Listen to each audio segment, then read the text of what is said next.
Yeah, a little later than normal, but I had to do some running around. You dig?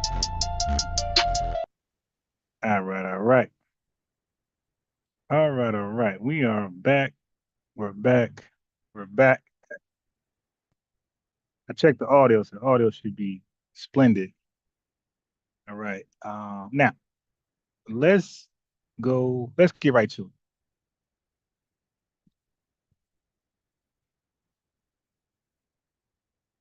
So the American government waged war on illegals, on illegal immigrants. And the illegals, instead of blaming those who waged war on them, they're blaming who they believe is the most vulnerable group, most unprotected group in America, which have always been historically foundation Black Americans, right? But we saying no more of that. No more trying to attack who you think is the weaker group. All right. So let's get right into it. Let's get right into it. Right into it. All right. Let me just about to share my screen. And we're gonna start off with Phil Scott. He be having some interesting stuff. Shit. She just really going to break that down. Let's go ahead and roll it. She said the African immigrant to white supremacist pipeline is real. And when she said it, I said, oh my God, how dare you?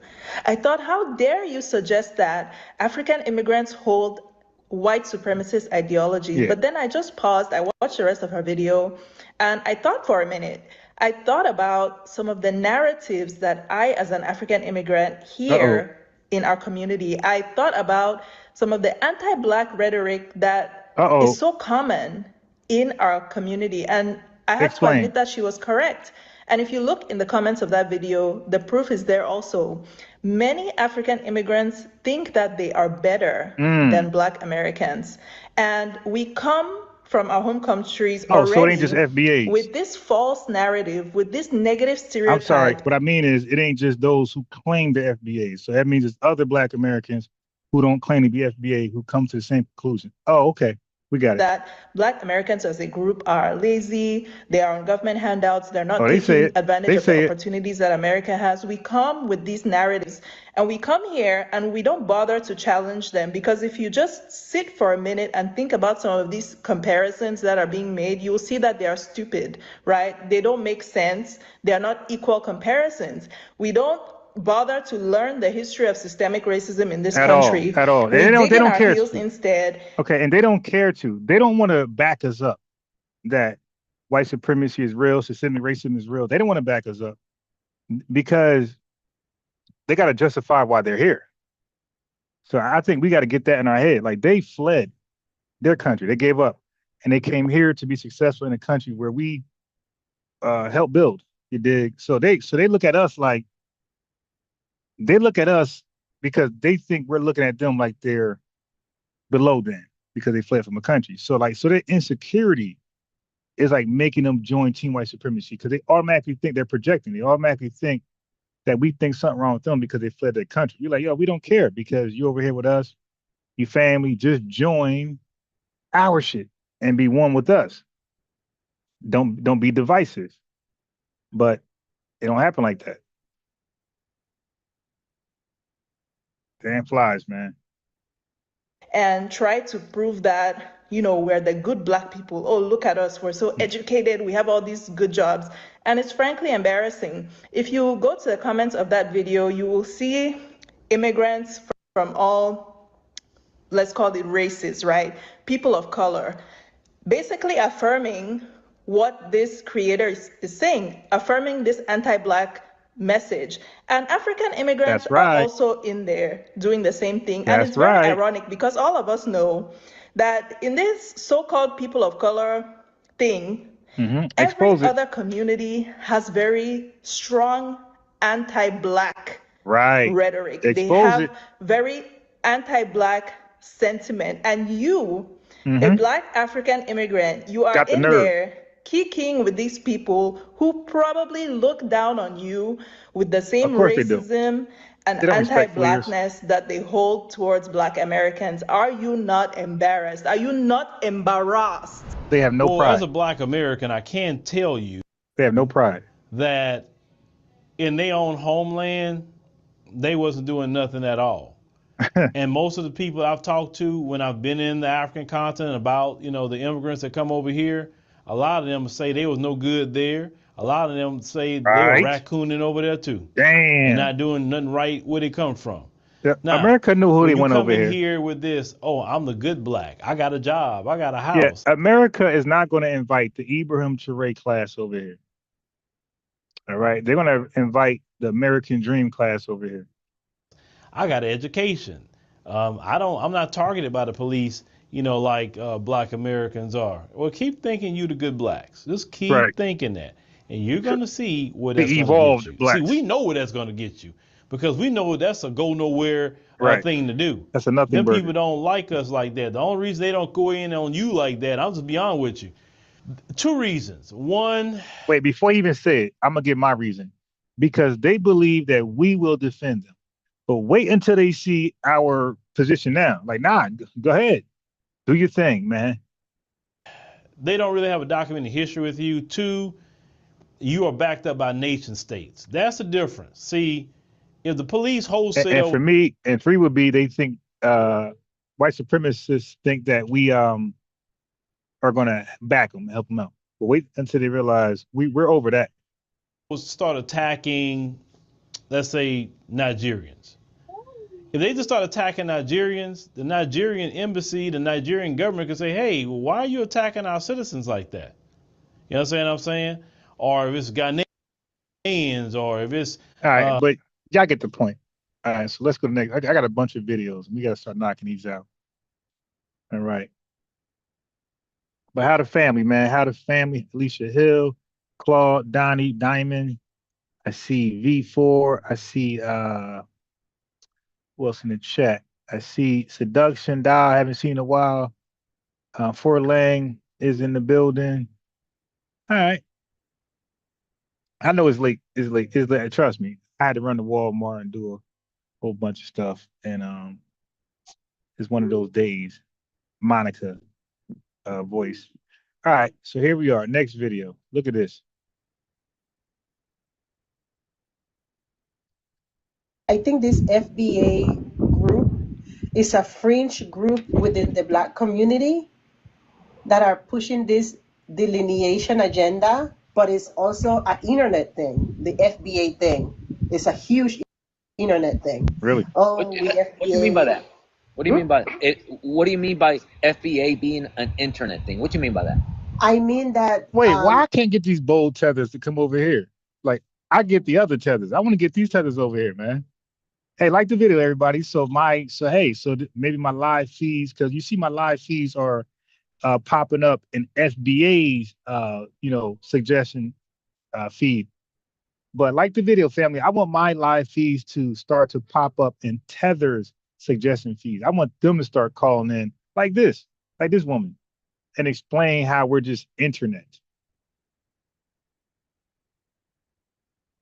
I see it more in the internet. I see it on TikTok. I see it in YouTube spaces, in TikTok spaces, people talking about foundational Black America. Well, maybe because you're on the internet. So if we're internet, then you are internet. Aren't you a real person? That was stupid. Like Americans and their purpose, what they're doing or whatever. Even I saw it in the comments, some Black Americans are talking about, I don't even know what is FBA, and I don't even hear about it in the real world. I just see it in the internet. Even yeah. It's fairly new. It's not that old, but it's growing. It's definitely growing. So yeah. But see, the thing about us, when we pop out and show out, it's gonna be too late. So yeah, I'm so glad you don't see small pockets here and there. We're gonna come out like not like us. You dig? They're not like us song. When we come out, it's gonna be in a big way, in a real way. Not some small pockets like you guys do, where it's like the, you know, when you guys involved in something in America, it goes nowhere. That's not how we do. When we do something like the lecture slide and our shit, it blows up.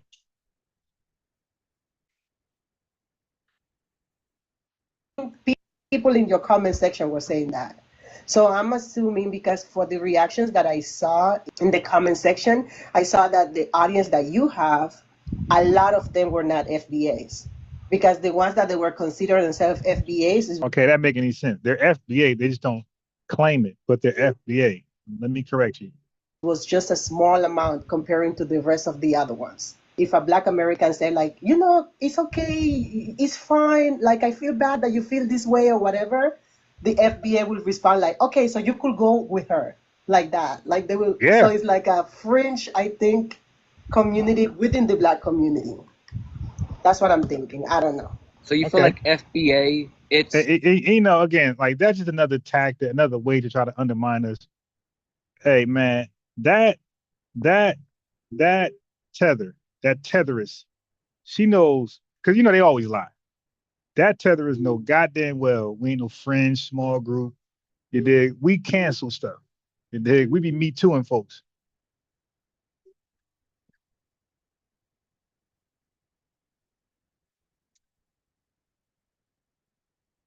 Roll the tape. a group inside of the Black community. Yeah. Did you see the videos? Not the videos. They talking No, about I got it. delineation. That word delineation that they use a lot, and they were saying like we just want to delineate. We want to. But If we I were was a like, what are small we fringe group, she wouldn't have delineating made this from? little They want to delineate from IG live. all other Black diasporas, and they just want to be this unique. They want the African American or Black American community to be unique Like within everybody their else. own culture. Right. And What's wrong with that? beside being Black American, they want to claim it also as an ethnicity. Objectively speaking, they are unique. Their experience is unique. We could say that objectively. That Right. the FBA experience, the Black American experience, yes, they're Black, Right. and yes, Black people of Latin America, you know, Black Unique. They're Africans, unique yeah, they're all too. Black. They're the Black race, but Yeah. objectively, Black Americans do have a unique experience. Everybody has a unique experience. And I Every human think has that a unique your own experience. experience has proven it, and the experience of Africans that come to this country, Look at playing Latinos with that a are little Black that come to this country, tether here. your experiences are much different. Your experience as a Black Latina She is knows much that. different here than Oh, the Latina. FBA Oh my God. experience. So their Absolutely. experience is unique, as well as their culture is unique.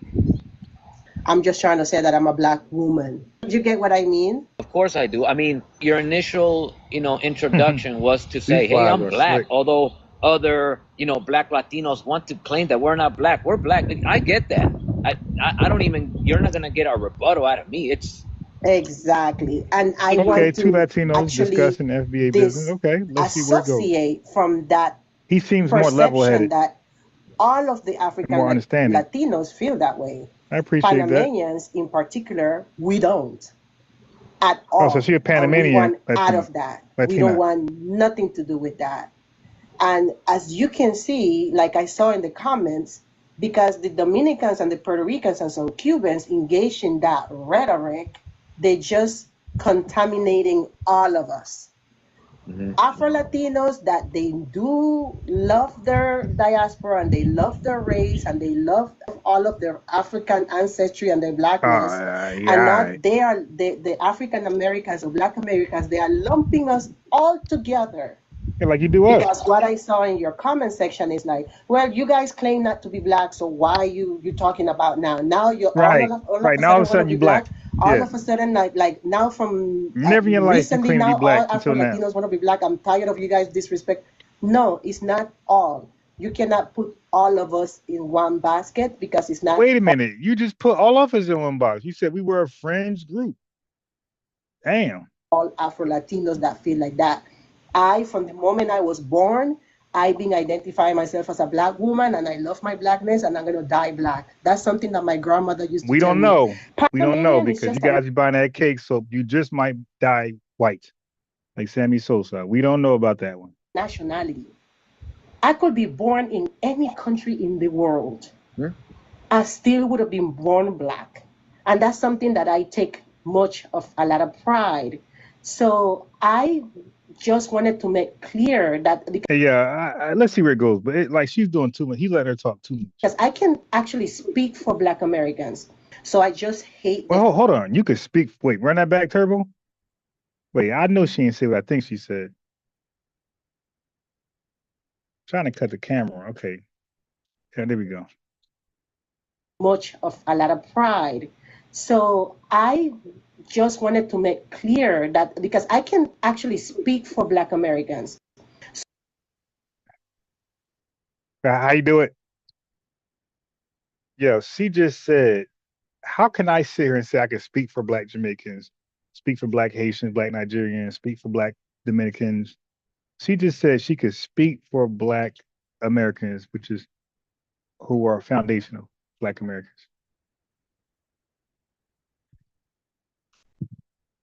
She just said That she just said put it over in the grass. Put it, a lot of pride. Let me back up. Let me run that back.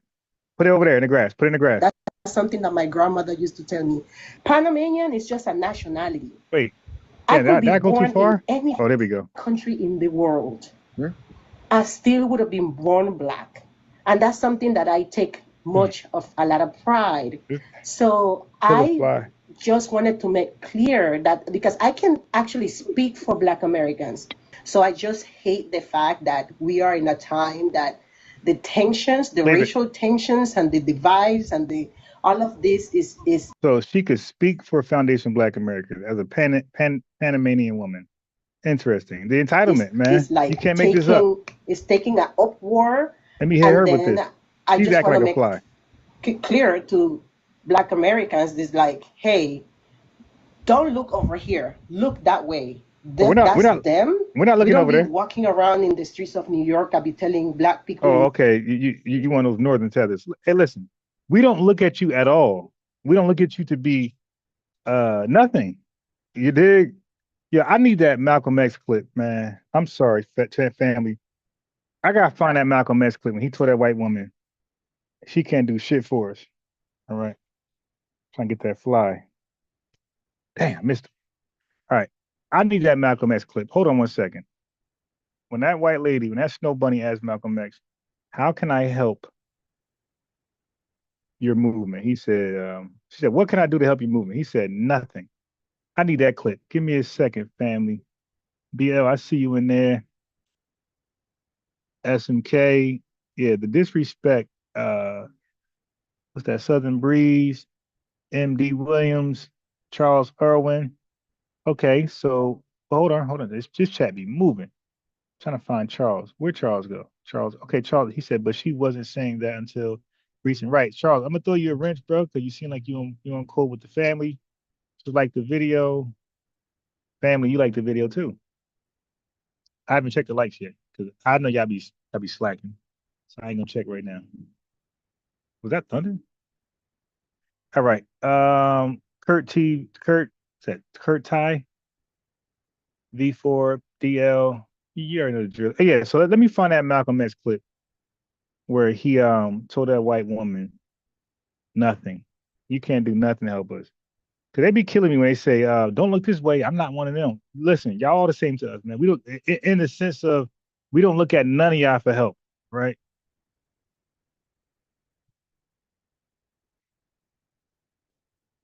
We don't look at none of y'all for help. So let me find that. Malcolm X. That was a white woman. Please be it.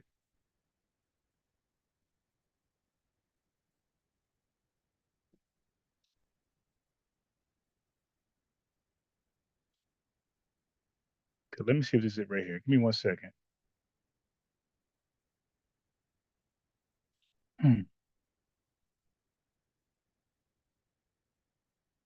I remember the scene too. He was walking, he was in a rush, and she came out of nowhere near like a church or like a Superior Court type building.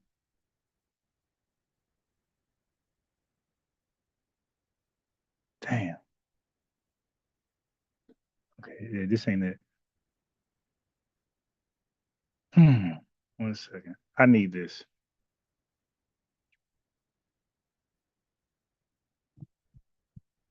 All right, let me put Malcolm X movie.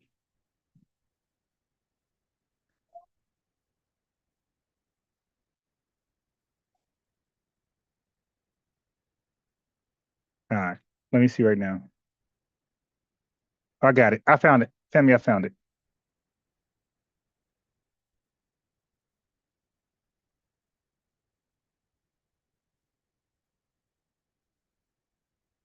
Excuse me, Mr. X.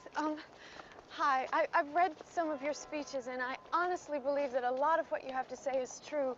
And I'm a good person in spite of what my ancestors did. I wanted to ask you, what can a white person like myself, who isn't prejudiced, what can I do to help you and further your cause? Nothing.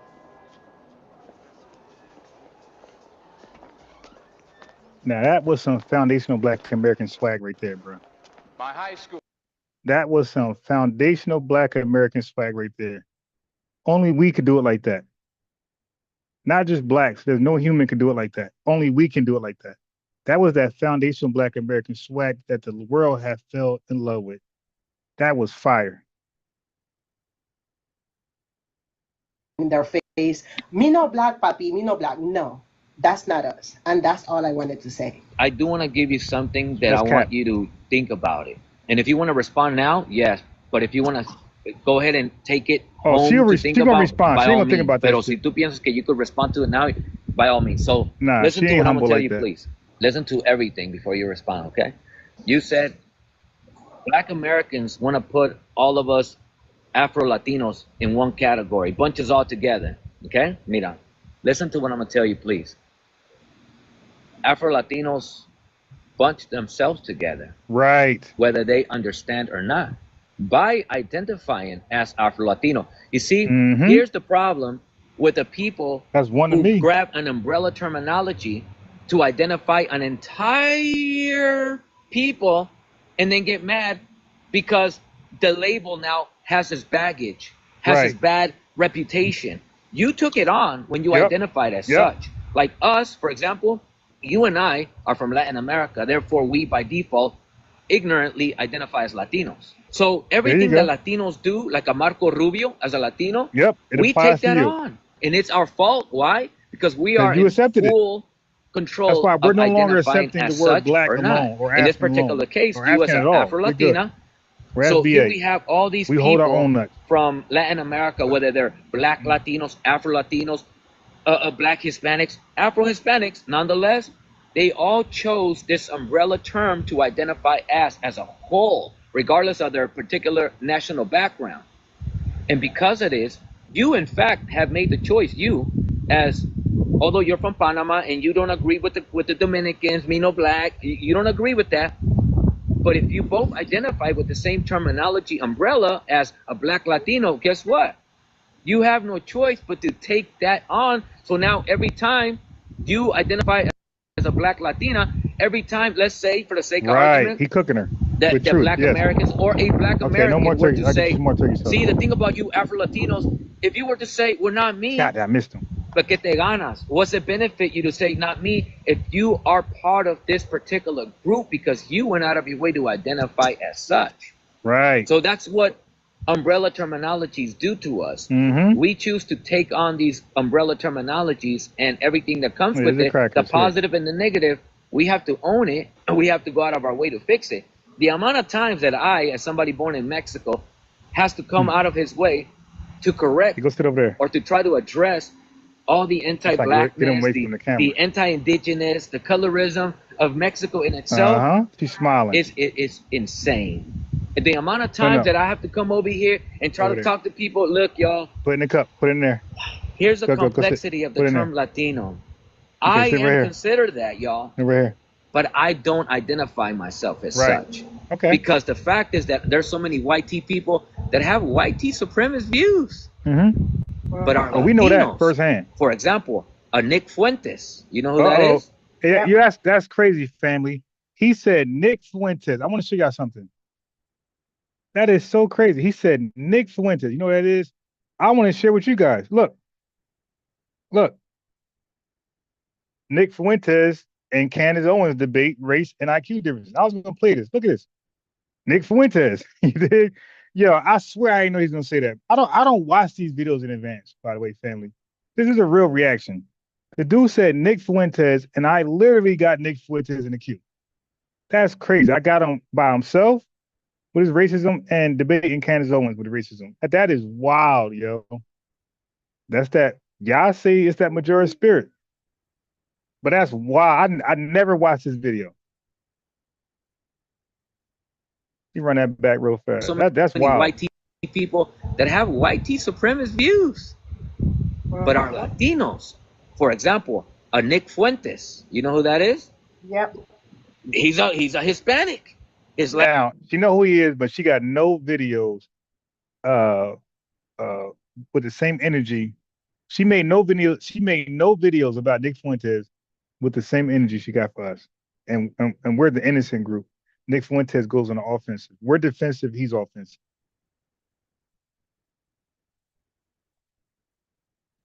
His name is Nicholas Fuentes. He's a Hispanic by definition. I am too. Guess what? Now he and I, when somebody who's not See, so family, this is why I don't judge. You shouldn't either, because we're not white supremacists. That's what we're Black Americans, and we're foundational. We're descendants of slaves, and we're American. Okay, we supposed to practice excellence, and it's colored. It's Black excellence. You let white folks practice excellence. You let Latinos practice Latino excellence. But we supposed to practice Black excellence. And as I practice Black excellence, I don't gaslight like them. I don't sit there and group up every last Haitian over a couple coons. I don't group up every last white person for hundreds of thousands, millions of white supremacists. You dig? I don't group up a bunch of Latinas over a couple AOCs. You dig? We don't do that, like, because there are some riders. There's not a lot of them, or maybe there is a lot of them, but they're not. A lot ain't vocal like him. Okay, but they're out there. So what we should not do is group up everybody. You keep hearing Tariq Nasheed say over and over and over, we have riders in Africa. We have riders in the islands. So we know that. So let's not stoop down to a white supremacist type of IQ and blanket everybody because of somebody like her or some African booty scratching Nigerian woman. You dig? All right. So we don't do that, man. Like, what we supposed to do is hold people accountable by name or picture or video. We don't give blanket statements on everybody because of a couple bad fruit. We don't do that, because you see, he's riding hard. This is called y'all heard the African tether breakdown rider. He would be considered a rider. He's not a tether. She is. So we gotta be careful how we throw the words tether around. Like, we're like making it almost mean every immigrant, and that's not the definition, because we don't do that. That's what makes us. I ain't gonna say it. That's what makes us better than everybody. We're the only people on earth that don't have a blanket term, a blanket negative term that applies to everybody without knowing for certain everybody is negative. All right. So just take my advice on that one. Hispanic that doesn't know how it works, the complexity of it, when they hear that Hispanic talk like that, man, I knew you Hispanics were racist. Mm-hmm.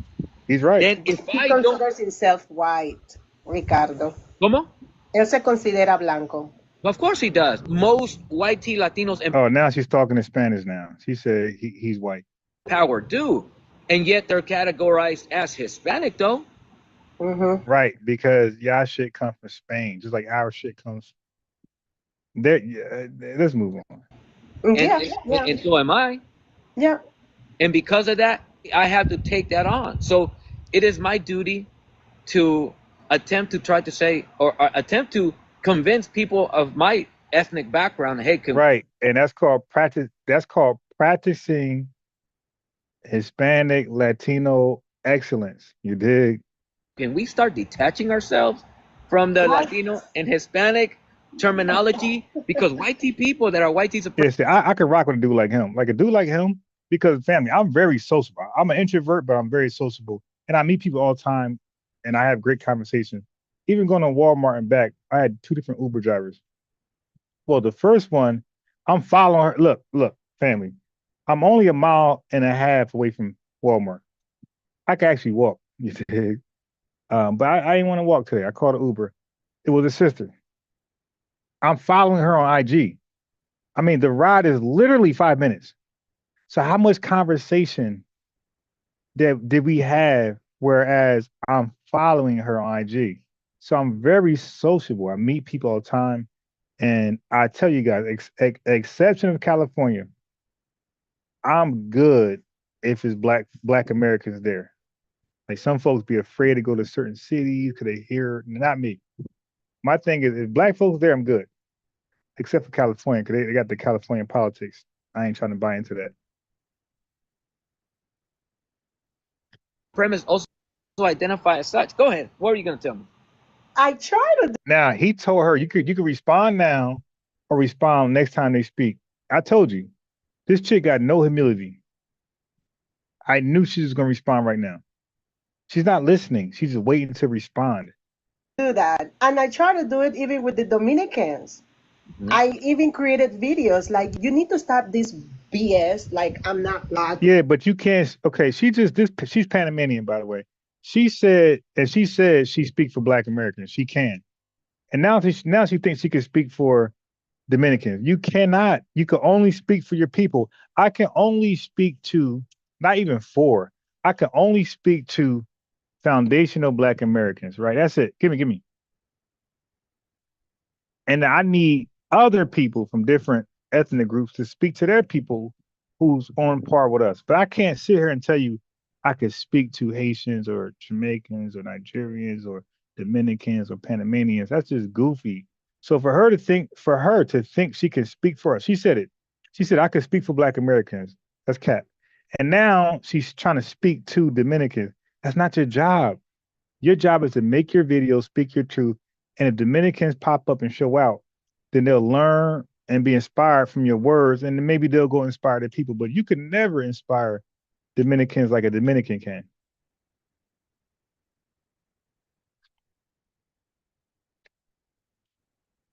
Dominican BS because it's hurtful. It's just hurtful.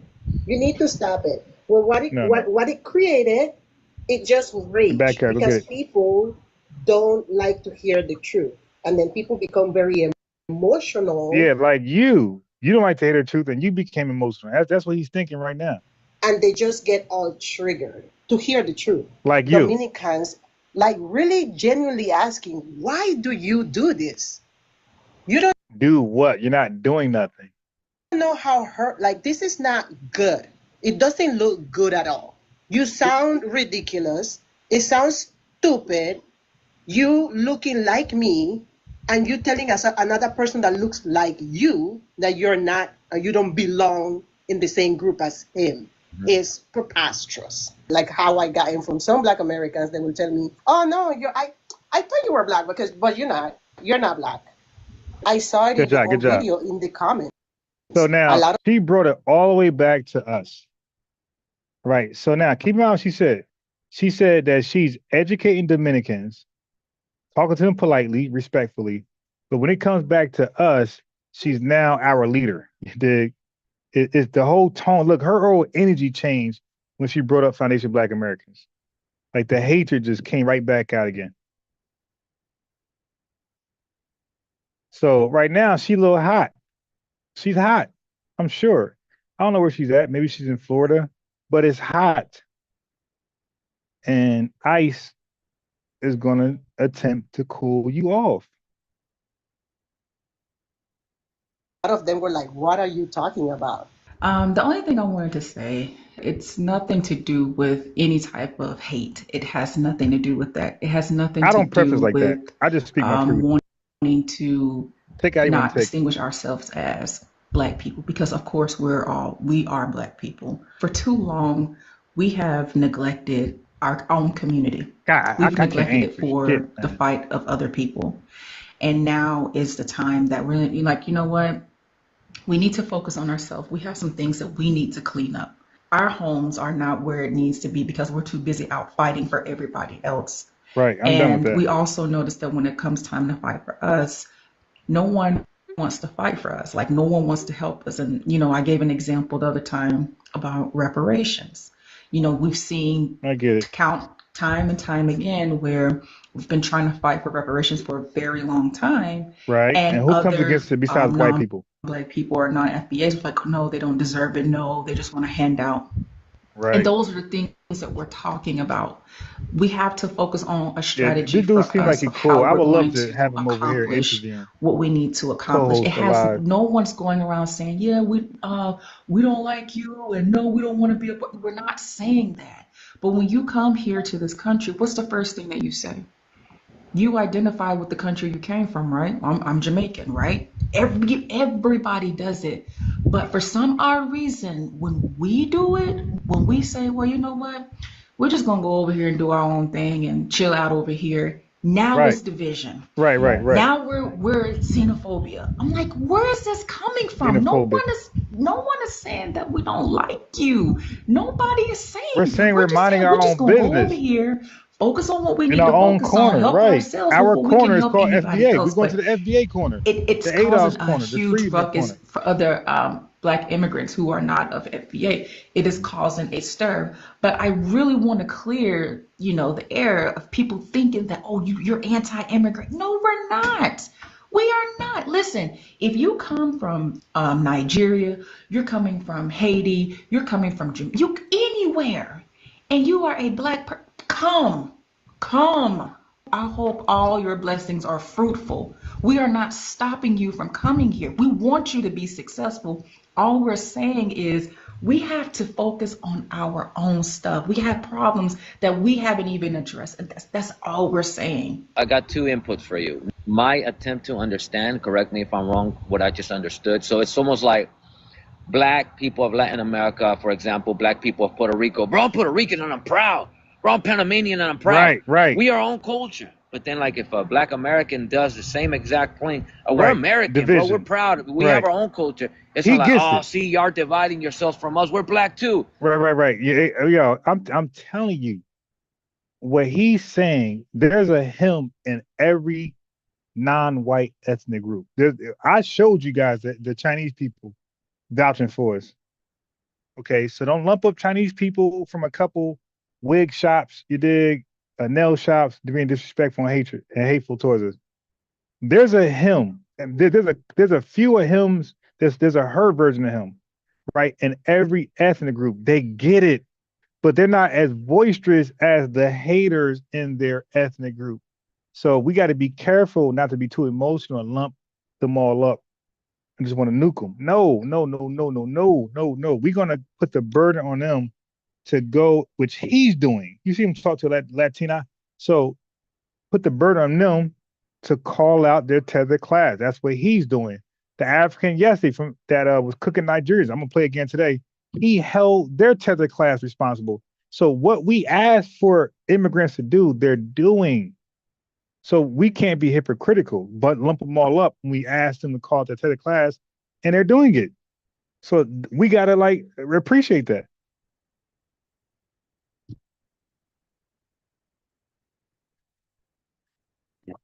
Excuse me. So it's like Black people of each country, they could be proud of their own national identity as well as cultural. Yeah, so the first thing I'm gonna do it like that. Look, this is my backup laptop. It's janky as shit. My son destroyed all my laptops. No, I destroyed one. My son destroyed my best laptop was my Mac, right? So as folks keep sending, cash apps and things like that, and my own, how I get money, I'm going to buy a Mac. So another one, brand new, where we ain't slow and shit like this. Cause this is ridiculous. I got him. Background, but then it's almost like when a Black American does it, it's kind of like Why y'all gatekeeping? We're black too. Yeah. All right. We've heard this throughout the whole diaspora. We've heard their complaints. We even saw it with the Essence Festival.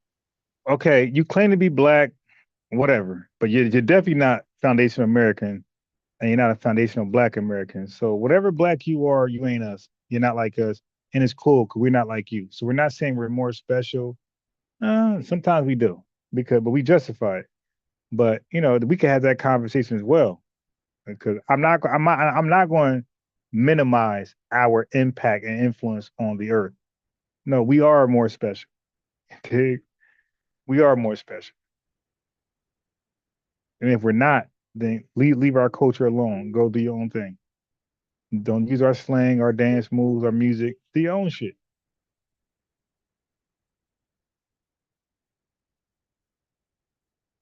Festival. There were some issues that went down with the Essence Festival. The reason why we're doing the FBA type of thing is because we have things that we need to get done. We have things that we need to get accomplished. If we don't, then we're going to be asked out. We are lagging behind in the generational wealth because of what has happened. What I've heard from Black Americans very commonly or very often was the reason. Now, by the way, I'm from Jersey. I lived Jersey majority of my life, right? I lived in Texas, Mississippi, North Carolina. I lived in South Carolina. Now I'm in Georgia. I'm going back to Jersey next month. So I can tell you firsthand, there's a lot of riders like him. There's a lot of riders like other folks that you like. Like Lord Jamar is a tether, but he's like a half rider, half not. But even Godfrey, those who you like, that's like 1 foot in, 1 foot out, not a full tether. There's plenty of them in New Jersey. So I got some Dominican friends who are riders. They'll never disrespect us. You dig? I got Jamaican friends in Jersey who will never disrespect us. I got Nigerian friends because they're talking to me. I'm transparent and then a motherfucker. You dig? I don't hide. I don't bridle my tongue. Nigga, I speak my truth. I don't give a fuck. You dig? Because I got my own filtering system, right? And my truth is my filtering system. If you can't deal with that, then get the fuck out of here. Okay, but so I got some riding Nigerian dudes. I got some rider Jamaicans. I got some rider Trinidadians. You dig? Some Puerto Ricans. I got some rider Dominicans. They're out there. You dig? But they're in like selected states like New Jersey, New York, and some in Florida. But they're out there, right? And I'm sure Cali folks know some rider Mexicans. You know what I mean? But there are riders out there, so you can't like just categorize everybody. You dig? But there is. So what we ask them to do is to call out their tether class. If you can't do that, we can't fuck with you. Real simple. I can't fuck with you. Can't stamp you at all. So you call your tether class, we good. You don't, we're not good. It's that simple. It's not personal. It's not business. It is what it is. Cameron.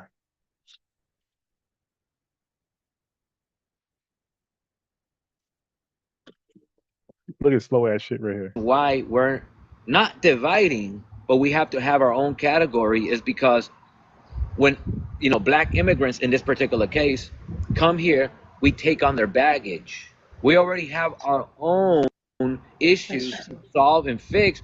And now when these people who are black, yes, they're black like us, black by but color. We are taking on their entire baggage when they come. That's one thing I've heard a lot. Is that a thing? That is true. I would agree with that statement. Right, but one thing we don't take on is that fucking scamming and paternity fraud. Y'all can keep that shit. I think I mentioned something like that too. When it is a black person who was not of FBA, Foundation of Black American, or African American, that committed a crime, what do they say? The suspect was black. Right. They don't say that the person was Haitian American, African, or Nigerian, say that the person was Panamanian or Brazilian. They don't say that. They say that the person was black, and that's what we have to deal with. So now when we travel the world, people think that we we're take criminals. On that shit. All you guys do is all that degenerate shit that Nigerians and Jamaicans do over here. That's not us. It's called that's not black who crime. Yeah, you have a class of black people, and then they got the nerve to talk shit and mention black crime stats like Kwame. It's like, what's the Kwame, man? You got to stop, bro. Who do that? But when you get outside of that class of black people and you get up to middle and upper middle class and even some of the millionaires in the black community, we're not doing that. We're not doing that, period. Even in poverty, we're not doing that shit. All right, so there you go, family. That you know, so hope y'all like what you're watching today. So now it's time to read your responses to what we just heard. You dig? Now, that's a crazy ass sun glare here. Okay, so we got Simon Simmons. He's new here. Now they want to gatekeep, but doesn't want us to right. So Simmons, I'm gonna throw a wrench at you, my family. Welcome. This is every time I go live, it's called a cookout. The only family is and allies are invited to the cookout. So Simmons, I'm gonna send you a wrench, my brother. All I ask in exchange is to like the video and subscribe. You dig? Pull back up. All right. These fucking fly. Oh my God. God. Okay. That's why the camera's off. Because I gotta keep swiping these motherfuckers, yo. All right. God damn. LaRonda, peace. Peace. I am six. Peace. Andre, long time. Try to pull up more often if you can.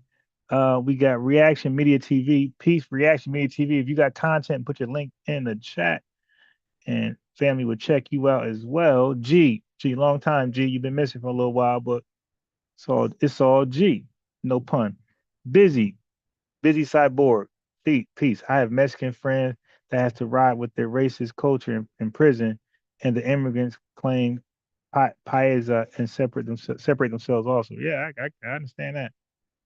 Yeah, that. Yeah, I could never live in California and respect Latinos out there because they have to get on white supremacist code in the penal system, and I could never like excuse you for that. You dig? Oh, nah, you know how it is. Yeah, all right, get the fuck away from me, man. Take your ass over there somewhere. Take your ass back to the white supremacists. Fuck out of here. Yeah, I could never respect that. This fly just keep dodging me. I'm swinging like Iron Man. This fly just dodging the shit out of me. Kwame is a real now. Kwame, but American Dream is he's supposed to call in 3 p.m. He's bad too. So we got Ija Morris, you and them fly. Yeah, these fly. I'm telling you, these yeah. But okay. So let me be more honest. I'm bringing out snacks. So I'm gonna be honest. Cause my son is out here. This is near his bedtime. Matter of fact, this is his bedtime. Okay, so I'm gonna give him one cracker and he's going to bed. This is his bedtime. I ain't gonna lie. I thought about it because the flies are OD, and it's because I'm bringing his snacks out here. Now I got it in Ziploc bag. Let me turn my camera on so y'all know FBA is responsible. Let me turn my camera. So I got the shit in Ziploc bags. You dig? I'm not crazy. It's a Ziploc bag, but they still smell it. Okay, so I ain't tripping. I'm not irresponsible like a tether. Now, Brandon 86 says people need to stop talking about reparations. We're not getting reparations. Now, Brandon, that may be true or false. I mean, nobody really knows for sure, Brandon. So that's an unfair, pessimistic statement to say. You dig? Because nobody know. I don't know. You don't know. So I'm optimistic. You're pessimistic. But it's still 50-50. So it's anyone's, gamble. But I want to hear your frustration, Brandon. So here, I'm gonna tag you with a message.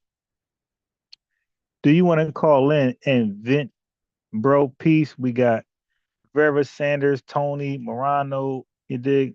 We're litty. The chat's always litty.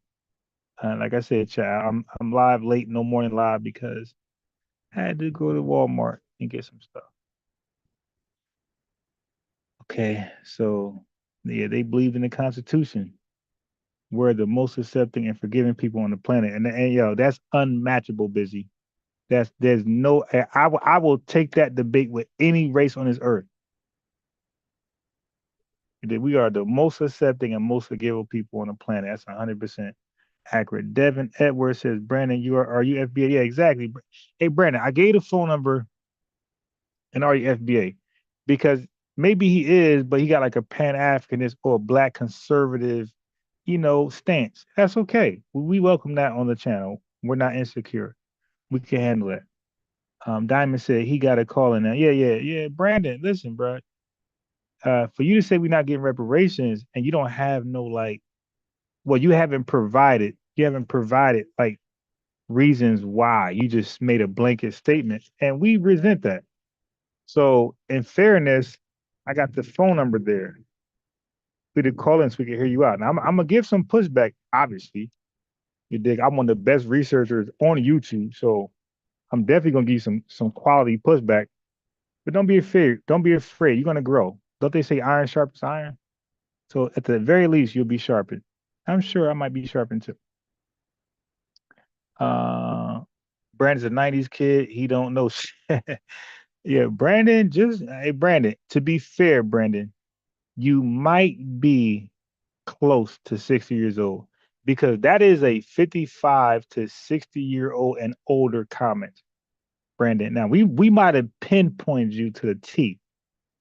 So if you call in and you're 20, bro, I will say I'm done in front of everybody.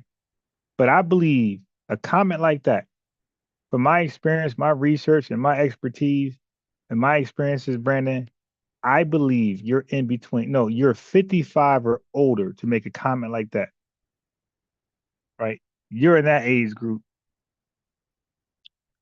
Brandon. Yo, the chat is brutal. Busy said, if you claim a hood but reluctant to claim FBA, go get a checkup from the neck up. Right. Come on, dude. Golden hearts in the building. Ron, you are the true bro. Hey, listen, man. That's why I call myself unbiased Ron. And that's why I'm well respected. I got friends who hate my guts because I will not let them lie to me. I will not let them plan some fake ass plans not gonna work. I'm that guy. I don't know if you met a guy like me before, but let me explain. I'm the guy who will listen to your whole business plan, how excited you are, and I won't say shit. I'll just hear you out. But if you mention it again for the second time, I'm that friend would be like, all right, well, do you got a business account? Got an LLC? Is it single, multi? Like, what about your articles of faith? You did. So I'm going, hey, man, EIN, you know what I mean? I'm going to ask these questions because the first time I give you a pass, because most people just want to vent, they just want to talk shit. And I get it. I get it. You don't want to be challenged. You just want to talk shit. Okay, I'm the ear for that. Go. Talk your shit. That's free. But the second time, no, I'm going to involve myself in your business, literally and pun intended. So I'm going to say, hey, man, you got that EIN? You know, EINs are free, right?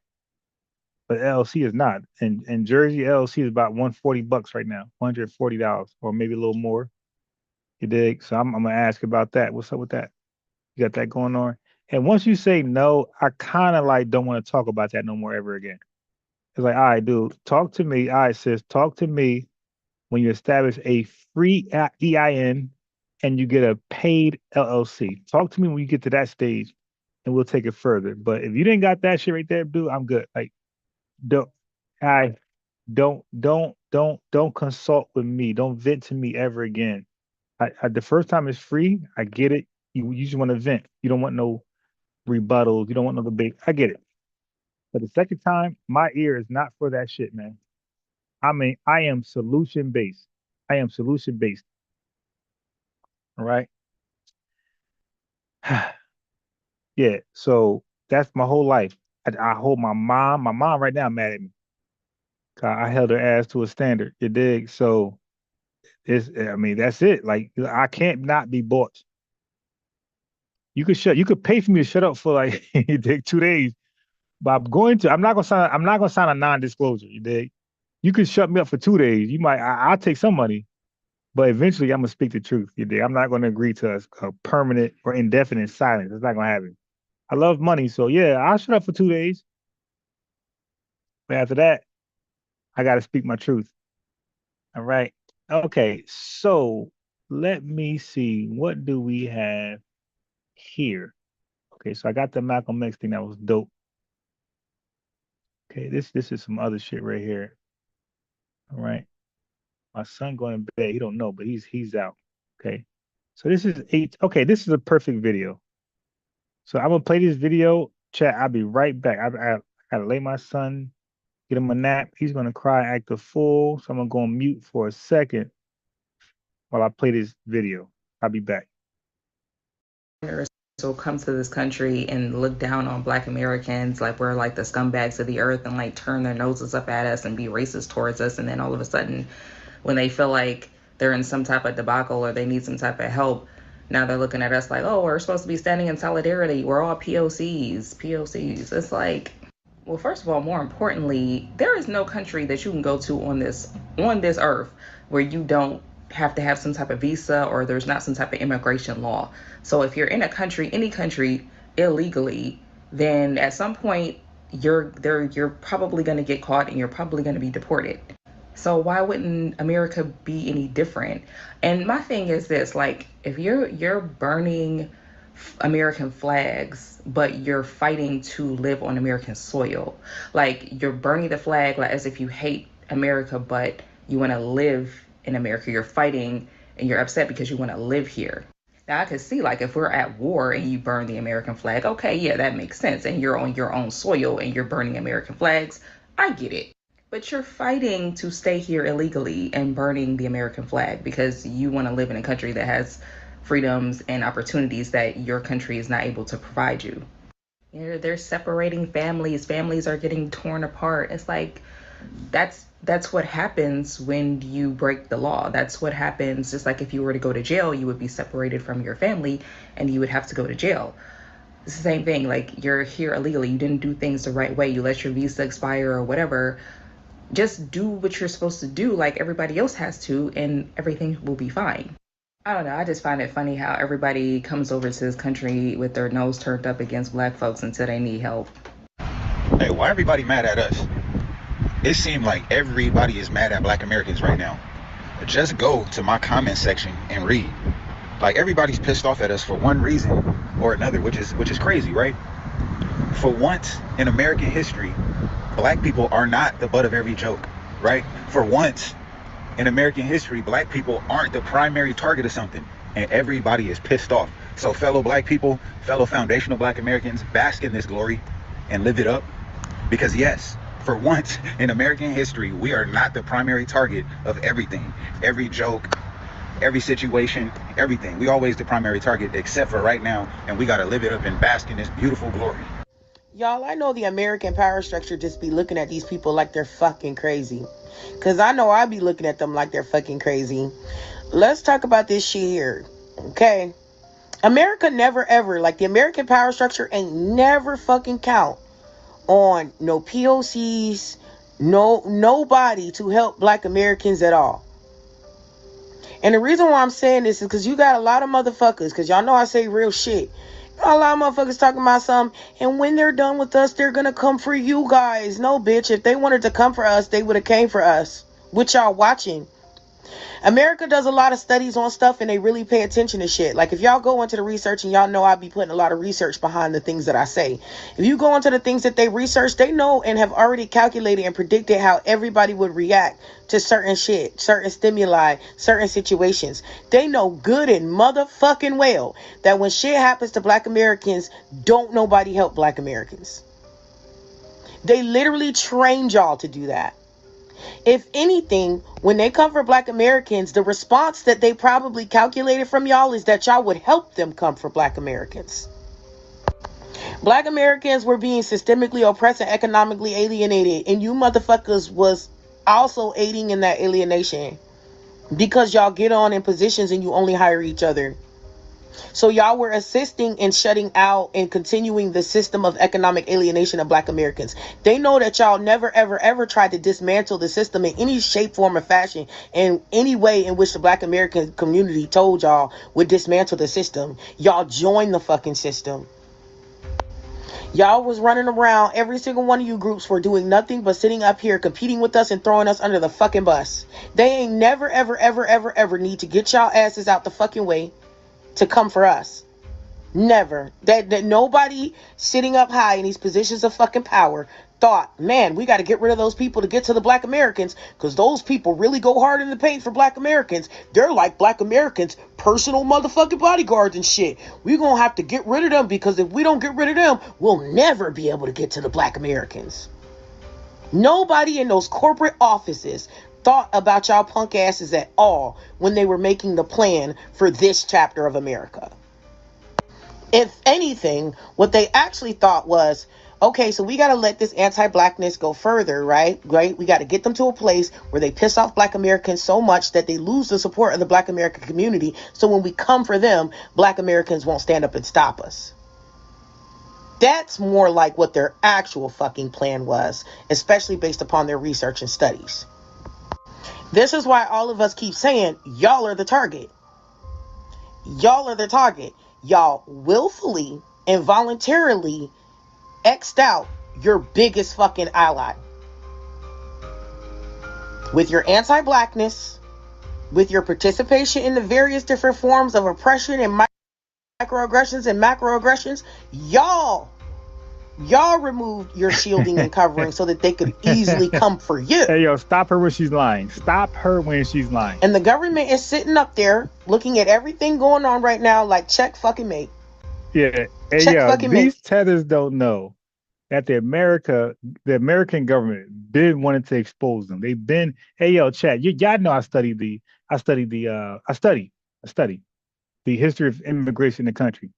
Listen, do you know at one point there were too many white immigrants in the in like the 1700s, 1600s coming into this country?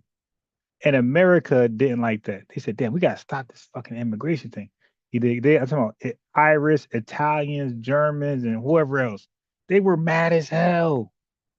And they started to institute immigration quotas, immigration restrictions. Right? You can Google 1917, 1924 immigration restrictions.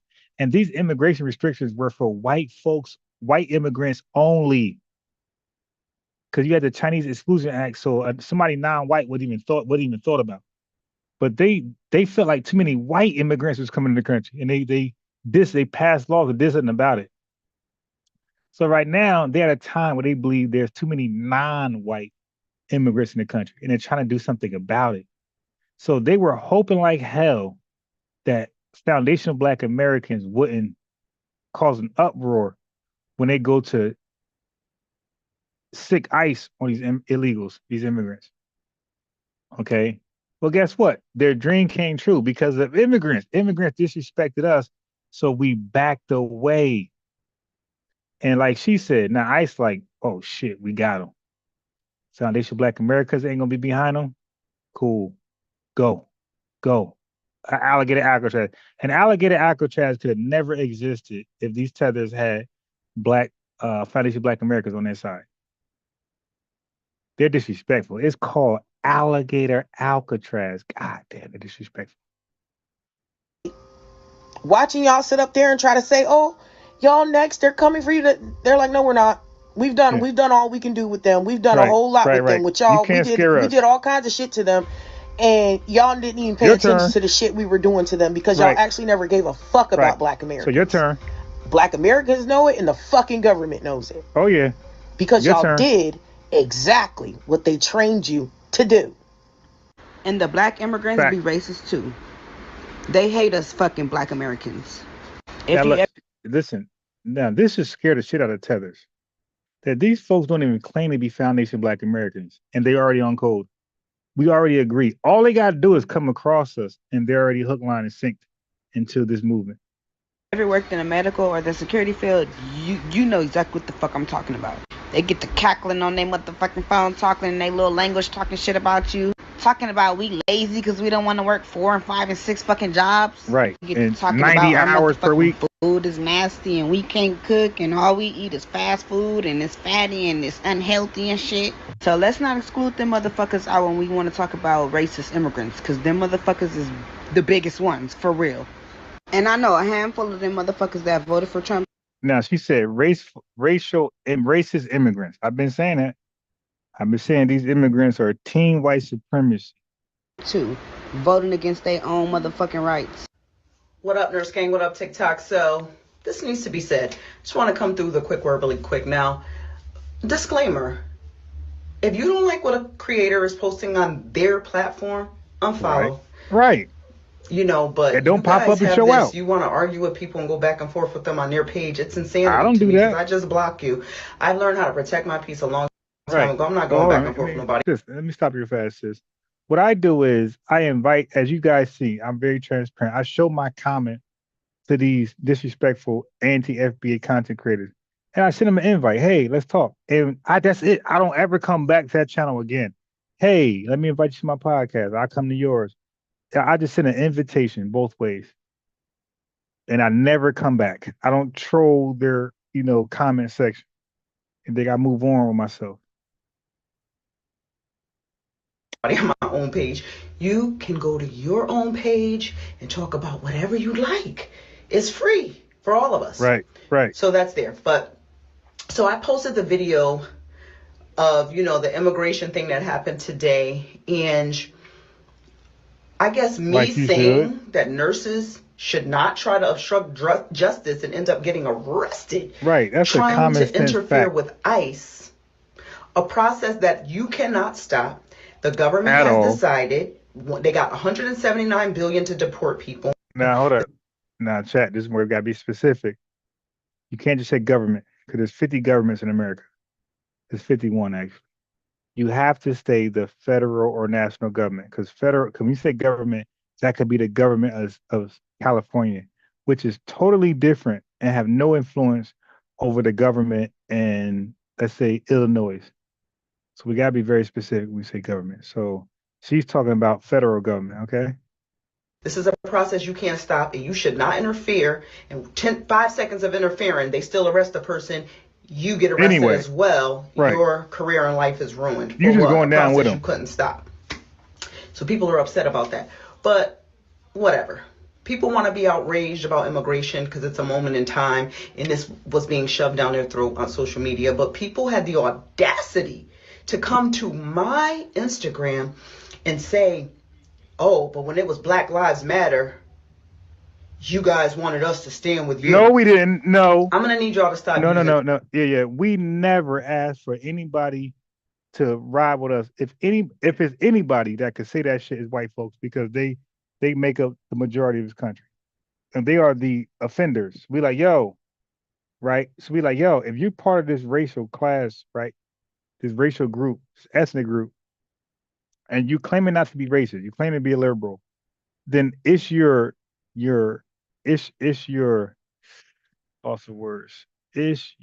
duty to separate yourself from the white supremacists and come defend us, come help us, which is right. So if we ever say somebody should help us, it's always the so-called non-whites. It's never another ethnic group outside of whites. Stop. So she's cooking. Because I'm going to tell you something right now. Black people are the most oppressed people in this country, and we have been for years. This fear that the immigrants are living in of going outside. Imagine being a black woman in America and what comes across your screen, thousands of black women missing and no one's investigating it. Imagine being a black woman in America and you wake up in the middle of the night and across the screen is Breonna Taylor's face. She got shot in her sleep, right? And the cops dilly-dally and get off. Oh, Sandra Bland choked to death in her jail cell, right? Seeing things like Trayvon Martin and you're scared, young man shot in his back just for being black, killed. And you have a black son in America constantly in fear from being a small little girl in America sitting in class watching stuff like Roots, being traumatized from young, watching how we were enslaved, then watching, civil rights movement actions. Listen, no one lives in fear. When this fear you guys have is ours every day. Fear that your son is going to be driving and get pulled over by the cops and get killed. You know what I mean? Hey, yo, that's a great point, sis. So this fear, now I'm using all quotations that you're experiencing in 2025. This is something we always ever known. Okay, so this new experience for you is something that was passed down from generation to generation to foundation Black Americans.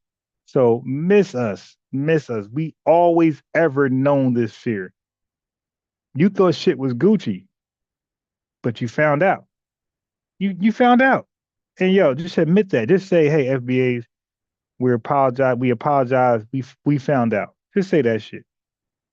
Or as even a woman, that you're going to get shot, you're going to get kidnapped, and no one's going to talk about it. They say, oh, they're kidnapping people. Yeah, there's plenty of Black women who are out there who are missing, kidnapped. No one cares. So right, we have been in fear and traumatized since the beginning of time. Oh, they're enslaving them. What about Juneteenth? What about they have people down there in Galveston, Texas, still slaves when they have been free for a very long time? Like, we're the most oppressed. And then let's not get into what goes on in nursing. We're oppressed. Got to get doctorates just to get talk about it. Mid-level jobs. Got to be overachievers. Constantly harassed. Like, it's everywhere. It's in the education. Systemic racism isn't everywhere. It's the banks. It's the constantly. And who is that directed towards? Immigrants or Blacks? So you guys always want Black people to be so outraged by everything when this is the fear. We live this every day. We live this every day. So don't ever fix your mouth. Just because you guys, like I said, what you see on social media, the George Floyd thing made big headlines, but this has been happening to plenty of Black men. This is something that Black people live in fear of every day. All different entities, all different types of discrimination. And you guys are seeing a small glimpse of what's happening to immigrants. And I ain't saying it's right. And I'm not saying they should be doing it. And I'm saying, they're putting them in prison wrongfully. How many Black men have been wrongfully in prison? They do 30 years of their life, and then they find out they shouldn't have been in there. This is something that we've been living. Do you guys understand that? You're outraged because you're seeing clips on social media now, what's going on with immigrants. But this is something that we live. And y'all have the nerve to fix your face and say, Black people should be, when we were standing up for you guys for Black Lives Matter. You haven't went through what we went through in this country. You didn't have water holes that sprayed on you because you just were trying to sit in a diner and eat. Right. So please don't ever disrespect me by coming to my page, ever comparing what the Black American experience is like compared to anyone else in this country. And I stand on that. And if you don't like it and you don't want to hear it, you can get off my page because I stand on that. That's right. Please don't try to put us in that box. We are the most oppressed people in this country, and we have been more than any population. That's it. Facts. So I've talked about how foreign people of color are jealous of the perceived privileges that Black American people have. And based on the feedback in my comments from Black American people, I would like to add some key details to that discussion. The biggest takeaway that I observed from the feedback in that video from Black American people is that foreign people of color absolutely refuse to accept and acknowledge the price that Black people had to pay to have these liberties and privileges. And it's a price that Black American people still pay today. It's a price that was paid in blood, bones, backs, muscles, joints, autonomy, freedom, etc. See, what I've observed being a foreigner myself and being raised in a foreign family, what I've observed is that foreigners are in this silent one-way competition with Black American people as to who is oppressed more. And it's very much like oppression Olympics. Yeah, well, you have that stuff going on in your country. In my country, we have XYZ. In my country, our politicians are all corrupt. In my country, we have famines. In my country, etc., etc. It's like this routine dismissal of the price that Black Americans have to pay to be American. As so many of the commenters in that video pointed out, being Black in America has not been a cakewalk, for lack of a better phrase. It hasn't been something easy. And something else that Black American people also pointed out is that foreigners can choose to migrate to America and move to America. Right. Because foreign people of color, we have autonomy, we have agency in being able to choose where we live and where we call home. For Black American people, historically, that choice was robbed from them. It was deprived from them because imperial powers traveled to the continent of Africa, kidnapped African individuals by violence and by force, trafficked them to the Americas, and then forced them into chattel slavery for hundreds of years. Like, we cannot underestimate the centuries that Black American people spent as enslaved property in the eyes of the law. Then after that chattel slavery was over, Black Americans then had to spend a subsequent, 2 centuries under Jim Crow and segregation laws, still being viewed as inhumane property. Can we please remember that Black American people did not have the right to vote in elections until the 1960s? 1964 specifically. My mother was born in 1966, just for reference, and I'm a 31-year-old millennial. Thank you to all of the commenters who provided that feedback in that video, and please forgive me, the only reason I didn't include these important pieces in my discussion was just for time constraints. But yeah, foreign people of color are envious of Black Americans and absolutely, by the same token, refuse to acknowledge the price that Black Americans have had to pay to live in America, and it's a price that they still have to pay. And also refuse to acknowledge that, yes, although we come to America and experience xenophobia, we had agency and we had autonomy and the power of choice in coming to America. That was a privilege that was ultimately deprived from Black Americans. If it were up to Black Americans, they would not have come to America. Again, they were kidnapped by violent imperial powers and then forced into centuries of chattel slavery by force, by violence. All agency, all autonomy, all choice was removed from them. So of course, Black Americans are going to watch foreign people of color come here and get to live in post-Jim Crow, post-segregation America, post-chattel slavery America, and then get to claim, oh yeah, America is this great land of milk and honey, has all these wonderful opportunities that I don't have in my home country. And Black Americans, they don't take advantage of those opportunities. Because let's keep it real, with the existing anti-Blackness that, pervades every society on the planet, foreign people of color thus come to America and view Black Americans as lazy and thuggish for not taking advantage of all the opportunities that exist in America. Well, yeah, we can come to America and immigrate to America in the 90s and the early 2000s and say, yeah, there are opportunities, because we weren't subject to the centuries of oppression that Black Americans were subject to. Yes, our ancestors in our home countries were subject to it, but our ancestors didn't do anything about that oppression, which is why we had to leave our home countries. Black Americans here in America did, and that's why we have freedoms, because of Black Americans. And that's why you see so many foreign people of color feel perfectly comfortable fixing their lips and talking down on Black Americans, because I don't know if the psychology of it, like I've talked to my own family about this, like, is it that you view yourself as white? Is it that you view yourself as, now that you're American, you can oppress someone else, and whom you choose to oppress is Black people? Because as I've observed, foreign people of color never have this energy for the actual white systemic structures and institutions that actually oppress all of us. Foreign people of color, like I've said before, also envy the fact that Black Americans protest and boycott and speak up and fight and advocate in ways that foreign people of color don't do in our own home countries, and then come here and have the audacity to speak out the side of their necks towards Black Americans as if, like, what, you think you're white in this structure? You think you're white in this system? Because I can assure you, we're not. So if you are a foreign person of color living in America who emigrated here, or you're the children or grandchildren of immigrants, please understand and accept quickly that the only reason we were able to have the agency or the autonomy to even migrate to America in the first place is solely because of the work of Black Americans. And Black Americans living in America are American in name only. I can assure you the privileges and the liberties that we wax poetic about do not exist for most Black Americans, and have not existed for Black Americans for centuries. I believe you, sis. Sis was cooking. Okay? Who got a problem with that? Who got a problem with anything she just said? Who got a problem with anything she just said? Nobody, right? Exactly. Nobody got a problem with nothing she said. So stop the cap. All right, next video. Let's keep cooking. I got a bunch of videos. Oh, look at this goddamn tether. Fucking. All right. About listen to this tether.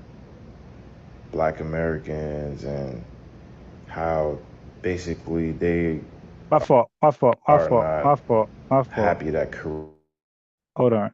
Wait. Let me go back. Let me go back. My fault, family. I was trying to read the chat because I ain't read the chat in a second. So hold on. Hold on. Hold on. Hold on. So, hey, America Dream. Shit. I want you to call in. I want to play a couple. America Dream, are you available to call in right now before I get to the next video? So let me put the link in the chat. Okay. Okay. Let me put the link in the chat for American Dream.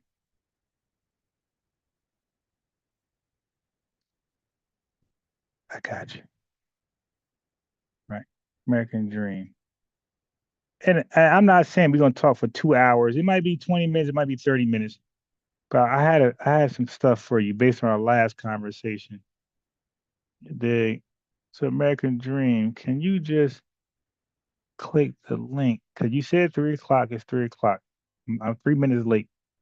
Kwame is there. Kwame, matter of fact, Kwame, you click the link too. So the link is for Kwame, who's Jamaican, who I think is what his evidence or his actions, he's a tether, and American Dream too. Okay, so but Kwame, I want you to call in as well, Kwame. I want both of y'all. I want both of y'all because I don't think y'all agree on everything. That's fucking funny. All right, so Kwame, click the link, man. The link's right there, Kwame. American, are you there?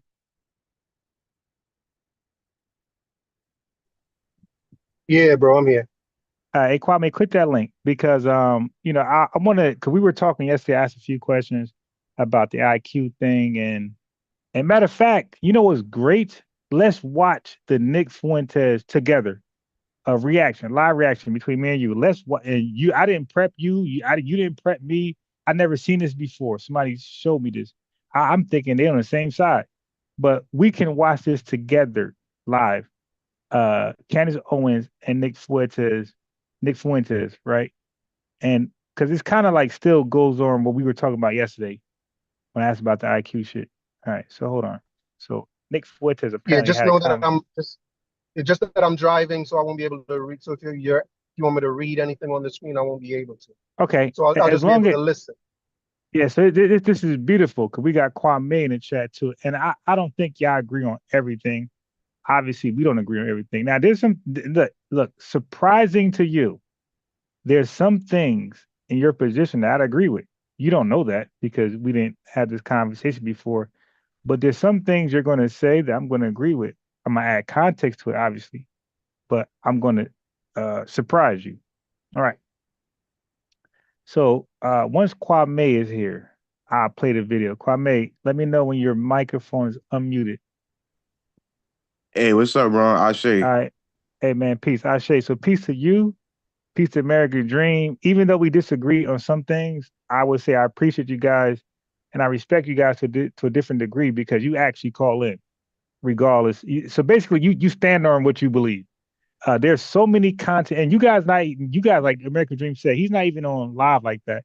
But American Dream, there's so many content creators, bro, that got the most to say. And bro, and y'all can imagine, I'm in a comment section, like, hey man, can we have a dialogue? And all of them, like 100 of them, make up excuses to don't talk to me. Men, women, and not just black, white ones too. White, who I consider racist. All of them dodge a conversation. It's like, okay, so you don't want to be challenged? You said it. I'm challenging you. And look, I could come to their thing. It ain't gotta be on mine. I can come, hey Kwame, I can come to their podcast. I can be the guest.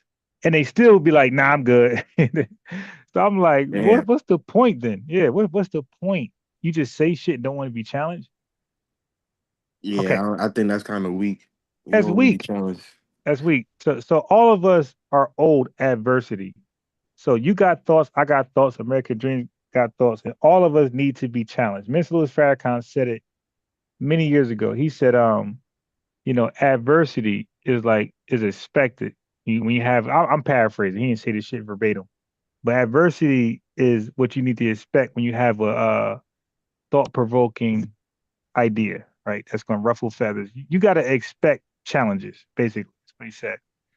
So Right. I'm gonna play the video with you and American Dream. None of you guys, we didn't prep this at all. This is on the fly.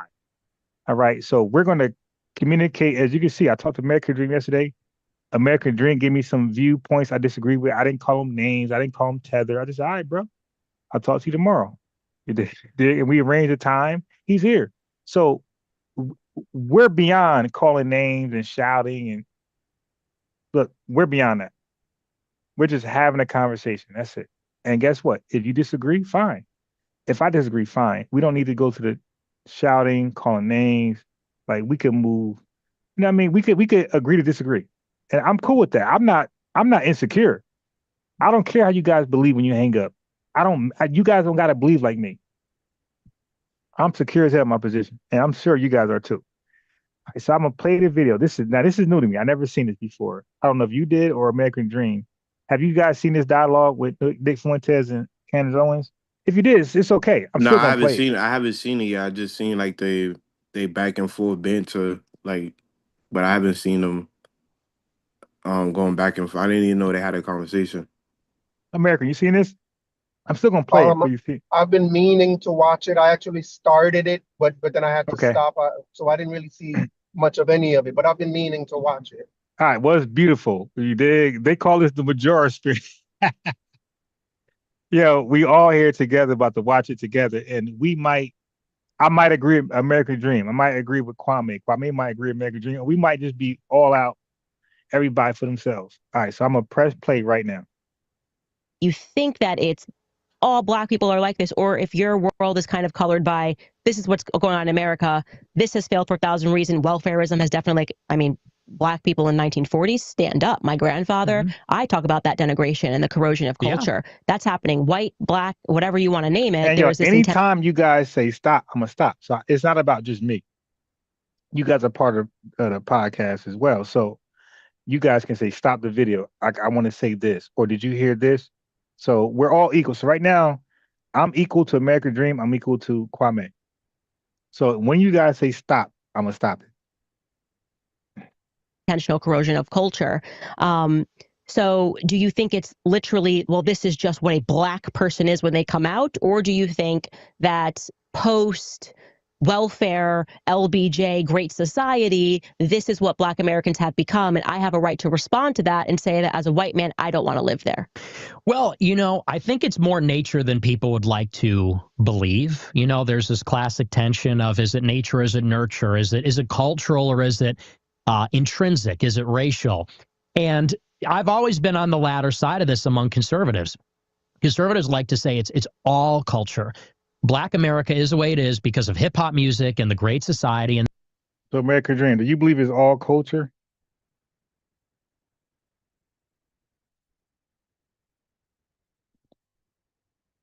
American? I think you're on mute. Yeah, he's dead. Yeah. So, okay, so he might be busy then. Hey, Kwame, are you familiar with what they're about to say just right now? No, but I kind of agree with what Dick is saying. For the most part, I think it's culture. Okay. Shit.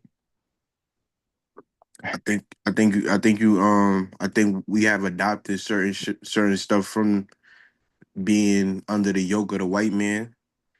So we adopted this. So explain. When you say culture, explain. When you say I think what Nick is trying to say, that basically black culture is influenced by hip hop and different shit like that. I think he's talking more like the degenerate side of Black people, which I believe that was inherited from being under the yoke of the white man, because they have romanticized mafias and mob figures, and in turn it manifests down to our cultures, like the gangs that was started by Black people was primarily influenced by the monsters, just like the street, like from the you know, the Bumpy Johnsons, the um, you know, the different gangsters, especially in New York, they was influenced by the mob, and even down to hip hop is primarily influenced by different mob factions or terminology, i.e. Junior Mafia, Mob Deep, 3 6 Mafia, Yo Gotti, Irv Gotti. What about Diggable Planets? How does that fit into your conspiracy theory? You said Or the what? refugees, Diggable Planets, the refugees. How does that De La Soul? How does that play into your conspiracy theory? Yeah, I mean, it's not gonna be the overall majority. Some people are gonna have their own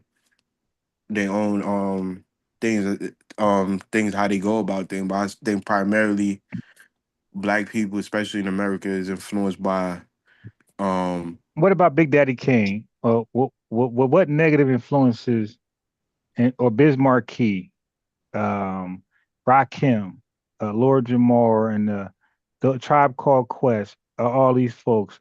So what I'm trying to say is, Kwame, uh, you, in my opinion, right? I'm not trying to be absolute because we're all giving opinions. In my opinion, you are lumping everybody up because of certain individuals who, what you're saying, because what you name real groups who definitely pattern themselves. Even like Raekwon, I'm gonna give you another one. Raekwon the Chef from Wu-Tang Clan, but he's the only member, by the way. He's the only member to link himself to what you just said, like the mafia culture. He's the only member. No other member of Wu-Tang Clan had linked himself up to mafia culture outside of Raekwon Chef. And you know there's hella Wu-Clan members, and he's the only one that did that. So I could you can say, so I could say that. I could throw it in for you. But the majority of Ghostface, RZA, the Jizza, ODB, you dig what's the other light skinned dude? What's the light skinned dude name? I always forget his goddamn name. But is it? No. The light no Jizza RZA is random. He's a light skinned dude, but he ran him. He was the he ran the label, the production, all that type of shit. He was a producer. But the light skinned dude, man, what's his name, bro? What's the light skinned dude? Method Like Man, I'm no, gambling. but not he was popular. He Method was Man, kind of he was unpopular, Ghostface. but no. Ghostface was popular, Method Man was popular. He was like kind of unpopular. Hey, chat, if y'all can I was gonna say Redman, but I know Redman wasn't a Wu-Tang member. at all. Hey, chat, what is a light skinned dude name in Wu-Tang Clan? And yo, when I say it, you guys are like, oh yeah. Ah shit. Light skinned dude that was not as popular. But what I'm saying is to you, Kwame, to respond, like, peacefully, humbly, to respond to you without being belligerent and calling names, is that Raekwon was the only member to go to Mafia route, the cocaine and Scarface. He was the only one, right? Everybody else stayed in their lane. So what I'm saying is everything you said was true. Like all those guys you mentioned, they definitely had some type of Italian mob degenerate, white degenerate influence. But I countered you with like so many other rappers. So what I'm saying is not at the time you're talking about. I of course after that, yeah, it was wild. But the time you're talking about, there were more black groups and black rappers that was not mafia. So the mafia guys were the minute, even during the days of Biggie Small, that Junior Mafia shit. That was Tupac had he had Tupac too. So Machiavelli. he said No, no, certain no, this the no, mob. no. Yeah, you're right. But that was an acronym. The acronym is money over bitches. You dig? So I'm 47, bro. I'm a Tupac fan, dude. You're not gonna win this one. So Tupac took on Machiavelli. You got nobody. So these were dictators, my boy. Like they were against like America. You dig? So Noble Drew Ali, Gaddafi, Idi Amin. I'm a real Tupac fan. So the Outlaws, they took on dictator names that were anti-FBA. Mussolini, you dig? So believe me, yeah. So the mafia thing was growing, but at the time you're talking about it, it didn't like go crazy at that point. It was getting there. It was growing to that, but it wasn't that. Like people were still holding on to some grassroots shit. but it did get there, and I can't tell you. You could explain why, but I can't. 'Cause I didn't look into it that deep, so I don't know how it went. I don't know how it went full fledged. You dig? Selling crack and trapping. I don't know how I got there. But what I'm saying is the time frame you use, that was still the minority of the rappers. The majority of rappers, but we're not doing that, and that's why I gave you Tribe Called Quest, De La Soul. I gave you Diggable Planets. I gave you Brand Nubian. You dig, and even like white rappers, we're not even doing the mafia shit. So, and they're white, like they're not white like Italians, but they're white as far as being American, like they assimilated, and like so the mafia shit wasn't really that big at that time. But eventually, it yeah, Scarface and Heat and these different movies. So brother. So what I would say, to be fair, is that you could say you guys complain about it, but it's victimhood. Like you got all these Italian movies, Robert De Niro, Heat, and all these other shits out there that's influencing, that's targeting Americans, not just blacks, but targeting Americans to buying this shit right here. And as a result, I got some Latino friends. My boy Sergio ended up getting involved in that bullshit, getting on cocaine because it's mafia bullshit that he never lived a day in his life, but he's influenced by it. So it's not just Black Americans, bro. Like a lot of Americans bought into that mafia bullshit, and their lives ended up being ruined, and Yeah, they but that's why I dead. said black people in the diaspora as a whole. I didn't just Yeah. Okay. limited to just Okay. Black Americans. I'm saying that all black people in the diaspora that was affected by the Mafia been under the yoke of the white man. So we tend to adopt certain degenerate behavior from the white man. Like Yeah. I don't Yeah. like drive-by shootings and stuff like Yeah. that. They Mafia. now That's mafia shit. yeah, they Right. now placed it on black people, but Right. this is stuff that was glorified by the majority white society. Right. The Al Capones or The no they snitching. That's 100% white man shit with mafia Italian yeah, shit. Murta and and stuff like that. Murder And Inc. even yeah, Murder Inc. And even down to not even just the rappers, the gangs is influenced by the mafia, and even the drug dealers, the Bumpy Johnson, the Frank Lucas, Yeah. the So yes, I was gonna speak to that. So even those folks, like they are small fish in like the Black American Sea. You dig? Like you just said it, Bumpy Johnson, Frank Lucas, two names God at that Fisher. time. At that time, you had, yeah, but even three. You got 22 million Black Americans, and you named three guys, right? So that just lets you know, like, Black culture never like evolved or devolved to that. Not evolved, devolved to that. The bulk of us we're not trying to do that. The bulk of us are trying to get civil rights passed and be respected as human beings in this country. The bulk of us was on that type of shit. Um, but American Dream, did you want to add on to that? Well, when y'all started, I actually had a phone call. So I Right. didn't hear what happened in the video, and I'm not sure what question you asked. So I'm Oh kind of trying to man, catch up you want to to see catch where him up? y'all were. Yeah, but basically he was playing a video with Nick Fuentes, and he was saying that um they were discussing as far as like black people and I guess white people living in You proximity. got it. That's his name. Okay, hold up. Forlang, let us know. Is you God? Thank you, Forlang. It was you God, the light skinned rapper in Wu Tang Clan. But okay, my bad, I, Quagmire. I had to like respect Forlang for giving us the answer. and basically I guess they were saying is it black culture? And I was just replying to what Nick said and basically saying that black people kind of adopted whatever degenerate Well, culture. can you say some black or portion, not black people as a whole, or majority? Yeah. I'm not saying the consensus of Yeah, black but people. but when you say black people, that's if I say Latino people are racist, I basically gave you the consensus. You did. So you could say Yeah, some so or portion. a portion Okay. Okay. uh that adopt that culture basically Yeah. inherited from being under the yoke of the white man. I'm not trying to take no responsibility from black people, but it's Yeah, it's just the root of the problem. an obvious fact, right? Yeah, yeah. Yeah, I think that's kind of what Thomas Sowell says as well. Thomas Sowell says black culture is really, he calls it a black redneck culture, that Okay, the black hey, culture of the damn. South was Finish. Yeah, he go was on, just my saying that bad. the black culture from I down chimed south in. was inherited from rednecks, and he called them black rednecks. So Yeah, he agrees that you're it's talking about the you're talking negative about no, culture. no, no, but no, that's not what Kwame says. So Kwame, be careful. So American Dream is lumping you. He calls it hillbilly elegy. Okay, so Kwame, I don't. You're unsuspected. I don't want I don't Who want calls it American Dream hillbillyology? I'm sorry, who calls it uh hillbillyology? Fuentes, elegy.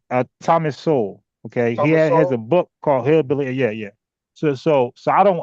So I'm hillbilly. only I just thought saying. the book. You sure that's the name of the book? I thought it was No, black hillbilly. rednecks, No, it's white liberals, hillbilly, black. brother, That's different. That's a brother. different book. Maybe, but it's hillbilly elegy. You can look it up real fast, my brother. Like I'm tight I'm with only research. familiar with this book. He's got a Yeah. book called White Liberals and Black Rednecks. Okay, That's the book I'm familiar with. okay. So maybe that's the book, but what you're speaking about, he calls it hillbilly elegy. That's a fact. So Kwame, I'm saying Kwame, don't don't acquiesce to something that you're not familiar. You want to ask questions because American Dream came back and he kind of lumped you into that without you knowing what's going on. But that's called hillbilly elegy. So now let me speak on that because I'm like a Thomas Sowell expert. Okay, hillbilly elegy, it was written from a white man, right? So Thomas Sowell, it wasn't Thomas Sowell book, by the way, Record Dream. It was another white man book called Hillbilly Elegy. But Thomas Sowell always like reference it to say that we borrow like degenerate behavior from hillbillies, and they elevated, they leveled up, and we didn't, which is straight bullshit. So the guy who wrote the book Hillbilly Elegy, he gave an anecdotal experience. So he can't speak for all hillbillies. So Kwame, what he did was he used his experience, his personal anecdotal experience, and he used that to plaster it over all hillbillies.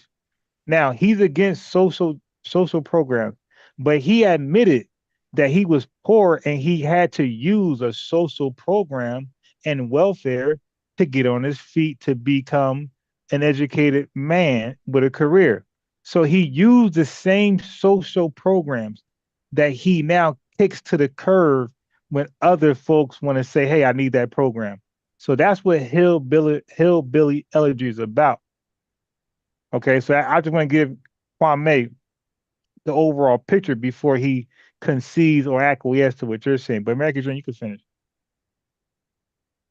I mean, I'm pretty much finished. I just wanted to say that the idea that the negative black culture comes from what when Kwame was talking about them inheriting stuff from white folks. I was just confirming that Thomas Sowell agrees with that statement. He calls them black rednecks. Okay, But so that's so all I Kwame, wanted to add to that. okay, so Kwame, when I'm saying be careful when people say that because again, he's using one hillbilly and wrote the book. So that is based off Kwame, one hillbilly's experience. He literally made his experience the experience of all hillbillies. That's Who what did that? hillbilly. Who did that? The author of the book that I can Google Of the the book guy name. Hillbillyology. Okay, okay. Not allergy, allergy, Allergy. Oh, Ellergy. Right. And that's the okay, book okay. that and I could play a video where Thomas Sowell referenced that book. I keep receipts, pardon me, and act in that magazine. Whatever I say, in 10 seconds I could find my clip and play it. It's called Hillbilly Allergy.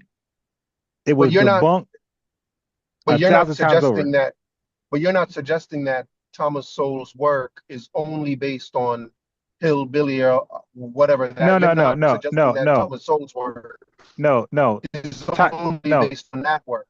Okay. no. Thomas Sowell does his own research, right? He does his own fact finding. He does his own shit.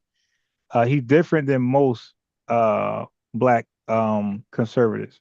Most black conservatives just regurgitate Thomas Sowell's research and talking points. They don't do no other, like they don't take it to another level.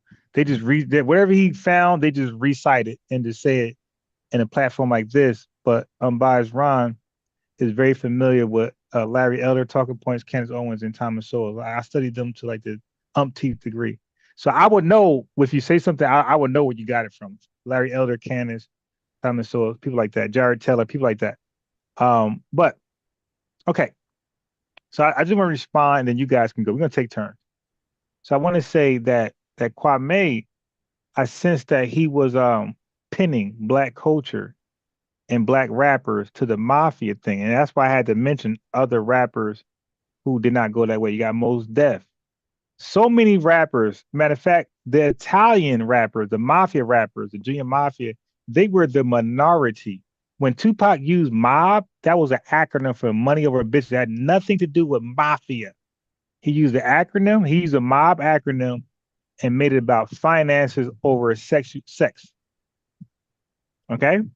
So I just want to say that. So yeah, so at that time, at that time frame, I'm like early mid 20s, you dig? So I'm really in the game.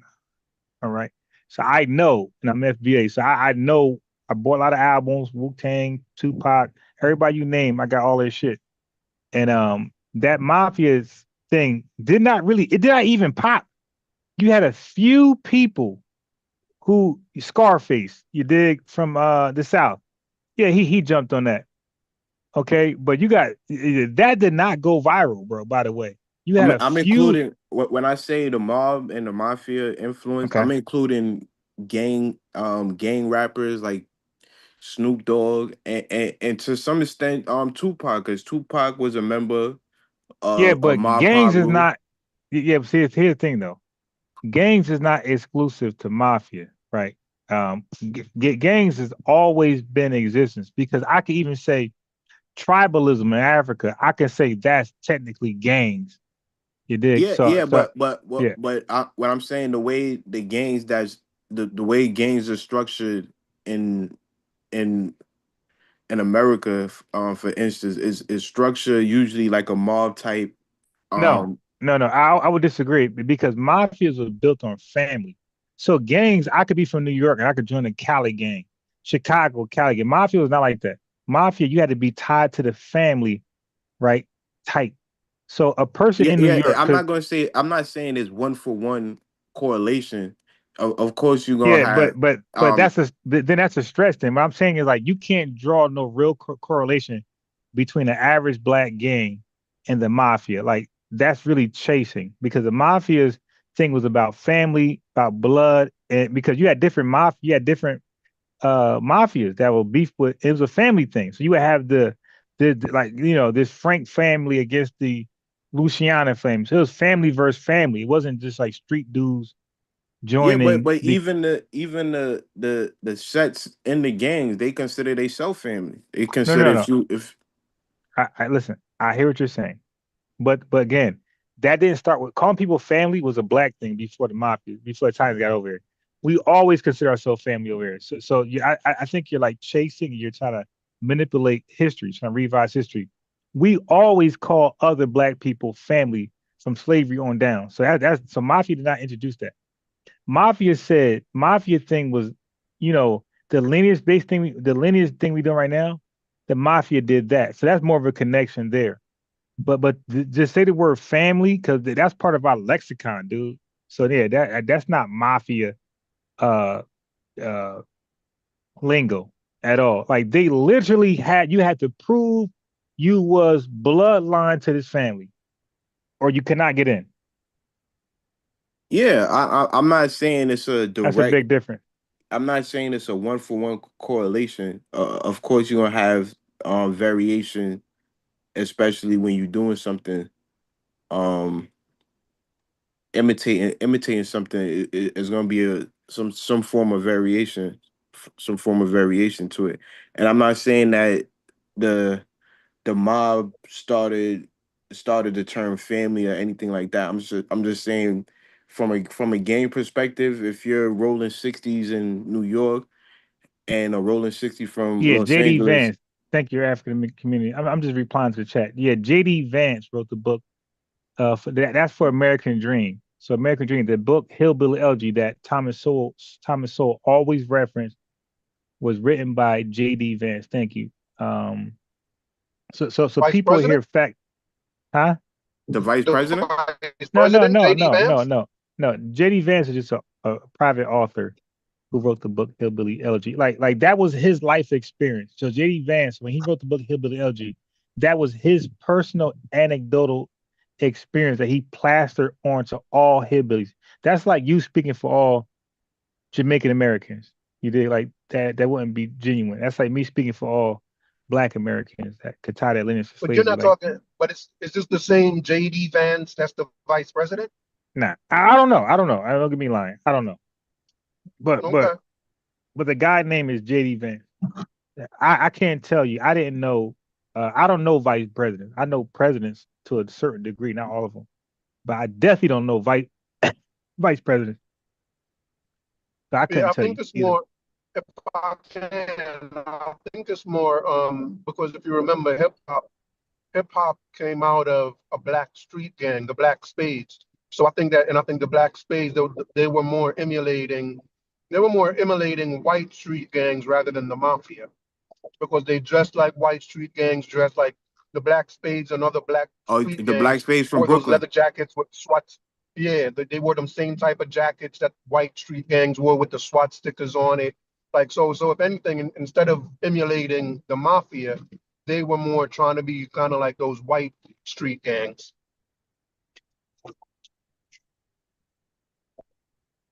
You kind of make sense. I see what you're talking about. Like the Warriors and stuff like that. Right, yeah. Yeah, Irish gangs too. They play a pivotal part in influencing certain part of culture too. I'm not. I think Ron is thinking I'm trying to be combative or generalize. I'm just using the available things I could see. The Mafia Yeah, I started. think your point. Yeah, I think your point stands in that um, the hip hop gang culture is emulating white culture, but instead of the Mafia, they're more emulating white street gangs. Yeah, yeah. Yeah. So I don't think. Yeah, I kind of agree with Nick Frank. What happened to American Dream is breaking up. You say look that like the again? host fell off? I was asking what happened to Ron. Looks like Ron fell off. Oh, you fell out. Now, what I'm mute. I'll let y'all go in. I'm not because I was gonna say something, but I want y'all to finish. I'm not trying to have the last word. All right. So now, but that doesn't work.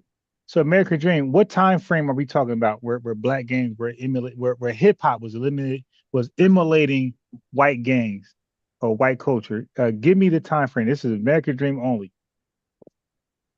Early 70s, the late 60s, early 70s. Because that's the time where hip hop that's the time where the Black Spades and So okay, so disco the was big, and hip hop kind of came out of that. Sorry, hip hop okay, kind of came out of yeah, yeah. So that this the part disco where culture. this is the part I disagree at. Like I said, see, what I'm not gonna let people do is try to give if we're gonna do gangs and we're gonna do the etymology, we're not gonna start right here because you guys say we're black and you say you guys say we're African, and then you guys say hip hop. Hey, they got drums in Africa. So people pick and choose when they want to cut off Africa from Black Americans, foundation Black Americans, and then they pick and choose when Africa is extended and get the credit for things we do over here. So if again, it's pick and choosing. I'm unbiased. I don't have a narrative. I don't have a pick and choose mentality. So if gangs were a thing, I would say tribes are the beginning of gangs. So if anything, the white man stole that from us, our ancestry, because we were tribal. They were not tribal. So so that's my thing. It's like people pick and choose when they want to start history or start a trend. But then when Foundation Black Americans want to say something, then they'll tell us, hey, no, your beginning has to start in Africa a million years ago. Well, then so does gangs. So that means the white man was, if tribalism, which you know, tribalism is that you can see that as gangs, that you can see gangs evolve from tribalisms. So instead of them influencing us, you can see that we influence them. I'm saying we as Africans, like the ancestry DNA African, right? Thousands of years ago. So I don't do that. I don't pick and choose. I don't do per capita when it benefits me, then do raw numbers. I don't do that. I stick to a standard and I go by it. So if we're going to the inception of like gang culture, then tribalism predates gangs. So that means that Italians, they got it from somewhere. So if we got it from the Italians, the Italians got it from somewhere. We don't see that culture in Europe before Africa. So if we're the generic African, then they got it from us, Are and we ain't get it you from them. saying tribal? Are you saying tribes didn't war in Europe? Okay. Tribalism. When you think of tribalism, do you think of Europe? You think of Africa? Which one you think got more tribes, Europe or Africa? I mean, Africa is Right, right, far right. larger than Europe. Exactly. So they got more influence, and so when people think right now, if I say, "Hey, your tribe is bad or good," the average human being will think of Africa. They're not gonna think of Europe. Okay. So that's what I'm gonna say to that. All right now, but even still, when you talk about that, uh, funkadelics, bambata, what you said gangs, and I don't now I can't tell you. I'm not a historian. Now, Laura Abba could call in and educate all of us on the Black Spades and bambata and the funkadelic. I don't know, but what I'm saying is through the music, because what Kwame started off by saying, he was saying that our music is influenced by gang.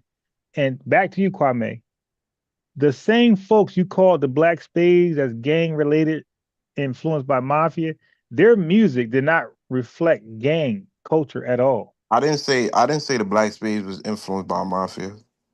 Well, that's what he I, alluded to. no, I Okay. think American Dream was saying that they was influenced by the white the the typical white gangs that existed Okay. primarily in Cool, the cool, East cool. Coast. But their music did not reflect all that right there, right? No, but I think the people Right. I think the segment you're talking about, they're more influenced by Black No, no, nationalism, no. But right, right. Pan-Africanism. Oh, cool, cool. Yeah, but I'm saying like because we're talking about you brought up hip hop. Yeah, You okay? So we're not talking about gangs really. We're talking about the music, the culture. So the culture did not reflect gangs. So let's say if I even say I concede to okay, Black Spades gang, but the music did not reflect Black Spades or gangs or mafia shit. The music reflected party, have fun, have a great time. We agree there? yeah. Okay. And then let's fast forward to when you said the mafia influence, the Scarface influence. So I'm saying even at that time frame, there was a minority of rappers who took on mafia names and things like that and rapped about that. They were the minority. I don't think it ever like for example, at some point trap rap went big, and even drill rap. I don't think mafia rap ever went big. The mafia influence. I don't think you can correct me and you could tell me, but I don't think there was ever a time where rap was influenced like majority on mafia bullshit. I have to disagree. Tell Uh, me what year and what rappers? particularly between the early '90s all the way up until Okay, so now good. I'm a little older than you. So I know my recollection better than you. Tretch. Was Tretch influenced by no, mafia but shit? mainly the mainstream popular rappers, the Biggie Get Smalls, wait, wait. he had the Hold commission. on. Bro, you keep saying Biggie Smalls. That's one rapper. Look, what I'm saying to you is this. Like when drill popped off, damn that. Even like goddamn Kanye West did a song with Alicia Keys with Fabio Foreign to like do some drill shit. And even like the trapping stuff. The trapping stuff was big. T.I. and the Future. What I'm saying is, bro, you're saying Biggie Small. That's one rapper. I'm saying show me the trend where other rappers got on board, like they did with drill and trapping. Show me other rappers who jumped on the commission type style of rap at the time of Biggie. Go ahead. Because Wu Um, Tang was there and they didn't do that. yeah. The Not Murder Inc. The Murder Inks. but Um, that came that came later. No, my boy. I'm a Murder Inc. fan. Ja Rule's one of my favorite rappers. No, that came later. Okay, DMX was before that, and so was the Locks. So now you got Sheik Luch. You could say Sheik Luch was, but Styles P and Jada Kiss, that ain't, and Sheik Luch was like the most irrelevant member of the group. But when Styles P made music and when Jada Kiss made music, it wasn't Mafia uh style type of music. Now, what exactly is Mafia style of music? okay, exactly what you said. You talk about rapping about, I guess, cocaine, rapping about some mafia shit, whatever the mafia was into. I mean, the Mafia was into selling cocaine. Right. Exactly. So okay, so DMX, did he rap about that? No, Did Tretch? no, but you just said I couldn't use Murder Inc. and Murder Inc. and DMX No, no, no. came out at the I same time. no, I never said you cannot. No, no. First of all, say all right. He's but chat. Now this is why Kwame get thrown in the tether class often. Dude, although they came out at the same time, DMX popped immediately. He took over rap. Ja Rule never took over rap. Okay, Ja Rule had problems in his beginning because him and Jay-Z fell out right away. So Ja Rule had adversity issues immediately. DMX had a free lane where nobody could stop him. And there's no album, no track where he was talking about mafia shit. Even though his album cover was mafia shit. The Scarface fucking album cover. But his music wasn't Scarface type shit. Right. Okay, so Coolio. What was Coolio Mafia or no? No, What about Petey Pablo? no. Snoop Dogg, the Dog Pound, they Mafia. I would say they fall into the cat. They would fall into the category because they gang members that rap. Oh nah, that's bullshit. Okay, so what about Nas? Um, yeah, I would say Nas too, to To a some certain, extent, well, no, yeah, to a certain okay, extent, to a certain okay. extent. Now I agree with you. Okay, so what I'm trying to do is test your integrity. So I'm throwing out rappers that we're not. I'm throwing out rappers that kind of. So what you just said about Nas, I agree to a certain extent. Yeah, to a I certain agree. extent. I agree with that. All right. Let me think of some more rappers. That was like popping. That was like really on. What about Mike Geronimo? I don't know too. I know Mike Geronimo was signed to Irv Gotti. I don't know too much about Mike Geronimo to Well, give. okay. Let me throw this at you. What about Mob Deep? Their name is Mob. Yeah, they certainly they rap about different. Bro, ain't none of their shit here. So now, so hey, chat. This is the issue with Mob Deep. Their name is Mob, but they was talking about Queens culture. The whole all. You know, I'm a huge Mob Deep fan. You dig? All of their music was about Queensbridge culture. None of that shit was about, like I said, Chef, Raekwon the Chef, he did mafia shit outright. 100%, can't deny it. Not Mob Deep. Mob Deep, their name was Mob. What about MOP? What about them? What about MOP? Was that Mob influence? Nah, not really. What about Too Short? Nah, What about definitely. Bone Thugs and Harmony? Nah. What I'm trying to say is like the rap, you can argue another something else, maybe trap or drill. But bro, Mafia, that trend never took off in To hip hop to rap. make it more to simplify, I would say gangster rap. Okay. Okay, yeah, because you have a genre called gangster rap, but that ain't mafia rap because the mafia, we watched the movies, right? And all of them was influenced by movies, right? We all were influenced by the mafia movies, but the mafia movies, they dealt with certain specific shit, and the rappers did not rap about that, from my knowledge. But maybe you in the chat can like help me remember. But they did not rap mafia business like that. I The mean, average if you rapper. rapping gangster rapping, you rapping about no snitching and keeping a code and things like that. I All would right, now think that when you that's. say no snitching, when you say no snitching, give me a rapper who's talking about that. I mean, if you a gangster rapper, that's primarily. No, give me a no. You should know because no snitching. That's definitely mafia jargon. So give me a gangster rapper who said don't snitch at that. Jay Jay Z, Nas. No. Hey, yo, listen, bro. Jay Z and Nas they never say that shit. Okay, try again. They They ain't never never said say they never said no never snitching. never. Maybe a Jay Z interlude, but there's no Jay Z song. literally has a lyric called "Made men are not supposed to make statements." Wait. It's a track. It's a lyric. Let me pull up. Let me see what Oh, song it. come on. Let me. We're talking about.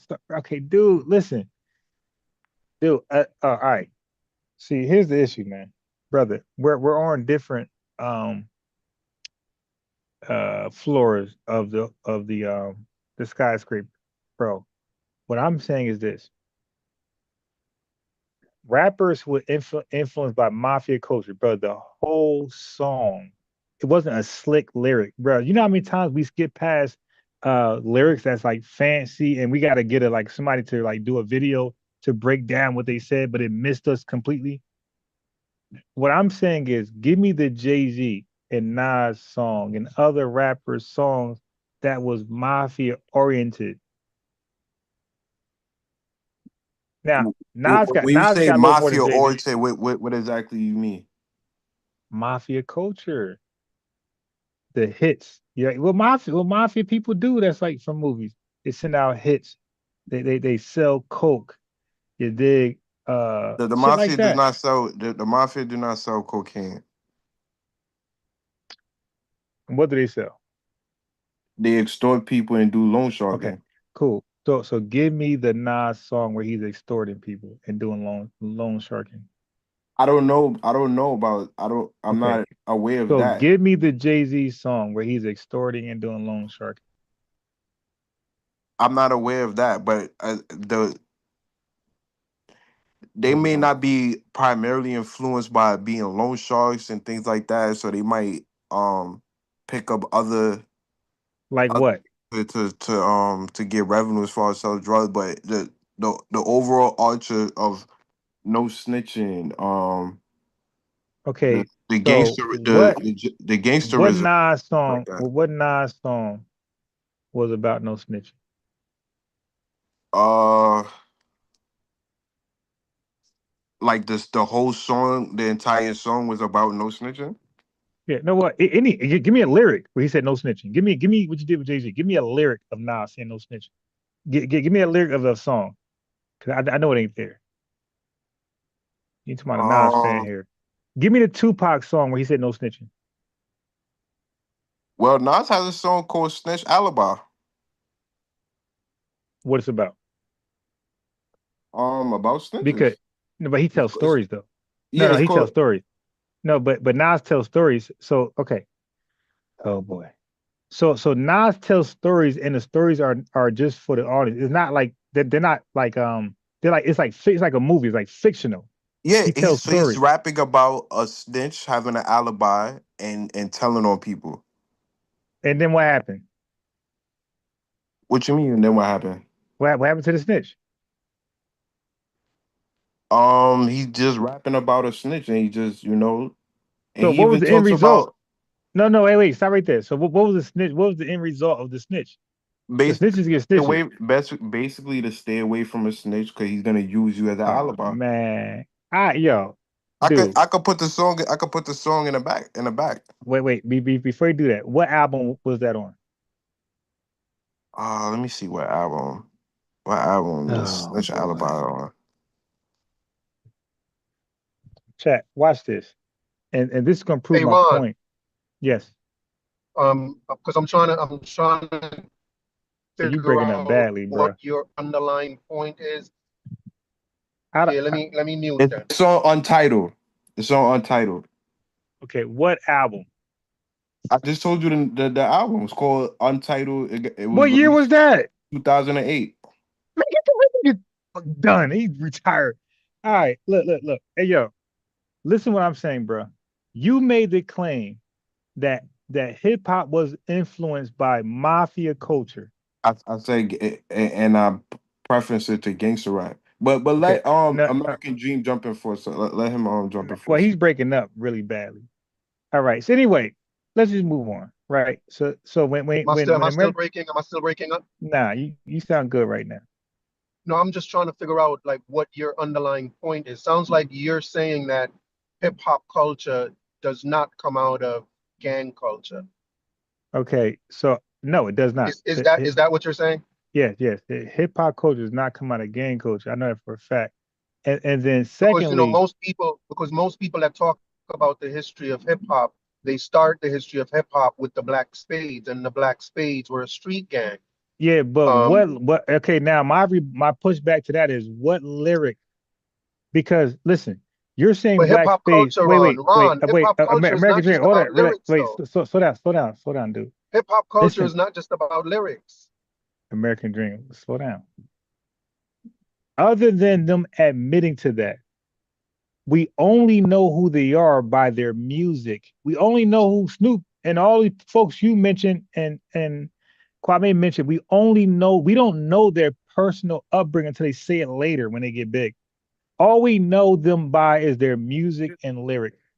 So when the Funkadelics, the Parliament, when they made music, nothing about their music reflected mafia, nothing, no gang, nothing, zero. So when their shit went national or East Coast, whatever, we danced to the music and the lyrics that was there. And none of it was centered in mafia gang or no gang, nothing. There's no gang ties, I don't think, ever to their music. So now what they confess to later, if you didn't live around that area, you had no clue. So they didn't put it in their music to influence hip hop heads. That's what I'm saying. So I'm trying to focus on what Thomas Sowell, the culture. I'm saying music, lyrics. That's what Thomas argues. He says that stuff influenced people to do bad and we don't shame it enough. Not people who got secret lives that's like criminal, but the public doesn't know about it.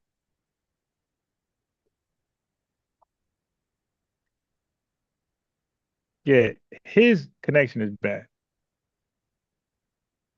All right. So Kwame, are you there at least? Yeah, I'm here. Okay. So let me find. Okay, so now There, can I'm y'all gonna hear me? play. Yeah, we hear you Yeah, now. we can hear you. Yeah, your connection is terrible, bro. I know you're driving, but No, it's terrible. I'm driving and I was going through. I go through a couple of really cold spots. Yeah. But can you hear me? Can you hear me better now? Yeah, we hear you good. Yeah, but I'm saying hip hop culture coming out of gang culture, like the Black Spades, none of them were made any records. You know what I'm saying? But hip hop culture at that time, hip hop culture was really just about street parties, scratching, dance. It was more of a Right. dance culture. So Right. it wasn't just about singing and lyrics. It was just a culture of Yeah. street Dancing. partying, But it wasn't dancing, gang. Right. It the way wasn't you gang influence. dress. No, but it was the gangs that were throwing the street parties. So it Yeah, was very influenced. And the way people dressed, the way people, even today, the way black kids dress is yeah. really influenced by gangs. The way they wear their pants low, Well, no, wait, no, it's really more influenced by prison gang. no. Let me correct you. A lot of the gold chains and Kangos and shell tortillas were influenced by dope boys, not gangs. Okay, so I don't know what state you from. I'm from Jersey, and before gangs is a new thing in Jersey. All right, we had street blocks and shit like that, and there was no like gang. You know, you were from a street and that was it. all right, and you rep your street, but there was no like gang, like you have it today. But we're talking about the history of hip hop, and hip hop Right, was right, started. right. Hip hop Wait, culture is said to have been yeah, started out of the Black Spades street gang. So but hip no, hop okay, culture was listen, started out of listen, that gang it culture. doesn't matter who it doesn't. No. So you're mixing apples and oranges. We're talking about when we say hip hop, we're talking about hip hop is an influence. So now what you put added to hip hop, that's going to influence people. Gangs was not in the inception of hip hop. So just because somebody was in a gang, you could be a white supremacist, whatever you are. A white supremacist maybe started the microchip, but you can't pin the microchip to a white supremacist or a white supremacist ideology because it doesn't comply. It doesn't fit. So people have a person, or if a gay person could do something, but I don't mean their creation is LGBTQI plus.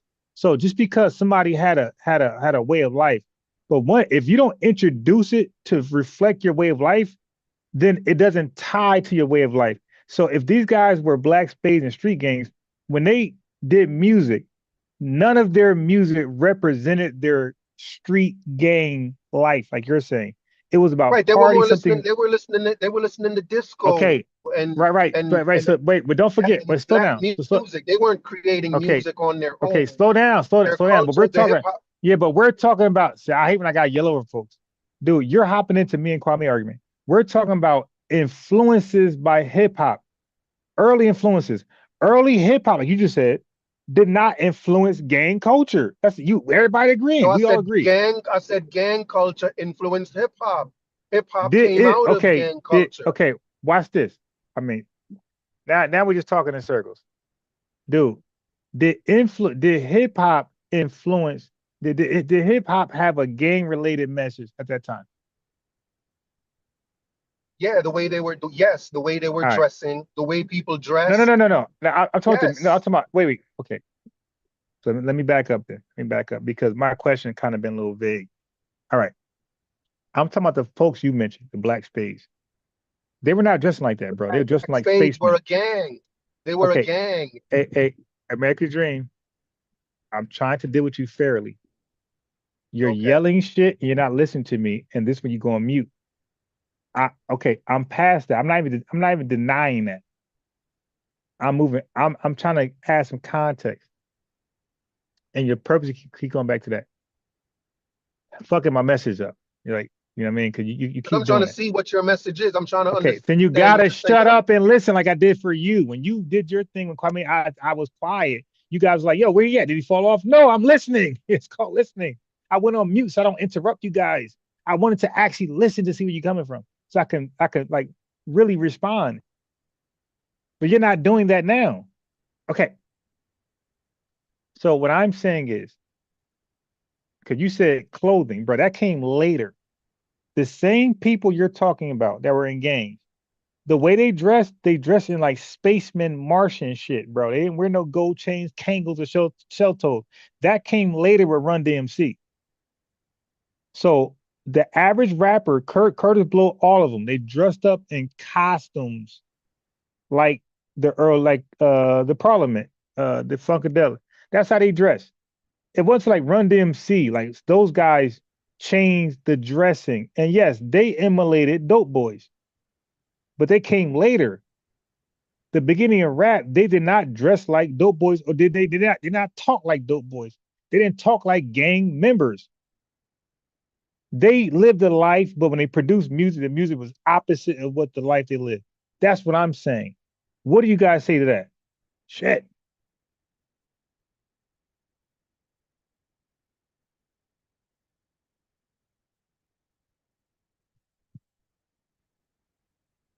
Somebody.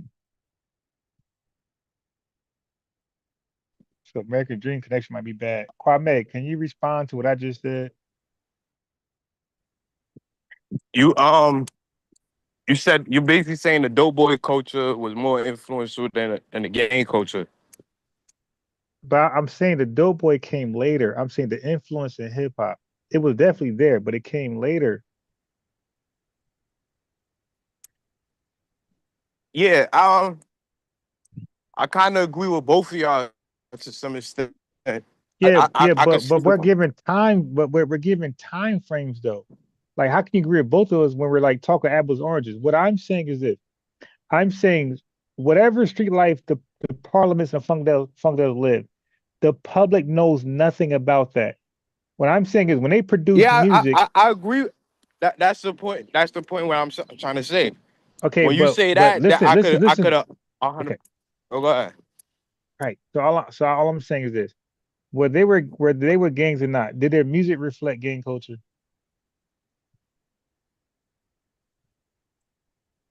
Hip hop, the start, the inception of it. Brother, we're talking about a specific group. He kept mentioning Black Spades.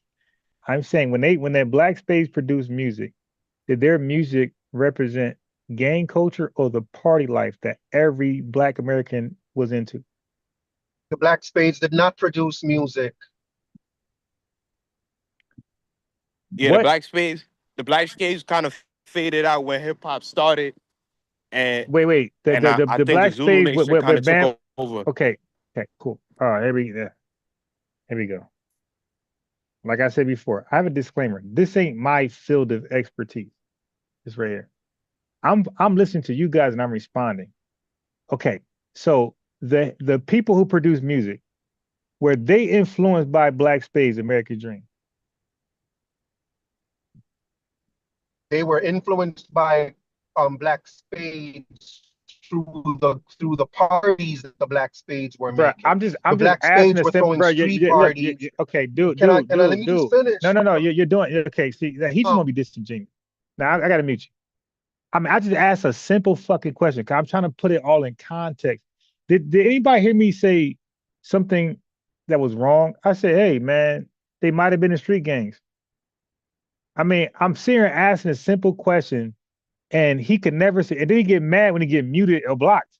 It's like, dude, you're being disingenuous. I'm just asking. It's just yes, and then let me listen. Unbiased Ron, yes or no, and I'm gonna expound further. That's all he had to say. He's not answering my question because he's trying to be disingenuous. And I can't even play the fucking Nick Fuentes video because these guys can't just be honest, which doesn't shock me. What's the question you're asking, okay, Ron? cool. So let's rewind. So you said the Black Spades were a gang that predated hip hop, right? They say hip hop culture started with that gang. Okay, cool. It didn't predate it. Hip hop Okay, culture cool. started with the gang. So now I'm saying in the culture. Can I just be a little more clear? Because I got you. Because I know you're a slick dude.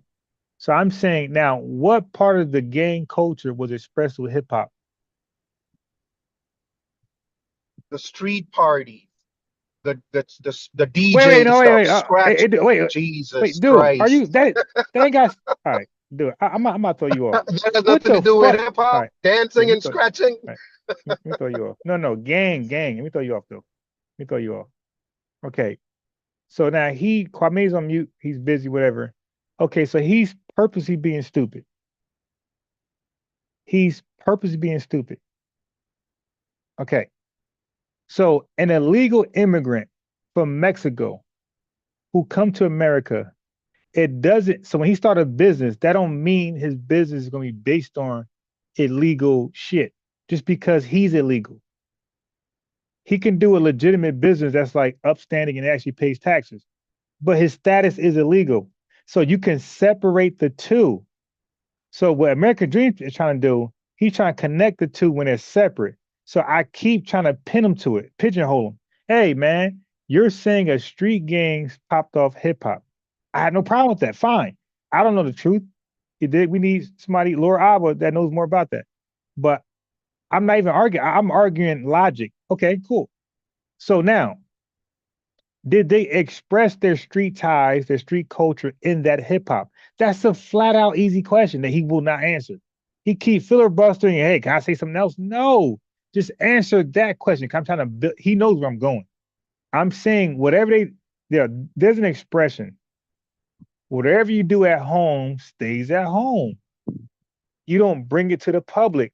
So whatever. So if what he's saying is true, whatever they did not express it in the music.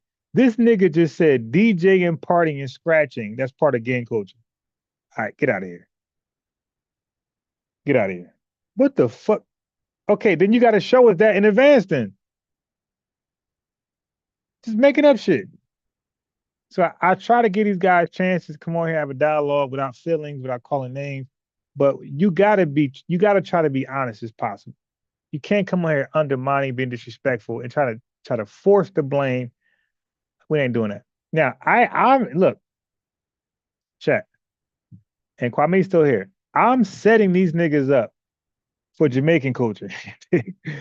Because whatever they thought that we were doing that was gang related and degenerate, I want them to explain Jamaican culture at the same time. Because that shit was times 10. Okay. So I'm lining, I think they kind of sense it. I'm lining them up with questions, trying to get absolute answers. So when it comes to Jamaica, you dig, it's still the answer is the answer. All right. So that's where we're going. So some of them could kind of people. Ron, give me about 5 minutes, but nobody would disagree that Jamaica got degenerate culture. Yeah, but we're not even there yet. Well, we're not even there yet. I'm just trying to be honest about hip hop. So it don't matter if hip hop will start from a white supremacist. If the culture does not express white supremacy, then there's a separation. There's a line drawn. That's sometimes you guys to admit. But if you can't admit that, it's like, what else to talk about? Like, we can't even be honest. Because then you got to show me gang ties in the culture that early. Right. Which you guys can't. So it's like, yo, so let's just move there and let's get back to the Raekwon era and past. But dude don't want to even admit, yo, they separated their gang ties from the hip hop culture that they was part of in the beginning. I don't know the problem with that, but I get it though. I get it. And then when we throw around the word tether, that's why we say when a motherfucker can't be honest about simple history, it's like, what are we doing? Because there's a documentary called Microphone Check with all those guys at that time explaining the same shit. So like we have a reference point. Using Microphone Check as a reference point? I'm using, listen, in Microphone Check, did he have the early pioneers in hip hop? Yes or no? Some of them, I think. I didn't watch the whole thing, but I just seen portions of it. Okay. So watch this. Did he have majority of them? From what I've seen, he has some of them, but not everybody. Okay. So who's the everybody who was missing? Tell us. I can't, like I said, I can't give so you don't know. So here's the thing. I just said he said black. I'm just going off that most of the early founders of hip hop, they disagree with Tariq. So most of them?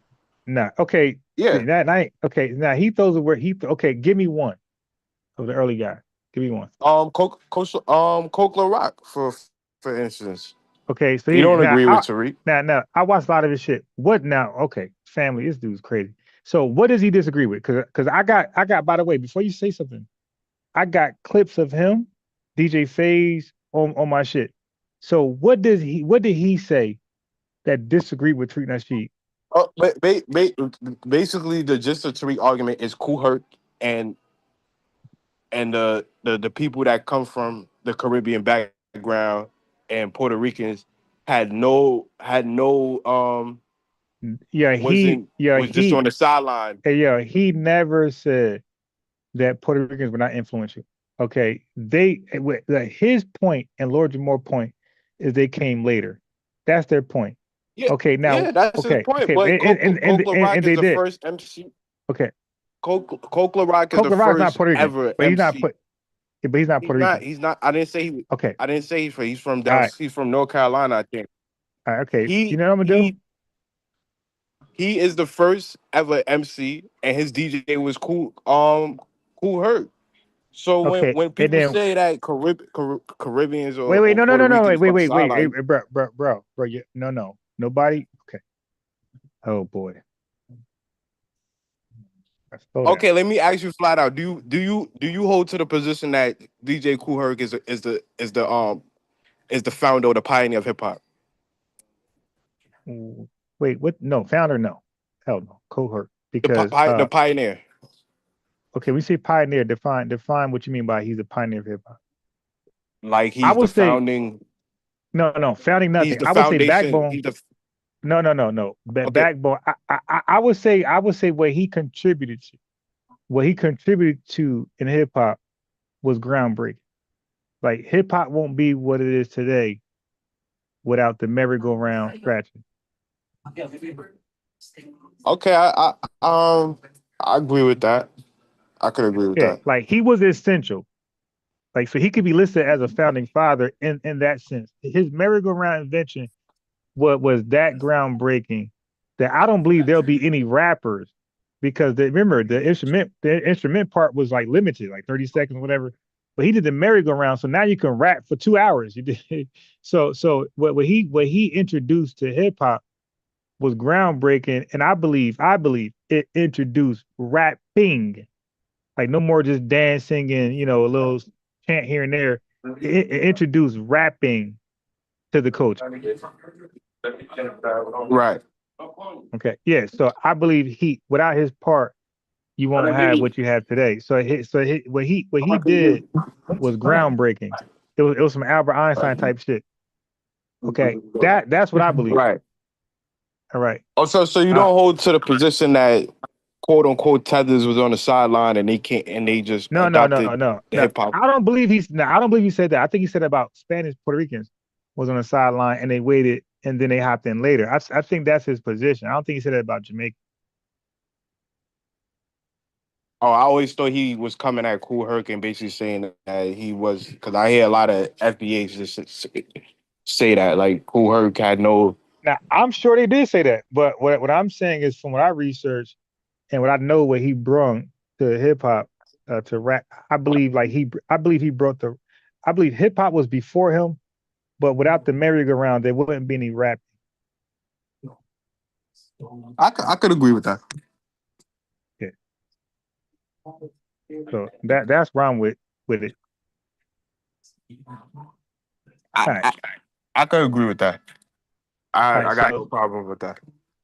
So let me play the Nick Fuentes thing, and I feel bad to kick what you call off, but dude, like stop changing the topic, and it's okay to agree to disagree, but we ain't gonna like, dude, you're saying gangster and rap, and I'm not even you didn't even hear me deny that because I don't even know. I don't even deny that. I'm just saying when they expressed hip hop, it wasn't via gang culture. That's just what it is. All right, here go Nick. And that kind of stuff. And I think the uncomfortable reality is a big part of it is intrinsic. One of the big arguments against the abolition of slavery in the 1860s is that, when Europeans colonized Africa, they hadn't discovered the wheel. There's no two-story buildings. That's crazy. No wheel? No two-story buildings? Yeah. All right. Do you agree with that, bro? Nah, I guess he didn't. I guess he wasn't aware of Mali and stuff like that. Yeah, but you need to be aware of that if you're gonna make these bold statements in front of Candace Owens and a million people who are gonna view this shit. And that's what we're saying over here. We're like, yo, bridle your tongue. Like I said, I don't know. Y'all saying Black Spades. I don't know that. I never claimed to be a hip hop connoisseur or guru or expert.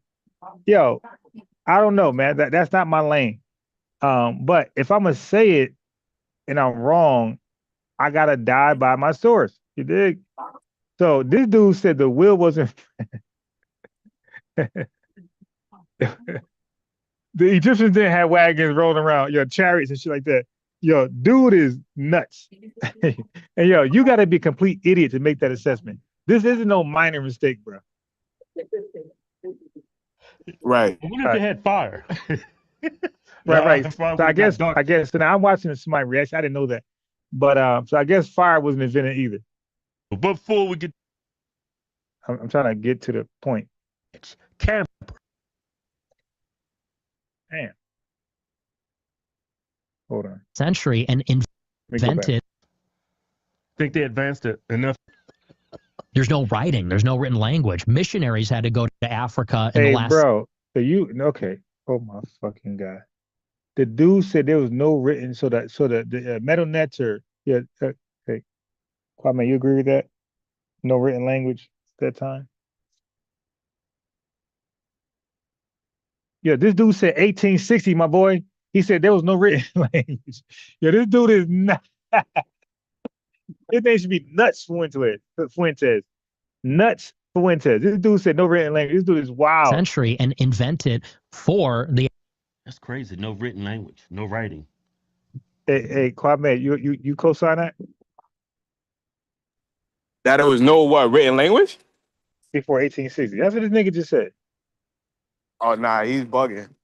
You have the Congo script. You have the Nabissi script. It's a few. This your man's though. It's a few scripts.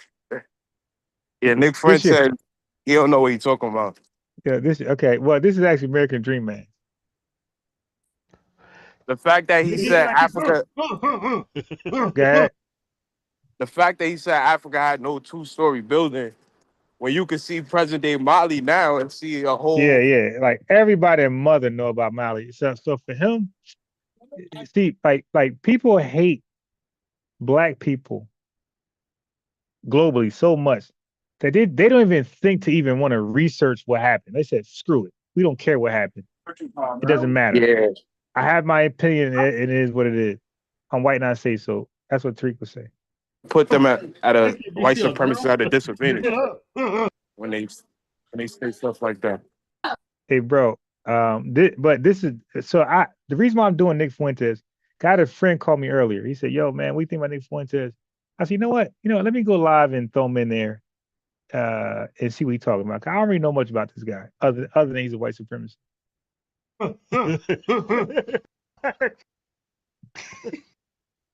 Egypt is a different race. Keep going. Yeah. African people, because there's no recorded history. They didn't have writing. So Egypt is not in Africa. Well, Egypt is a different race. You know what? A lot of people think. Yeah, this dude is fucking nuts. Yeah, I knew. I thought, yo, Candace Owens got to know that much. He said, so Egypt ain't in Africa. He said it's a different race, dude. I mean, again, race is some made up shit. By the way, Kwame, you know that, right? Race is a social engineer. Shit people made up. There's no such thing as race, bro. It's made up by white folks. Yeah. Okay. Everybody African until it gets to Egypt or somewhere, something like that. Then they have to change the terminology and all the phenotypes. All right. Yeah. So. All right. But yet a Nordic or East European who never did shit in his life, he could tether himself on to Rome, Greece, all type of European history. Yeah, exactly. When we know the Latins look nothing like no Nordic people. They didn't have red hair. Nor did the Grecians. They didn't look shit like nothing. The Greeks didn't look like no goddamn Lily Donald Trump looking dude. Yeah. It only becomes a problem when they get to Africa, but so and like this is why I say, like, yeah, I would love to speak to Nick Fuentes, yo. I would love to talk to him. But let me see what Candace does. All of Africa is nothing but sub-Saharans. Negro. I'm trying to get to the argument, the debate. I don't want the add-ons.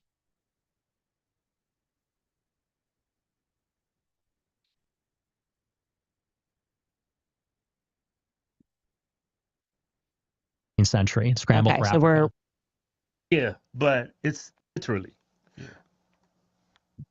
Egyptians were not black. Okay, but you said when they went to Africa, so I just want to. The interior of Africa in the late 19th century scrambled for Africa. So we're now knocking Egypt out of Africa. Well, Egypt is part of northern Africa, sub-Saharan Africa. You said Africa, so I'm being. But it's not. I'm not trying to be. I'm not trying to get a gotcha. I'm just responding. You're saying Africa. Sure. Yeah. It's in Africa. It's Egypt. Right. North, south, east, west is still Africa.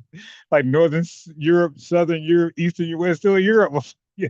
This dude is. Oh, okay. Now it's kind of making sense because he kind of went off for her on Twitter but now I see what's kind of going on. What's going on? Update me.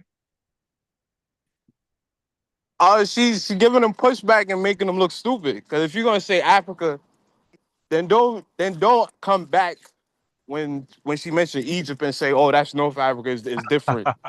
Like I don't, you know what I'm saying? You said Africa. She didn't say Right. You said Africa.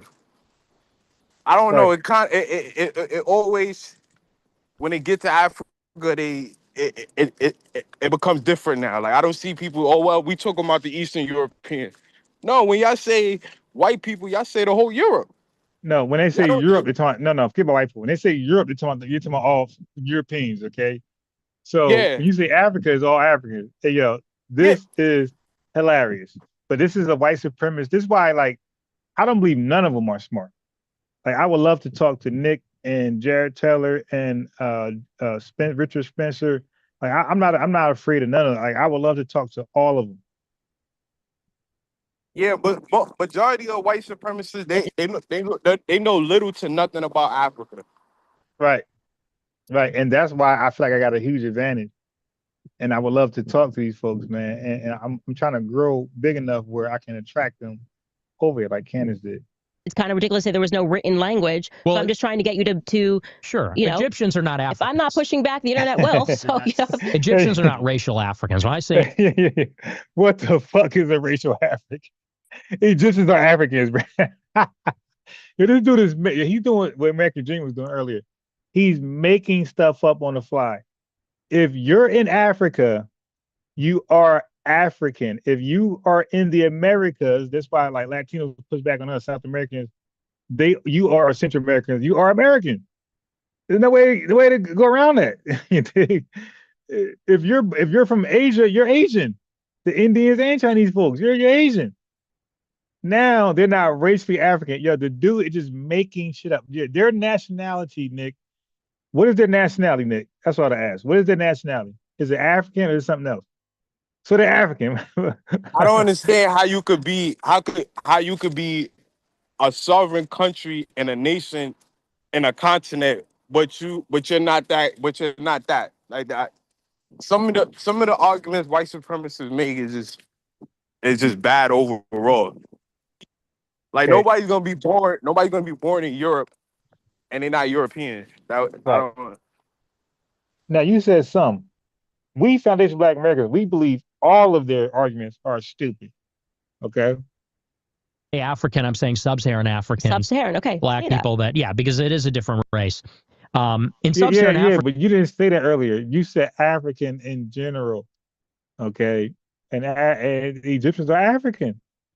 And we didn't, Europeans not penetrate people in them. Libya, Gaddafi was African, dude. And even if you say sub-Saharan Africa, you had 2-story buildings in Ethiopia. He's wilding, and like you said earlier, like a lot of these guys don't even care to research Africa, so they just make just like Donald Trump. He didn't know that Liberians spoke English, which I thought was embarrassing. If you don't know that Liberia was started by free Black Americans. So no. Started by the ACS. No, started by white people, white supremacists and slaveholders, and they immigrated free Blacks over there. So, but it was started by the ACS. I don't want to get to. No, that's a fact. Okay.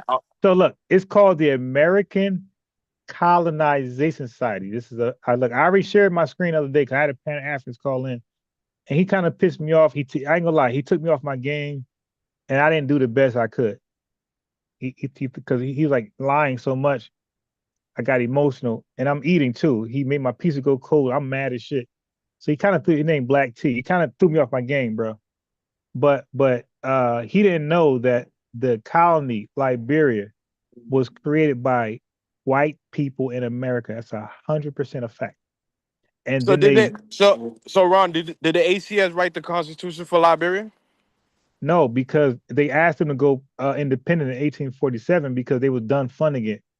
You dig? So so no, they didn't write the Constitution, but it was founded by the ACS, and all those Black people that was sent there, bro, 12,000, that's called forced migration. That's the same thing that happened with Great Britain and the American colonies. They forced migrated them to America. That's not they want to stay in Britain and live in Britain, right? They forced So migrated are you them. saying all 12,000 was forced migrated out of America, and Forced no black migration. people wanted to, and no Hey, black people listen, wanted to? listen. No. There was a couple because we know, but the Alexander Cromwells, the Martin Delaney, the Paul Cuffs, the Richard Allen. We know a small few, a handful want to go there. What I'm saying is, bro, they literally purchased unsuspected black people from a plantation and shipped them to Liberia. They was unsuspected, unexpected. They knew nothing about what was going on. They literally purchased their freedom and said, "You got to go here or go back to slavery." And that's called forced migration. You got little to no option. It's like, yo, go back to slavery or go here. They're like, I guess go here. You dig? So that's called forced migration. But they knew nothing about Liberia. They were literally on a plantation, bro. They went from a plantation to Liberia just like that. I just snapped my fingers. Look, like that. But Ron, we know that majority of the people that went to Liberia was not slaves. Majority of the people that migrated to Liberia was free blacks. Hey, Kwame, you got to listen to me one more time, brother. Slow down. Slow down. Take your Addy pill. Take your Ritalin pill. Listen one time. I said they purchased them out of slavery and told them. So I said the word purchased. That makes them free. There were no enslaved blacks that go to Liberia. They were all free. But they were purchased by white people, by the ACS. They were not purchased the way they were not born free like Paul Cuff, and they didn't buy themselves out of slavery like most black people or get bought from slavery most black people. They were bought by white people, bro. Those 12,000 people were bought by the ACS. Yeah, but and even to some extent, I would agree that the ACS played a pivotal role with the forming of Liberia, but that was usually done through the government. Brother, listen, no. The ACS was a private organization and they linked up with slaveholders. So why would hold but on, they was listen, federally funded. But it doesn't matter. This is what I'm saying to you. Well, shit. Most of the programs in America is federally funded, but guess what? It's up to the racist states to equally distribute it, and they don't. You dig? They usually block out black folks and just limit and just exclusively give it to white people. So federal government, they fund stuff, but they leave it to individuals or private organizations or the state to distribute it equally, and they never do. And that's why we're suing the government for reparations because of that right there. Now, the ACS was a private organization, bro. They linked up. Do you know? Did you know? Slaveholders was also invested in that whole ACS thing. Did you know that? Yes or no? No. Okay, so that's a fact. Go Google it. So, chat. Why would slaveholders will want their money? Because slaves were money, enslaved people money. Why would they want their money to go to Liberia? Because a lot of the people, Kwame, they felt were troubled slaves, like future Nat Turner's future what's the other guy? Denmark Vesey. They seen him as that. So they had them buy a lot of the troubled enslaved people there. They felt was going to like maybe one day spark a rebellion, a revolution. So, and then the free blacks that did not want to go, they told them as well, hey, you got to go here or you're going back to slavery, because they didn't want them to inspire a rebellion, and they didn't want to inspire them to be free like them. You see a black man walking around, you watch Django, you see black, oh shit, how the fuck he get free? You did. So these slaves like, wait a minute, wow, you're not in chains? What you doing? Oh, now I'm free. How? So yeah, so they didn't want that going on. So they want to discourage that, and it was shipping them off to Liberia. That's why they established Liberia. It was nothing for them to be upstanding blacks and to compete with America. No, it was colonized by them, ran by them, up until they no longer wanted to fund it, and they said, hey, go for independence. And that's when they cut the ties or the fundings off in 1847, and it became a shithole ever since. And it's been like it's been reliant on America ever since. Go ahead. How can you say Liberia been a shithole when Oh, Liberia is one of the most prosperous countries up until the 1980s? But hold on, bro. What is their major currency over there? I'm not sure right now. The American dollar, man. That's why they Okay. still speak. That's why they still speak English, bro. America been their bailout for most of their existence, bro. They never got shit popping So, on their own. let me ask you something, Ron. Are Okay. you saying that Liberia was a colony of America? Yes, you didn't know that? Explain how. Okay. It was founded by colonizers, American Colonization Society. It was a colony. Go. You know the definition of a colony, right? Yes, but hold on. Before you do that, let me go to before we go back and forth. Let's save time. I want to play the next Fuentes video. So no, I'm saying I'm gonna get to the crux of it. I'm gonna ask Google was because America and China, bro, are the only two white European countries to never colonize Africa, and America get a little bit of slack because of Liberia, because it was a colony. Watch this. It was not a colony. You could even Okay. chat GPT it. It's gonna tell you Liberia is not a colony of America. Or Right. was and was never a colony of America. Yeah, listen. Let me share my screen. Right. So it's a chat. Listen, you gotta be careful for people like him. It says Liberia was never colonized in the traditional sense by European power. Exactly, because the ACS ain't a European power. So going back to 1892 or 93, that Berlin Conference, these were European powers carving up Africa. Russia, as a country, as a power, never partook in that. America, as a power, never took part in that. But a small private company, institution, ACS, had created. So let me finish reading. Liberia was never colonized in the sense of the 1892 Berlin Conference, right? But it was also not entirely free from external influence. It was established in 1822 as a colony for freed American slaves. It was established in 1822 as a colony for It was freed established American as a slaves. colony, but never for Okay, America. so Never we're for done. America. Dude, it was okay. So when the ACS established as a colony, who ran it? What was it when they got free blacks over there? Who ran it? Was the free blacks ran it or the ACS? The free blacks always ran Liberia. Hey, bro, no. Well, first of all, who put them in power over the natives? Was it themselves or the ACS? I mean, they had all the skill sets. Babe, no. The question is this. See, chat, this is what they do. The question is very simple. Who put them who empowered them over the natives? Was it themselves or the ACS? Who put them in government and shit like that? They themselves or ACS? I'll say a little bit of both. Chat. These guys are going to a country that they know nothing about and is already occupied by natives that know anything about the landscape. America tried to do a Rwanda with the Hutus and Tutsis. They tried to empower the minority over the majority to start some type of genocide over there. It didn't work, but it worked with Rwanda. They did that with the Tutsis over the Hutus. This dude does not know. He's freestyling. He's trying to chin check me to see what I don't know and don't know. Hey, bro, please save your time. You're not going to know more. I'm just correcting you when you say that No. Liberia was a colony. You didn't correct me. I'll read it again. It was established in 1822 as a colony. Now, my question to you is, because you said we could AI it. This says AI overview. Bro, was it established in 1822 as a colony? Yes or no? Yes, by free blacks. All right. Okay, we're done. No.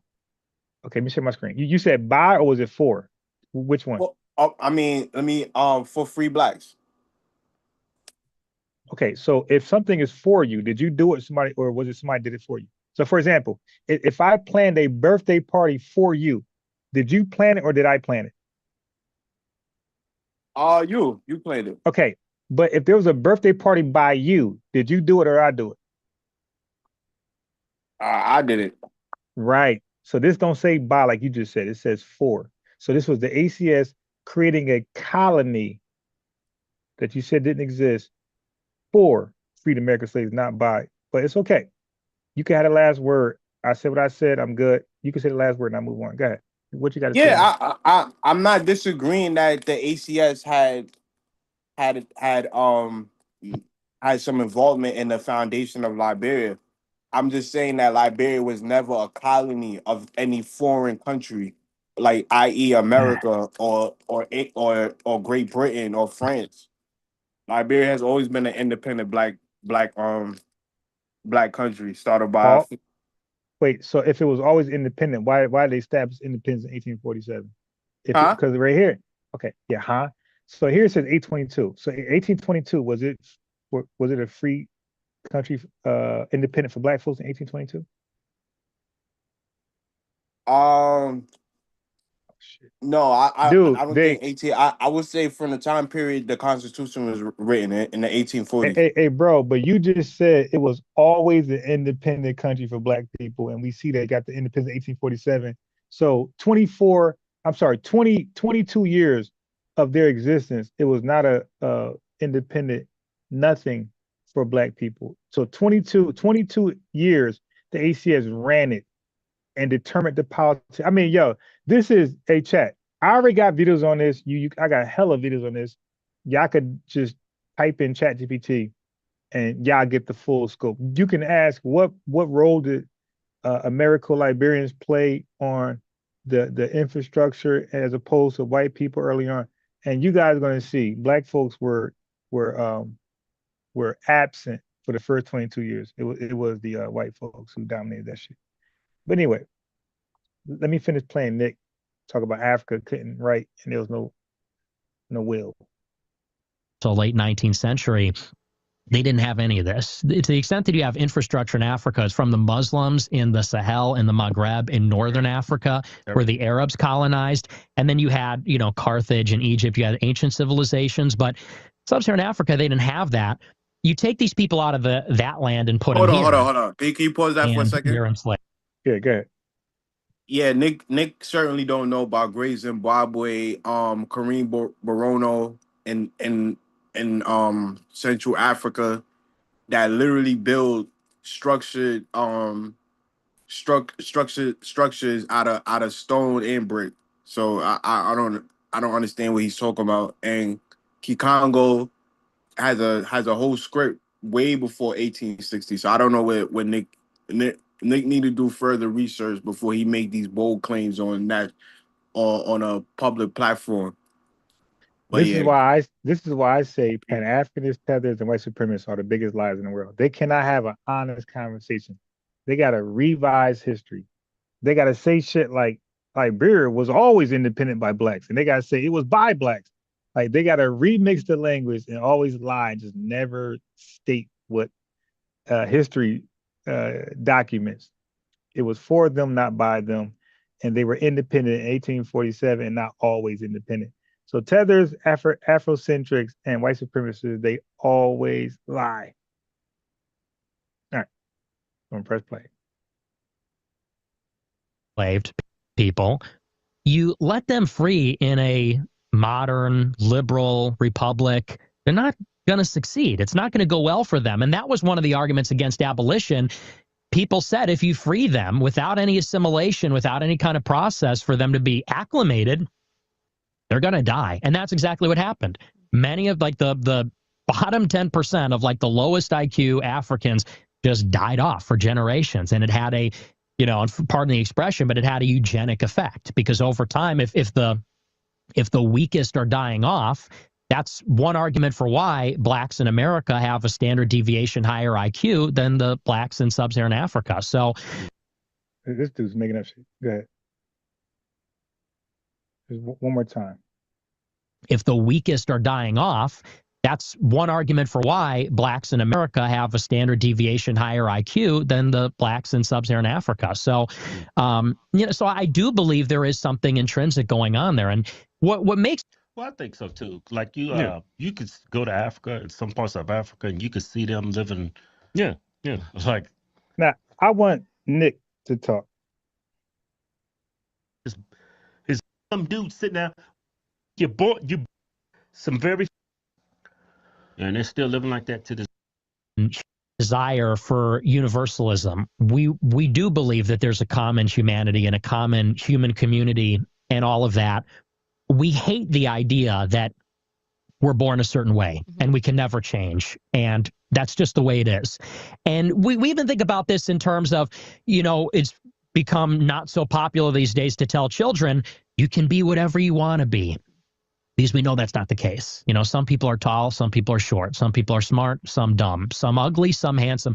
That's why, by the way, incel dumb is a big part of this also. So you believe these are immutable characteristics that are assigned at birth? I think that, yes. For the most part. Things like race, all those attributes are immutable and unchangeable. All right. So now let me finish keep playing. But they have changed. Just factually speaking, they have changed. They change over time, over the generations. Okay, so then you don't think it's immutable, because if this was an immutable individual person. Okay, so you're saying that if you are born at this space and time as a black person in America, here is the cards that you're dealt with, and you can't change that over time.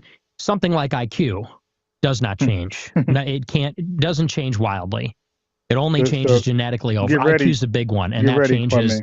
That's a genetic trait, and so that can change over the generations, but not. You can't take an individual that's 75 IQ, which is the average in West Africa, and take them to 100. So two dumb people can't produce a smart person. I believe they can, actually. Yeah. Uh-oh. Yeah. Hey, listen, Kwame, are you familiar with this whole IQ argument that stems from Charles Murray, the Bell Curve book? I'm familiar with it a little bit. I think it's flawed from the little bit of research I do. You think? All right, listen. So, first of all, that is not a peer review book. That's a cherry picked, like, again, you talk about AI, bro. AI it. You dig? See, the difference in me, chat, is that I stand on AI. And most shit I say, AI agrees with. I fact check myself. These guys, AI don't fuck with them. You dig? They pick and choose when they want to use it. So scholars debunk the bell curve because scholars know that your environment can affect your IQ results. So a kid growing up in a hostile environment, a hostile home, oppression, cops, shit like Jim Crow, they understand that that can affect your performance in school and testing. And they know kids without that stress is going to most likely score higher. So, and the proof is, if you take that kid out of the hostile environments, if you put them in a 2-family home and kind of experience day to day what a white person experience, those kids either have the same rate IQ as white people or even over. You agree with that? Yeah, I definitely agree with that. So do you believe IQ is genetic or is based on environments and shit like that? Is our environment definitely based on environment? Okay. So your boy, that's why he hangs up. Your boy American Dream yesterday said it was genetic. So basically he agreed with Jared Taylor, Nick Fuentes, and Charles Murray, which is interesting because even blacks who I disagree with, whether they foundational, not immigrant, whatever, most of them don't agree with this IQ shit. So it doesn't surprise me that Candace Owens does not agree with it. And matter of fact, hey chat, American Dream is a big fan of Thomas Sowell. Thomas Sowell, when he was talking about hillbilly elegy in that same speech, he debunked the IQ shit in the same speech. So there's no black guy that believes they're intelligent is going to believe the IQ shit where there's a smart gene, right? So for American Dream, like you said, Nick Fuentes is not familiar with African culture and history. Well, I would say American Dream is not adverse. He's not well versed on Thomas Sowell talking points, and he claims that to be like some scholar that he watches. Thomas Sowell does not agree with the IQ shit. He debunked it in his hillbilly elegy analogy. All right. So anyway, that's why I know I'm a little different. So guess what black immigrant group specifically debunks the IQ cherry pick assessment by Charles Murray? Do you know? If I'm not mistaken, I think Nigerians. Yes. So if this, so if black folks are born with a dumb gene, which Candace Owens just said, two dumb people, right? And black folk and white folks are born with the smart gene, then explain Nigerians come to the country who are born with two family homes. They're not born in a hostile environment. They're not born under the legacy of Jim Crow and all that shit. Why are they outperforming everybody in America in academics, any stat basically, any field of competition or challenge, they killing everybody. So Nigerians debunk the Charles Berry assessment by themselves. The fact that they exist in America is a case in point for the Charles If I'm Berry not bell mistaken, curve that always bullshit. been like the stumbling block for that whole position of the IQ thing was a Nigerian. Yeah, and they usually dodge that when you bring them up. They usually start stuttering and stumbling, and do some Nick Fuentes shit. Right. So, yeah. So they don't so, but there's a lot more racism in the IQ shit. Now the IQ shit. Here's the thing: the IQ shit. Nick Fuentes don't limit that to just foundational Black Americans. They're saying globally. That's why Candace Owens was like. That's why she entertaining globally. The white supremacist says globally Black folks are inferior. That's why he brought up. Even Black Americans debunk that. To me debunk that. I mean, even the early Pan-Africans, they was highly educated during the same time when slavery was going on, and even after slavery ended. Yeah, Frederick Douglass was highly educated. He's not a Pan Africanist, but I get what you're saying. And also the George Washington Carver. But I'm saying in more modern Now I'm times talking because about like the Martin Delany. Martin Delany graduated yeah, from Harvard. no, but let's listen. So you don't notice. Yeah, there's a Black conservative that comes on here, CLR. You need to talk to. He dismisses all of history in America, Black history. He only considers from the 2000 on. So whatever you talking about, bro, he'll dismiss it in your face as it's old, it's past. Okay. I invited DJ Focus, your man, and they debated this shit. And whatever you bring up beyond 2000, he disregarded, he dismissed it as it's old news. He'll say, talk about now. You dig? So now will be the Nigerians. That's why I bring up Nigerians because a lot of these folks dismiss history, they handicap us, and they want to talk about from the 2000s on. So I bring up the Nigerians Yeah, for that reason. Nick is kind of losing his bag. It's kind of like looking bad on this. All right, so I'm gonna play some more Nate. I ain't know his, to be honest, bro. I never heard him. I never heard him argue. Never heard his talking point. I heard his name from Tariq and Myron Gaines, but I never heard him speak like that. And I know he was just dumb. Okay, let me just press play. I've seen two short people and their kids 7 foot tall. Fast that. Black baby believes that. I want to get to the next one. Low IQ people. But here, no. So two. What else we got? But so does that kind of debunk your? No. So two dumb people can't produce a smart person. I believe they can actually. Yeah. But so does that kind of debunk your? No, because it's rare that happens. Oh but my God. IQ is a heritable trait, so it's unlikely that happens. And this is what her she says, I'm white and I say so. Like, and yo, the brother who gave me this video, he act like Nick was winning. Hey yo, Kwame, the brother is FBA who gave me this video. He told me Nick was winning. Yeah, he lost his mind. He lost his mind. Hey brother, you might want to do a DNA check, man. I don't know, man. Yeah, saying your FBA, I don't know. And Candace Owens is just walking him down on his points. And he's she is so confident and he made it appear to me as the opposite.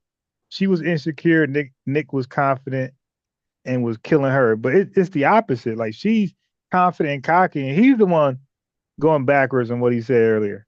Yeah, look at his face. He looks uncomfortable. He don't look secure. He backtracked on a lot of his points so far. Yeah. So my FBA brother, yo man, what's up, man? I might need to see your paperwork or some shit going on here. And if that's the case, if that's the case about the IQ thing, then how did slaves in America end up becoming, inventors, scientists? Right. Yeah. They lost their mind, man. You know, they heart surgeons and everything else. But again, and this is why now you see why the Union had to kill these niggas in 1860.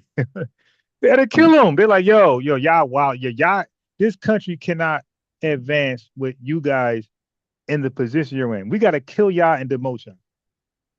Yo, they knew this country could never prosper and excel with people like him on the plantation.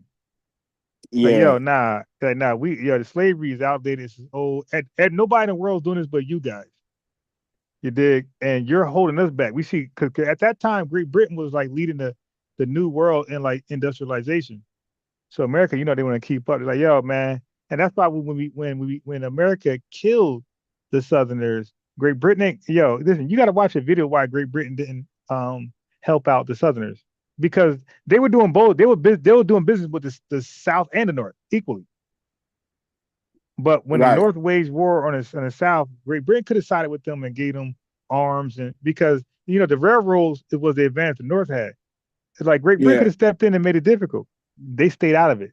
They said, "You hold your own nuts," because they knew that America could never be where it's at today, with people relying on cheap, free slave labor. How long it's going to last? Eventually, they're going to do a 1804, and now everything is up in smoke. So they're like, nah, we ain't doing that, dude. We seen that before. We seen that play. We're good. Yeah. Get on code or die. And they choose death. They chose death and they died. And now you have the Nick Fuentes, and he's the anchor babies of those folks that took that huge L. So let me Yeah, see this what else kind we of got. embarrassing for Nick. I'm not gonna. I thought he was a little bit more intelligent than what he appeared to be, but this is bad. Yeah, I don't think there's no white supremacist intelligent, because my stance is they all gotta lie. Or white supremacists gotta lie because they gotta promote white power. So to promote white power, you gotta deny black excellence. So they gotta lie. So I don't think none of them could be honest. And that's why I'm never afraid to debate a white supremacist. Now, somebody who's not a white supremacist, just like somebody who knows the numbers and things like that, they might be more scarier to debate. But white supremacists, I know they're gonna lie. So it's like, yeah, come on, I'm gonna catch you eventually, the way Candace did.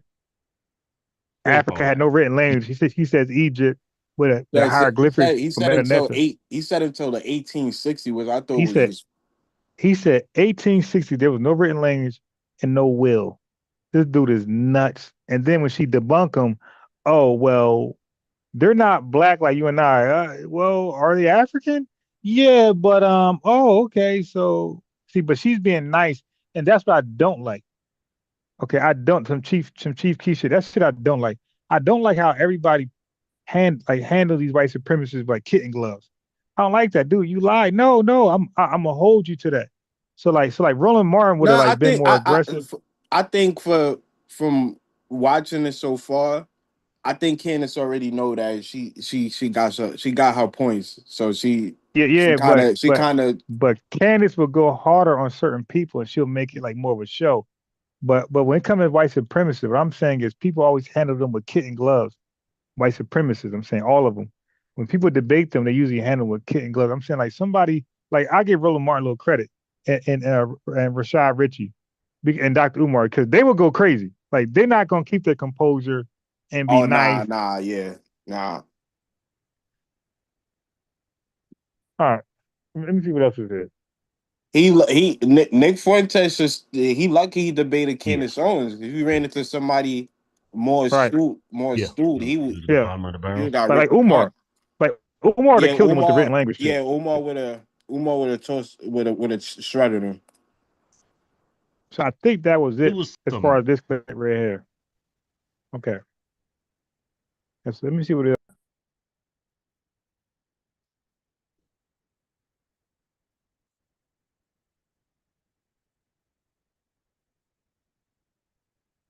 Man, it's about to rain really hard. Wow. Now I got to see the whole. I got to see the entire video now. LR, yeah, me too. I don't like. I thought that was the entire video. I thought I didn't know they were gonna play Because I just 3 minutes of it. actually seen Nick Fuentes going off on Candace Owens, But I thought it was Yeah, just so I would more like to like see the whole thing. I thought it was just more like a MAGA disagreement or something. I didn't know they had a full sit down and they was talking about topics like this. Yeah, I would like to see the full He was video. basically I don't calling like. her a token, like a black token. Really? Yeah, he was kind of going in on Candace Owens, like calling Yeah, basically I got to calling see her that. basically calling her a white supremacist shell and she's a grifter, and things like that. So I didn't know. But I could. Yeah. I thought he was just going on because she been critical of Trump. But I didn't know that they had to sit down and she Wait, so kind of was he? embarrassed Hey, him. yo, do you know that he's also critical of Trump? Another white supremacist told him to they told him to burn his MAGA hat. Another MAGA guy that he was debating or having a conversation with, because he was critical of Trump, another white guy, before I even came live, they told Nick to burn his MAGA hat. He's a disgrace. Okay, so they're all critical of Trump, and they're starting to be outcast. Yeah.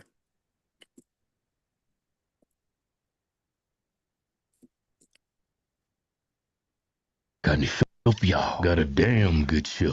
All right, I came across this clip on All right, so he's the Instagram. same guy. So I don't expect to get much out of this video either, but let's see what we got.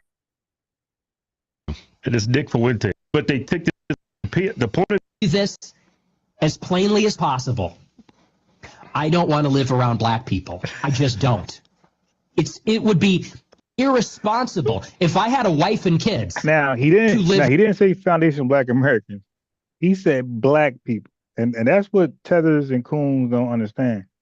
He didn't say everybody, but he didn't say I don't want to live around everybody, but I mess with black conservatives.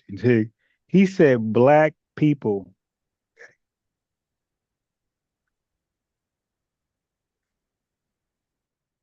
Near black people. It just would be. And that's not to say that every black person is violent. It's not to say that every black person is the same way. But we watch the news. We read the papers. When you drive downtown in Chicago, you know who you got to look out for and worry about when you're thinking about whether you're going to get carjacked, when you're worried about catching a stray bullet, when you're worried about who's going to pull. He sound like you right now, Kwame. How he sound like me? Or okay, I mix your American Dream. Up on the side of the road and literally shove a rifle in your face and steal your iPhone or shoot you point blank. Hey, yeah. Do you know anywhere in the country where people got to be afraid of that on the average that he's explaining it? Like putting rifles in people's faces? Yeah, because he's saying like we're in Somalia somewhere. Like he's saying Black America is that chaotic where, because he's pretty much low key putting it on an average black person. So he's not even saying crime, like, because he never gave you a certain city, a certain state, a certain neighborhood. He just said an absolute statement. So that's pretty much all black people potentially could just rob him for his iPhone. This is what he's pitching, man. Because he really ain't say like Old Block, Chicago, or Trenton, New Jersey, like or Brooklyn, like this dude, or Cali. This dude just said black people. He don't want to live around black folks because this can happen to you. And he's saying at any given time. I've never lived anywhere where this was a reality at any given time. I mean, I could see certain places where you could arrive to that conclusion, but I don't think the overall Like where? Like where?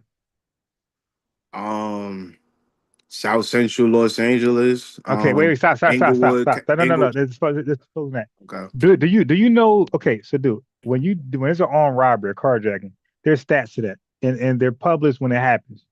What is the average daily carjacking in South Central LA? Do you know? No, I don't know. I don't know the Neither do I, and I guarantee you it's probably twice a goddamn month. But he's acting like it's any given moment you're around black people. So no, nothing. I disagree with that, but I cool. would say certain areas. That's some tether shit. Yeah, okay. Then you got it. Would you see the burden proves on like YouTube? I'm not going to say oh, Jamaica is safe if you No. forget. No. We're not going to skip to Jamaica. We're talking about America. So what I need you to do for Nick, because he ain't do it, I need you to give me a stat that will remotely come to the conclusion that there's a place in Black America that at any given day you could be robbed of from a gun from your iPhone or your possessions. Give me that stat, how often that happens anywhere in America. And I guarantee there's no stat that makes you conclude that it could be deadly. I guarantee that. I guarantee you, whatever the numbers are, is far and from a deadly activity, a deadly occurrence. I guarantee you. That's just white supremacist tether shit. All right, but let them continue. Execution style in Lincoln Park. We know who's doing it. I don't want to live near them. I don't want to be near them. They make me nervous. That's a survival instinct. All right, so now here's the thing. I bet you, Kwame, how about this? Because, by the way, he's Jamaican. Okay, I'm talking to, my family right here. Because she be like kind of like not believing y'all be on this type of shit. She's foundation Black American. But we be going at it. And I'm proving to her, no, these Jamaicans be on that white supremacist shit. So she's right here in front of me.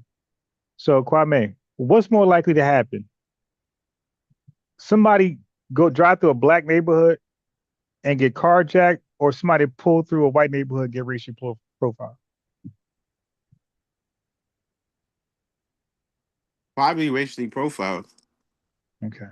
Now from a racial profile that can end up violent as well. Now this is a guy with a badge. See, the difference is this guy got a gun too, but he got a badge, and whatever he says goes. If they ain't no, and you see these guys get acquitted or no charges, no indictment with a damn body camera or somebody's cell phone, and they still don't get indicted or charged.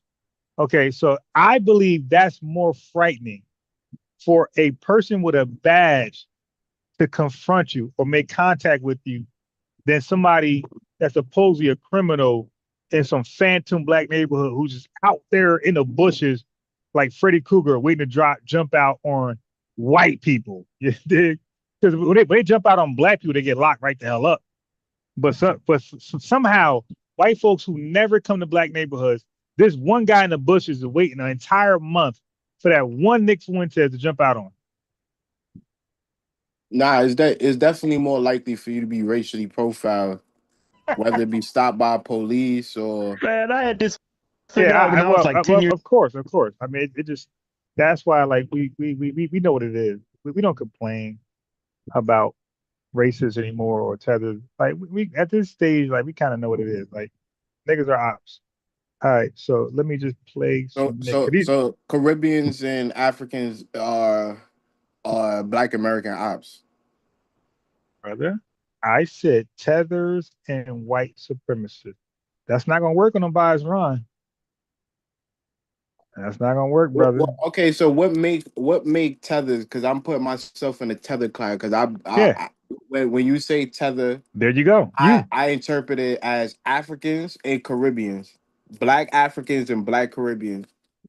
So I will advise you to go watch any of the 3 videos Turk Nashi dedicated to what is a tether, and then you come back, and then we can continue from there. Right? I'm not going to waste time defining something that's been defined. So is the arbitrary? Is he the arbitrary of how to interpret things? Like, okay, let me ask you a question. What's Swazi? What's the definition of Swazi? SWAZI. What's the definition of that? Like Swaziland? No, not Swaziland. It comes from Swaziland. That's where I got it from. But it's Swazi, no land. What's the definition? I'm not 100% sure. I'm not fluent. And you never will, because I made up the goddamn word. So I dictate what it means. And Tariq makes up a word. He got the definition. So in Black culture, wait, stop. Don't talk with me. I'm making a point. In Black culture, we make up shit all the time. In Black culture, words, and California don't know what it is. Chicago don't know what it is, and they make up shit. We don't know what it is all the time. The internet is what got us locked in unison, where we agreeing on what everything means. You dig? But prior to that, we make up words, and it has a definition to our community. So like I So said, so to read Swazi. so Wait, hold on, wait, stop. You can answer in a second. Swazi is a word I made up. Okay, and I use it with my chess kids. Right, it has a definition, it has a real definition, and they know what it is. Now you or nobody else will know what it is, but I made it up and I gave it a definition. So when Tariq make up a word, give a definition, the definition is a definition of the word. He made up the word tether and gave it a definition. So go ahead. so Tariq made up a proto-Germanic word that we could see the etymology that mean fashion from the old Okay, Germanic okay, languages. okay. So dude, let me ask you this: when we say chill, that's a black culture slang word, right? Right. Yeah, I'll Okay, say Ebonics, yeah. okay. So yeah, well, this nigga said Ebonics. Okay. Okay, so when we say chill, are we using the etymology of the word chill, or we got our own personal cultural definition that we made up? Yeah, you're using it in your colloquial defined Right. definition. Oh yeah, dang. Right. Thank you. Right. So when a black American make up a word, it's his definition, and when it pops and catch a trend, that other folks pick up on it and they use it the same exact way that we used it. This is the first time this brain has ever came this far. Yeah, That's but crazy. I'm going off how the word is used colloquially, how Okay, people use it. dude, no. How about this? How about just go by the way he uses it? And he came up with the word, he applied a definition to it, and a lot of people agreed to that definition. And even you know the word by the way he used it. Okay, so No, now I the don't. word, The word okay, by the way he so I uses it. need you, so I need you to do this for me then.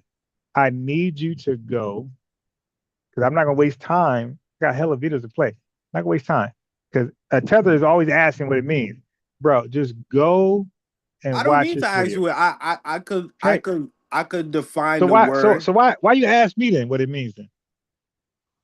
because I wanted to know your interpretation of the word. I got the same definition of treating the sheep. Okay. All right. All right.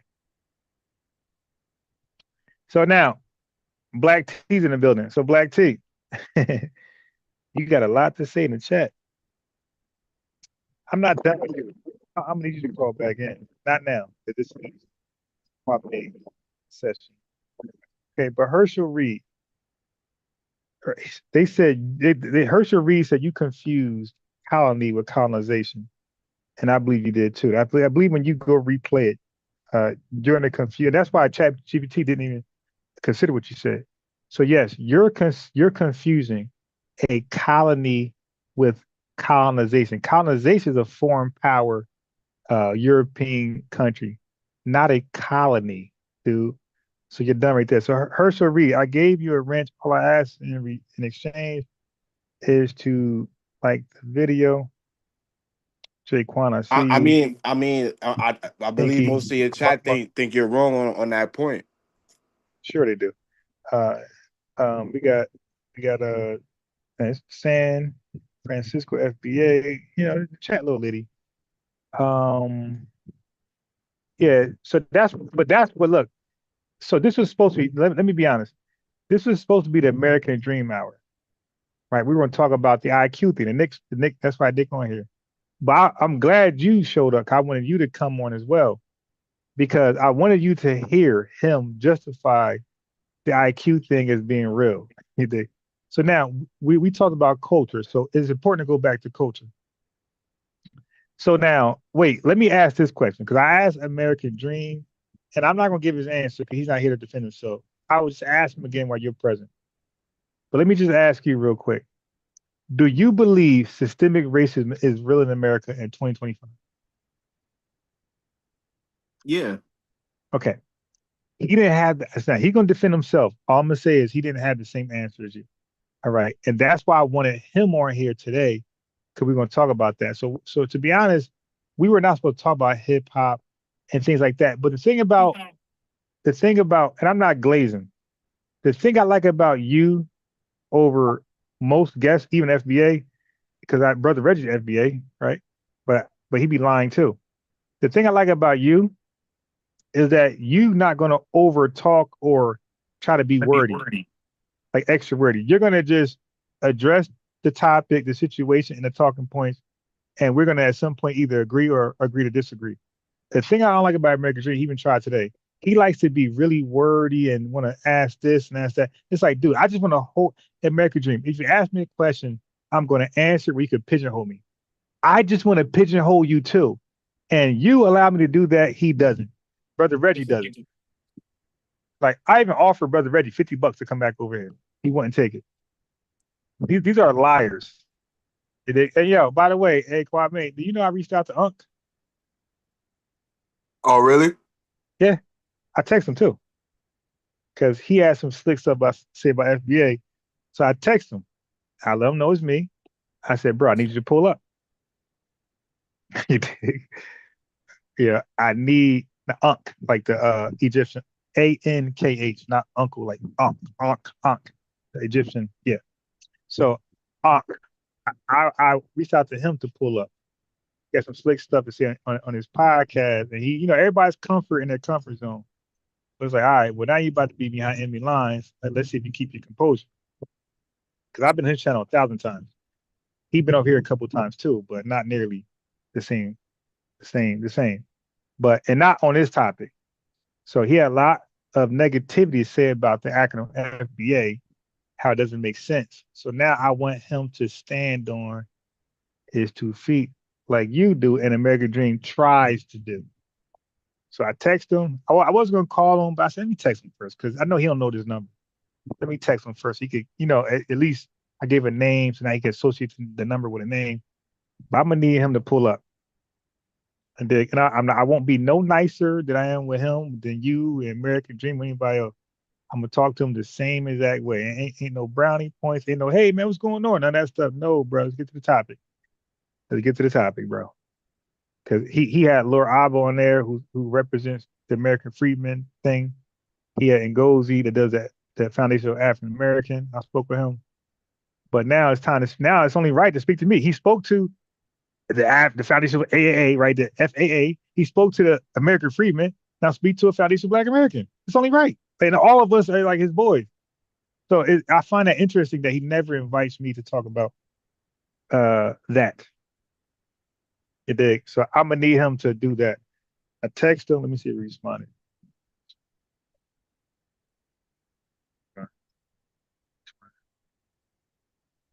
Okay, so you know his response?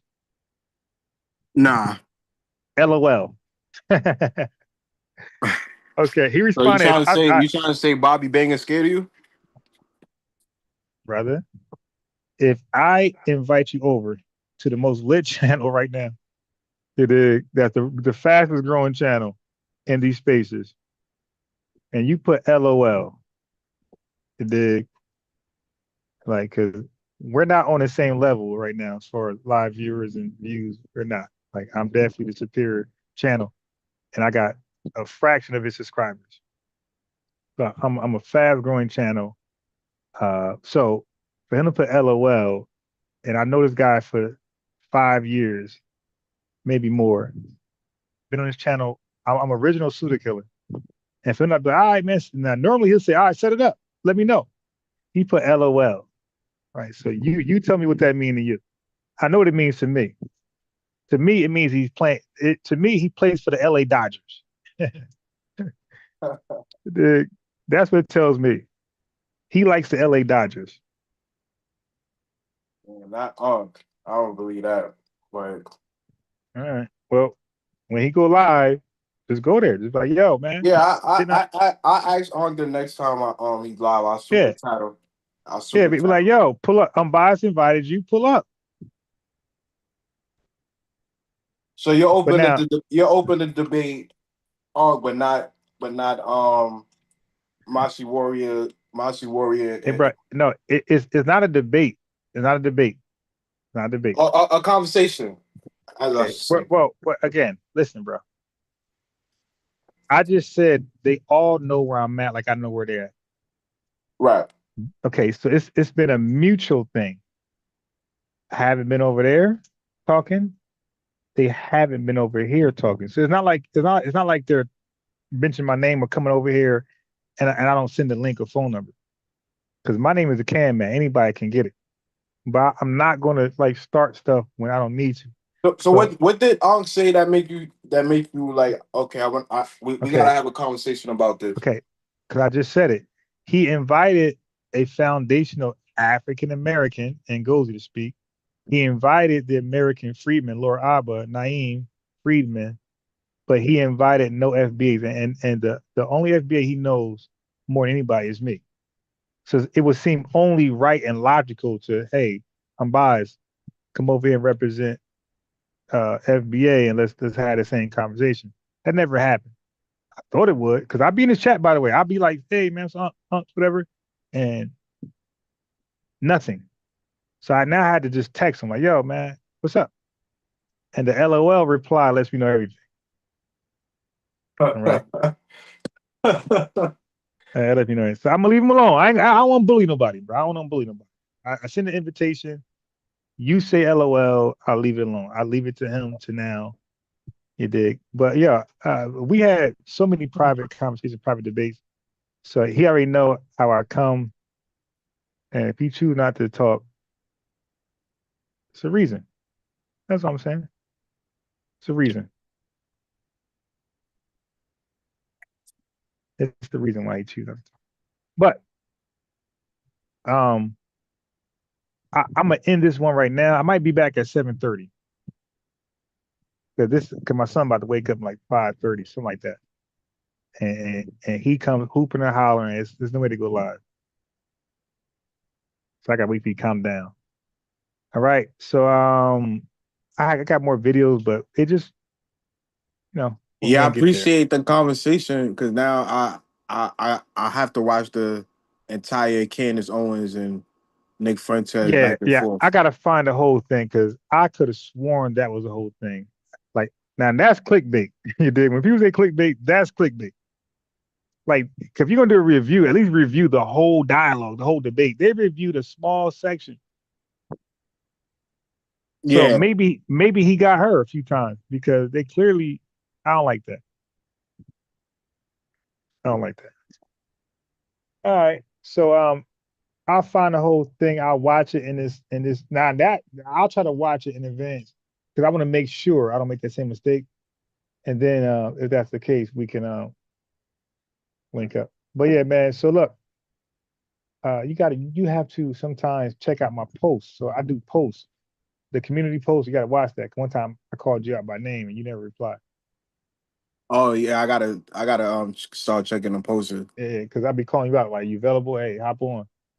And it was like a no show. All right. So anyway, we'll link up. What I mean, around 7:30, if possible. If not, at 11 a.m. tomorrow.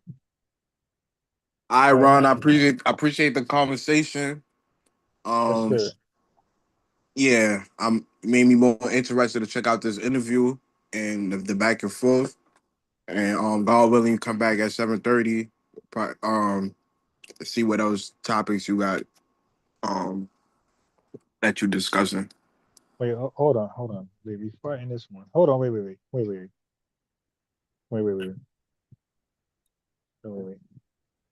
Wait. Did you see this one right here?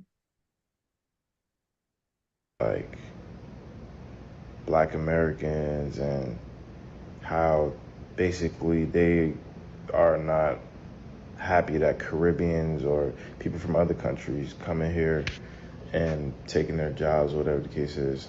And all I want to say to that is the CIA and them organizations, they've really done a number on us, yo. For Black people, Africans who come from the same continent to now, years later, 600 years later, 700 years later, we're literally discriminating against each other. Like, that's really crazy to me. Like, All right, I want y'all to stop with this fuck. Yeah, do you agree with that? To some extent, yeah. Explain. I think FBA have been targeting Africans and Caribbeans and making them to be the butt of their problems. Are you familiar with the genocide in Rwanda? Well, yeah, Rwanda genocide. Okay, explain how the French got that to happen, because the French were definitely the Belgians were behind it. Can you explain that process that you said you know about? Can you explain? If I'm not mistaken, I think it was the French and the Belgium, and then it seeped down to like a proxy war between the Yeah, different no, tribes. wait. No, I mean like specifically, how did they get them to kill each other? Do you know that history? Propaganda. They use. Specifically, give me play by play. Okay, go. I don't know the whole specific. I have to like read. So who was the majority? The Tutsis or the Hutus? The Houthis, if I'm not mistaken, was the No. majority. Yeah, no, it was the Hutus. It's the Tutsis and the Hutus, I believe it is. Yeah, I Okay. think the Hutus was the majority and the Tutsi was the. Okay. So who was the powerhouse? Like who ran that region? Was it the Tutsis or the Hutus? The Hutus. Right. So now who did the Belgians put in power? Was it the Hutus or the Tutsis? I think the Tutsis. Okay. Is that not called undermining? Yeah. Did the Belgians undermine the Hutus by putting the Tutsis in charge when they know that region, the Hutus were always in charge because they had larger numbers? That just makes absolute sense. The large number of people usually are like Nigeria, like the biggest population is going to rule the region. That's just common fucking sense. So so Belgians have purposely anointed the Tutsis, the power class, right, to run the politics, law enforcement, things like that, over the Hutus on purpose because they knew that the Tutsis were going to overdo it because that was undeserving. They never deserved that. They never earned it. That was never the case prior.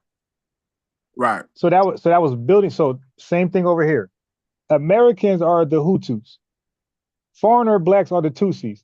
This So American who? So government. Wait. so Slow go down. ahead. This American government purposely, they tried it with the Americo-Liberians, with the natives. They purposely put the minority in a position where they're more favorable, or it appears like they're getting more than a majority to cause a Rwanda type of reaction. But go ahead, what you about to say?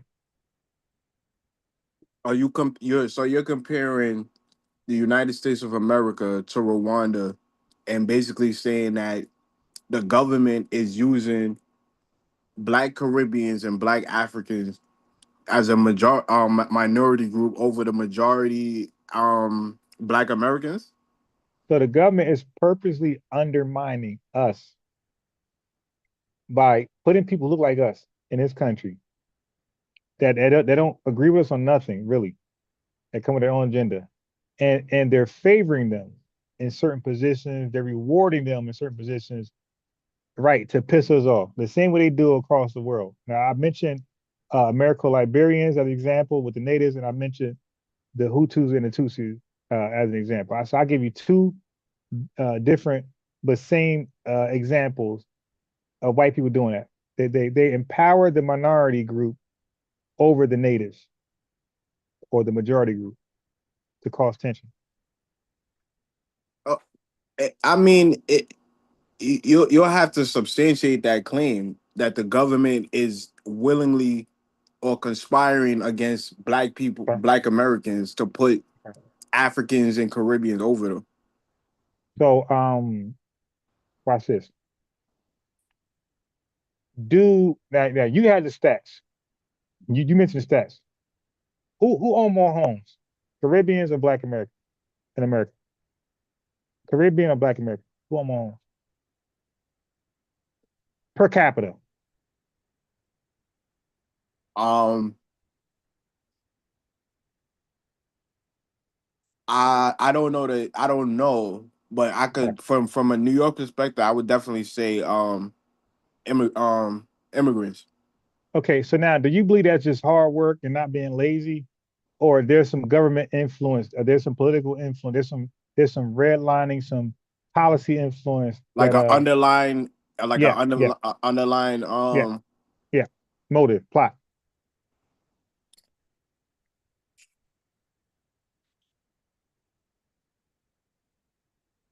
Look, he's quiet. No, I'm trying to Hey, answer. I'm trying to answer it these truthfully. folks, these folks really think they're better than us. They really think we're just lazy, make up excuses. When did I Like he say? said earlier. When did I say that? Well, the fact that you're reluctant to give a quick, fast answer, dude. Do you really think that foreigners that don't come over here with a better education, that don't come over here with better skill set, can come over here and just get right into um, entrepreneurism, businesses, and home ownership, and we've been here the entire time, the whole time, and you think that's just what the only way you can justify that is say, hey, black folks just ain't quick on their feet. That's the only way you can I wouldn't justify that, say other than just saying black. I wouldn't say just black people. no, I would say I'm only no. We're not doing that. See, this is the tetherism he's trying to do. I'm comparing, which I just made clear, with the Hutus, Tutsis, Americo-Liberians, and the natives. I'm saying black Americans and black the immigrant class, not the Nigerians, but more so folks from the island that don't yeah. have the I same. don't think there's no government underlying Yeah, that's conspiring against black Americans to cool. put Caribbeans or Africans over them. No, I All right, don't think cool. so. Yeah, that's all. That's all. I have no follow-up. Look, Your Honor, no further questions. But I'm just using you as a case in point to the chat, to my FBAs, my ADOS, my freedmen, because I say shit behind closed doors, right? When you guys are not present. So I'd rather say it while you're present, right? So they can see your response, because I'm giving them what you're going to say. And some might believe me because they rock with me, and some don't know me. It's like, I don't know, man. You might be just projecting, or you're picking on, you're bullying. And then you come over here and you say exactly what I said in the first place. I mean, But you'll have to I got you. substantiate that. I got you. So let me just play this. Fucking narrative that y'all keep saying that we think y'all coming over here taking y'all jobs. It's not enough of y'all over here to take our jobs in the first place. Y'all aren't taking any jobs, nigga. We don't all drive fucking Uber. We don't want to open up a fucking Caribbean restaurant. We're not opening up a fucking Jollof factory. We don't give a fuck about them jobs, nigga. Our issue is not about your jobs. Our issue is the disrespect in which y'all come over here and y'all talk about us, y'all talk to us, and then act like y'all don't stink. Our issue is the fact that y'all call us lazy, but y'all left y'all homeland and fled from it and came over here. If it wasn't for black Americans fighting in the 1964, or fighting for the 1964 Immigration and Nationality Act, if it wasn't for black Americans fighting in the civil rights movement, you wouldn't be over here. So when you talk about... Hey, bro, is that cap or real talk? That if the If it civil rights wasn't for movement, if it wasn't for our civil rights movement that we led, we spearheaded with all of our intellectuals, without that being past 64, would you? So without that, would you guys be over here? no. So he's lying. The point that the dude just made, I would agree with that. That the civil rights led to mass migration, particularly from But black he's countries. speaking against that. No, he. So what he's doing is he's reciting our talking points that some of us make towards black immigrants, and he's saying it in like a way where we're like reaching, where like this ain't. There's more context here. This ain't the all truth. That's how he's repeating it back to us. But maybe you didn't catch that. Let me finish playing. lazy, name me the equivalent of a Malcolm X in Africa. Kwame and Kruger. That's what. Was he made in Africa or made in America? He was made in Africa. No, I'm saying like his mindset, his actions, his activism. Did it start in Africa or did it start in America? Yeah, you could say it started in America under the Okay, so guidance of what? Wait, hold on, hold on. No, no, no, no, no, no, no, no. Pan-Africanism. I don't care if it's Christianity or Muslim. Was he influenced by Black Americans, or was he already who he was and he just met with us 50-50? Or was he influenced by us? Yeah, he was influenced. Okay, so we get credit for that. Yeah, so no different than Malcolm X being influenced by Marcus Garvey. His father was a Garveyite, so it's no wait, different. no. Marcus Garvey was not influenced by. When Marcus Garvey spoke, he said the honorable Elijah Muhammad teaches this, teaches that. He's never, ever, ever, ever said the Honorable Mosiah Marcus Garvey. That's a lie, my Okay. boy. Did Malcolm X That's die a Pan African? uh, dude. I don't know, but if he did, he didn't. Okay, Yes, he wait. did. Okay, stop. You guys got to make your mind up because when people come on the channel, they say there's no set definition of Pan. They said there's different ideologies of Pan Africans. Is that true or false? Yeah. Okay. Was Malcolm X a Pan Africanist who believed we should go back to Liberia or stay here and fight? You said what was what? Was Malcolm X? was when he died? Did he die under the Pan Africanism of Marcus Garvey, or a different way, like a more of a Baba? Under the Marcus Garvey Pan Wait. African. Yes. But you got me finish. You got to let me finish. Because you got Baba Smalls and you got Dr. Umar Johnson. Marcus Garvey Pan Africanism was you must go back to Africa. Well, is that how Malcolm X died? That you should go back to Africa? That we need to go back to Africa? Repatriate to Africa? To some extent, yeah. Okay, all right. To some extent, yo. Okay, all right. Chat. I'm telling you, man. I try to have a honest, like when I'm shaky or wrong, I'll say I don't know. Like I said, I don't know. I said to some extent. They just can't do it. Dude, he was not under the belief. Again, I had Pan Nigerian come on here, and he said, "Hey, man, there's different Pan Africanist thoughts. Not everybody believes in Marcus Garvey that type of Pan Africanism. That is true. Stop. Okay, of course. So if there's just like different thoughts of Hebrewism, you got the ISBK, you got IUIC, you got GOCC. Yeah, you're a Hebrew Israelite, but depending on what church you're in, you might directly oppose the next church. So Marcus Garvey Pan-Africanist was, we must go back to Africa. Africa is for the Africans. Then you got Pan-Africans like Dr. Umar, who believes that we should unite with Africans, but in America, and they stay where they're at. But we should have some type of unification, brotherhood. Malcolm X was on that type of shit. He was not on the I need to go live in Africa and help Ibrahim Traoré build up fucking Burkina Faso. That's what he was not doing. So which I can't do is come over and revise history. All right. So now, if he died of Pan-African, so what? Like what? Okay, so now let's go with that. Malcolm X died of Pan-African. Now, keep in mind what we're talking about. We were talking about folks being influenced by America and going over to Africa to fight with our influence. And then that's why you mentioned Steve Coakley, and then you said Malcolm X. I said, no, Malcolm X was not inspired by Marcus Garvey. Malcolm X was inspired and influenced by the most honorable Elijah Muhammad. Was Elijah Muhammad a Pan-African? No, hell fucking no. Okay then. Hell no. Right. Okay, so now watch this. When he left Elijah Muhammad, just like Dr. Khalid Muhammad left Elijah Muhammad, well, he didn't really leave him, but he entertained other spiritualities. So you could even say, but he never went as far as to say he's going to disassociate Elijah Muhammad like Malcolm did. So what you're saying is just babble. Just because a person dies a certain way, what that got to do with their body of work when he was on Earth?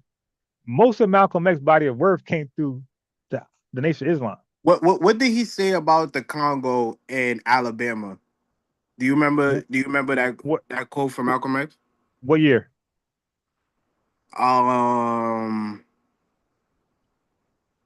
don't know the exact year. Okay. That matters. Wait, hold on. Because what you're saying is a noun cipher. Because if he's no longer in the Nation of Islam, then that's debunking what you're saying. Listen what I'm saying, bro. So you can stop just trying to respond. And it doesn't work. It's not going to work with me, bro. I have a great comprehension. We were talking about Malcolm X and who influenced him and his body of work. Malcolm X is not known for being a Pan-Africanist or a Pan-Africanist work. He's known for his work in the Nation of Islam. It was 1960. Right, and I don't think he's a nation at that time. Now watch this. Malcolm X, yeah, so go look at that. I think he was been done. So Malcolm X is Malcolm X Wait, matter of fact, who gave him the name X? I'm not sure. I'm not sure. Okay, Elijah Muhammad. Oh, What name he did? left. Okay. Hold on, he left the nation in March 1964. So this was Right. when Okay. the speech Wait, I'm stop. referring to is Okay, stop. he was a Okay, part of the nation. okay. Slow down. Who? Let's start over. Okay, we talking about influences. Who gave him the name X? I want to say Louis Farrakhan. This nigga retarded. Nigga, a minute. He was the mentor of Louis Farrakhan. He older than Farrakhan. Louis Farrakhan's I don't under know. him. I don't know. Okay, I don't cool. know. They don't guess. Be like me, say I don't know. Okay, so no. But I said that. I said I don't know. You asked. but you just okay. Then say it again. Then why would you lie the next time? Just say yeah. I'm not said sure. I think. I didn't say as a Okay, fact. then don't think. Just say I don't know. It's okay to say that, like I do. I did say I don't know. But you just said Miss Louis Farrakhan. That's not saying I don't know. You gave an answer, and it's wrong. You get an F now. See, and when you do tests, they say leave it incomplete, and you won't be that won't be held against you. But if you actually answer it, yeah, you're gonna get a grade. You got a grade. You're wrong. So Elijah Muhammad, Mr. Louis Farrakhan was under Malcolm X. He was inspired by Malcolm X. Malcolm X was his mentor. Dude, he was a nobody when Malcolm X was running around. So the X came from the Nation of Islam. Bro, what was Malcolm X Pan-Africanist name? You don't need a Pan-African name to be a Pan-African. We're talking about influence, brother. Because if his name is Malcolm X, he'll be always associated with the Nation of Islam. That's why his name was El-Haj Malik Shabazz. No. I set him up, family. He was Sunni Islam, bro. That's when he turned Sunni. That was his Sunni that's name. his. Okay, I'm asking you about his. It's not a religion. No. He wasn't Pan-African. He was Sunni. He was Sunni Islam. Yeah, bro. That's his religion. That's his religion. No, Marcus Garvey was a No. When you're a Sunni Islam, your religion is your activism, bro. You think you're talking to, man? When you're a Sunni, there's no Sunni. Yo, give me a Sunni Muslim and this black that's in this country that separate his faith from his activism. Like, dude, stop it. Sheikh Anta Diop. Yeah, okay. All right. You know what, bro? I'm gonna throw you off in a second. Cause now you just saying stupid shit. How am I saying stupid? Okay. You're saying Sunni Islam encompass people hold. Look, I'm gonna mute you because he's just saying dumb shit. Family. Sunni Muslims who's very active like Malcolm X. Okay, their livelihood is their activism. They push Islam. That's why Malcolm X pushed Sunni Islam. He went to Mecca hella times. He met with Arab leaders, Muslim leaders. That was his shit. All right, that was his shit. Now, when he switched at 90 years old to some Pan-Africanist shit, my point what I was trying to get him to understand is that people know him as Malcolm X first, Nation of Islam, secondly, Islam, Malik Shabazz, and nobody know him for no goddamn Pan-Africanist nothing. We know him from Nation of Islam Muslim to Orthodox Islam. Islam, as they say, Islam. We don't know him the world does not know this nigga to be a Pan-Africanist at all. So why didn't he start an Islamic organization versus a Pan-African organization with John Henry Clark? Hey, bro, how many members do they have? Sunni Muslim. Yeah. How many members do they have? I don't know the exact membership. Was it successful? Yeah, the organization still exists to this day. The Afro-American. Listen to me. Listen, because you're gonna do a whole bunch of I don't knows. When Malcolm X was alive, did that bullshit have any traction? And if it did, give me the members. Because when he's okay, meet you again. Family. I just asked for membership he doesn't know. How do we gauge success? We gauge John Henry Clark is the member. So that motherfucker's a goddamn coon. So now unmute yourself. You asked for members. I just gave you a right. No, I asked for membership as in numbers. I don't know. I don't know the exact membership. Right. Because if you're only 3 deep, that's not success. So when Malcolm X was in the Nation of Islam, that shit was rocking. He recruited the most people to come there. But that was somebody else shit. When it was his turn to promote Pan-Africanism, He couldn't find nobody to join. That's my point. Like you said, only John Henry Clark. John Two Henry people. Clark. John Henry Clark, and right now, if the organization still No, exists, not right now. I'm saying Malcolm. I'm saying no. Now people dead. I'm saying Malcolm X when he's alive, the membership was what? I don't know the exact membership, but the current Okay, give me your executive best director. guess. Now I'm not. He keeps saying current, dude. I'm saying at the time he was living, because Malcolm X is known for recruiting. He's a recruiter. Nobody recruited in America better than him, bro, and no black group. Hold on, let me give you some prominent members. Wait. No. I don't want no. Not prominent members. Give me the membership. I don't know the total Okay. membership. Then go get that. Like what Uncle say. Go get that. That statistic is not available. Then that shit was it was an L job. That's just a nothing burger. Okay, well, if it was, the organization would have faded away. But It did. unfortunately, Wait, no. unfortunately, Wait, the no. Wait. organization Oh, exists to yeah. this day. Okay, no. That's not how that works. There's a lot of shit around today that's ineffective. So you don't judge success by an organization still around. This is the more science temples around. That shit is a nothing burger. That's to you. So they're okay. So what did they get done? Now they've been around since 1950, 1915. What feats did they have, bro? Start. Name one feat that they they got in America. I don't know, but I wanted to get Okay. back to Malcolm Wait, X no. Okay. organization. Okay. We'll get there.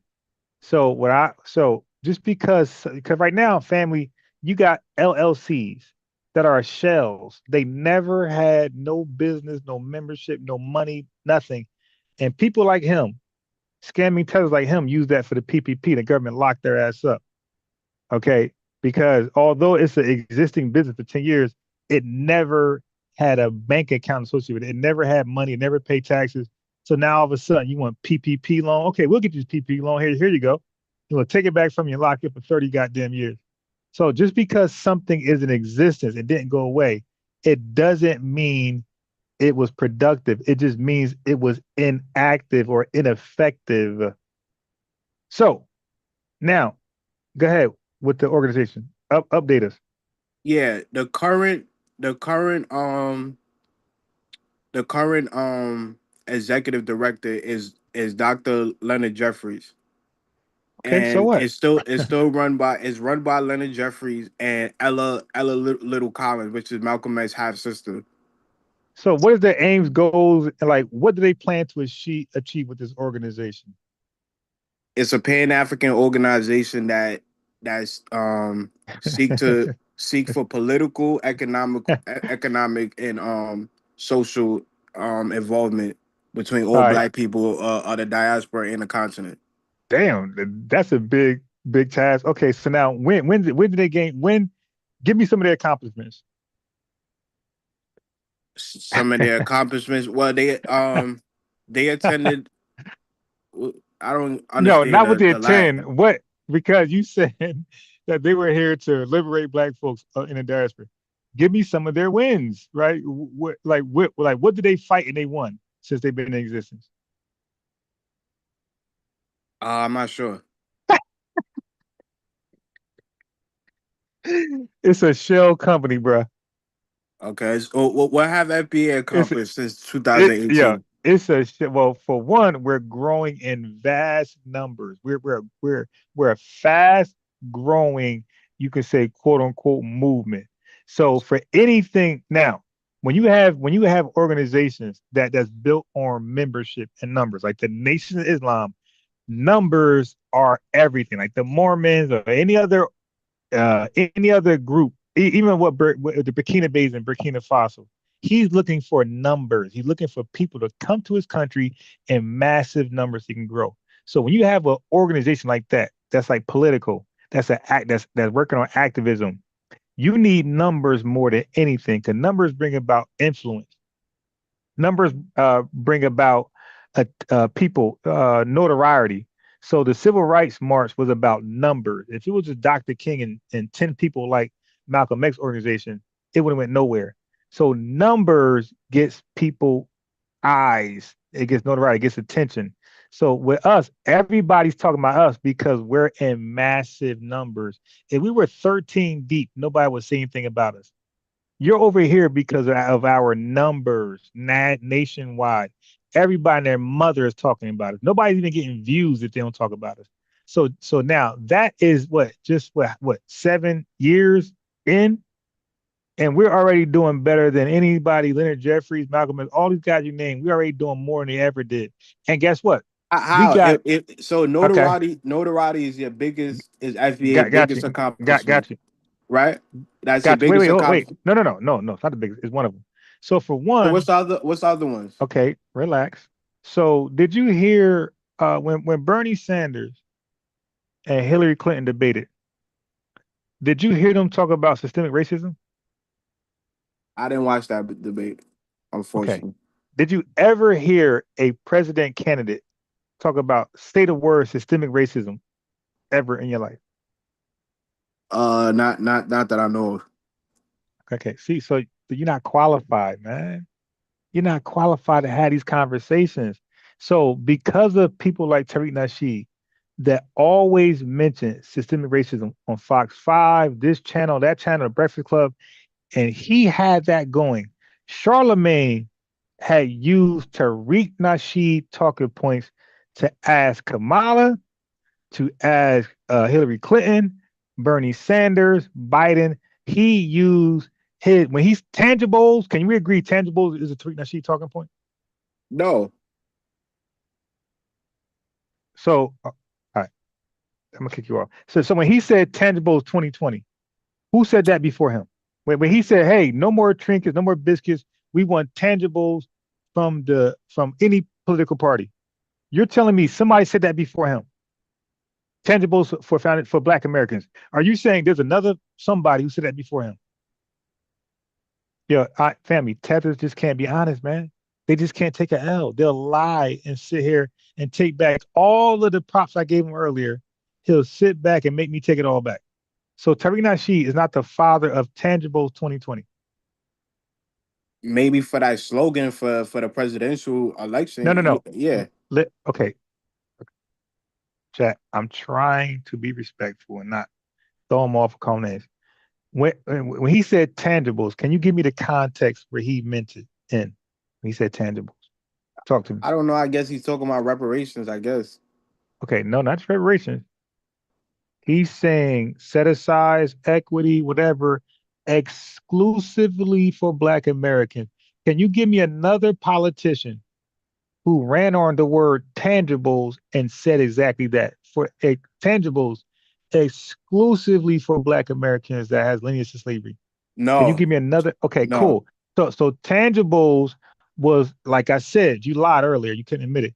Tangibles was a talking point from Tariq Nasheed that Charlemagne borrowed and started to use when he talked to politicians like Kamala, Hillary, Biden, and Bernie Sanders. So our talking points got addressed by future president candidates or current at that time former presidential candidates. Dr. Leonard, Dr. Jeffrey Leonard, or Leonard Jeffries, none of his talking points made it that far. When Malcolm X joined the Pan-African movement, none of his talking points made the White House at all. Zero. That was the first time they admitted. Matter of fact, they wouldn't even admit systemic racism was even real until Tariq Nasheed started to like go off on a tangent about it. So you're talking to the wrong one. All right. So yes. So we did. So that's another case in point. We did far more work than any of y'all, and we're just 7 years old. You guys are 100 years old. I'm sorry. You guys are 110 years old and have done absolutely nothing and you provided no impact. Give me something now. Give me anything you Okay. did that impact America. Let's go over some of the impacts that Pan-African has done globally on a global stage. Not globally. Start with America because we're in America, and I don't know what Wakanda did, but let's start in America.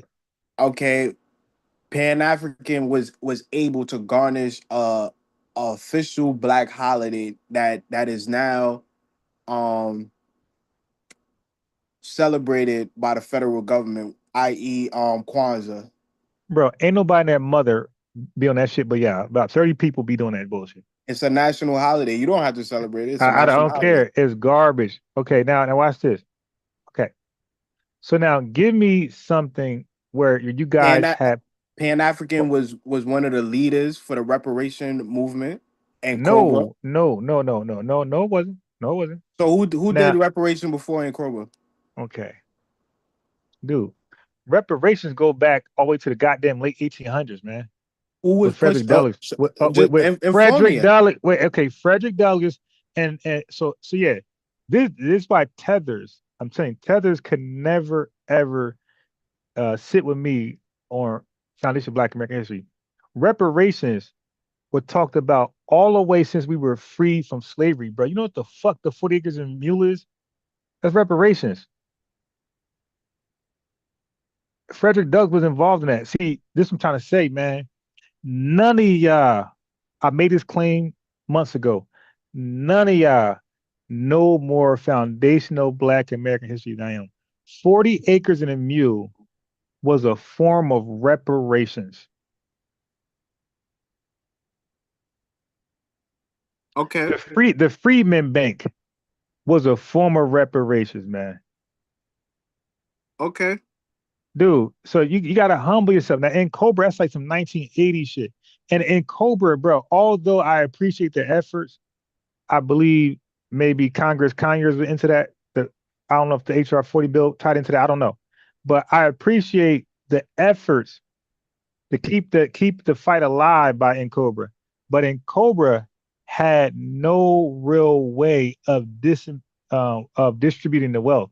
They didn't even know who to give it to, the money. So like let's say if Congress passed it or some state governments passed it, and Cobra had no real way to distribute the wealth to people that was due the money. But like how we delineated and we said, hey, slave, descendantry, they didn't do that.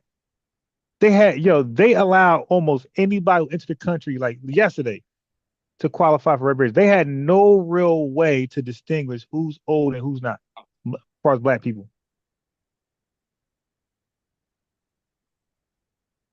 Okay. So now, and Cobra was a pivotal influence on the reparation movement. Okay. Okay, chat. Okay. Wait, Okay, hold on. Pan-African. Wait, no, hold on, chat. I didn't say that. I said I actually gave them flowers. I said I think so chat. You see, I talk, he don't listen, he just responds and say some stupid shit. I actually gave them flowers. I said I thank in Cobra for keeping the reparations movement, the ideology, the thought alive. I actually said that before I gave the other half. He ignored that. And then I said although I gave him flowers for that, but they had no real way to discern who gets paid and who don't. As far as their website goes, anybody who comes to the country who has African descendants, who's an African descendant, they get paid. That's why it was a nothing burger. That's why I ain't going nowhere. White folks like, yeah, I got your fucking mind. So it was no way to pay people. And there was no way to exclude other folks who were not deserving of it. And that's why, bro, we came up with terms like ADOS and FBA. This was the first time a reparation case in this country where it differentiated from blacks. It said, no, these blacks should get paid and not those blacks over there. That was the first time. In Covert, everybody's all inclusive. Go look at the website. I know you didn't read it. I read it. I actually got a live, bro. I got a live where I did Adolph's website, I did Tariq's website, I did Incoba website, one after another. Read everything. Because people be lying and misrepresenting everybody. So I had to read everybody's stuff. But you gotta stop, bro. Okay, and Pan-African also started Afrocentric scholarship that's taught on a university level. Bro, it's bullshit because it's I fake. mean, you could call it bullshit. It's taught on a university level. Yeah, but you don't get credits for it though. I mean, The nothing burger. I understand. You gotta undermine everything that Pan No. African So am I did. lying? Okay, so do you get credits for, or is it just a nothing burger? Do you get credits for learning that shit in college or no? I mean, it's if Do you if it's get studied, college credits? No, I'm I, just asking. Do you get college credits? Yes or no? I'm not sure. No, it's a nothing burger, but it's a waste of time, man. I could be studying chemistry or some shit like that in place of that. It's a nothing burger, man. That's not a feat. There's no benefit. It just make you feel good. That's why it's rejected in schools right now. They reject that bullshit.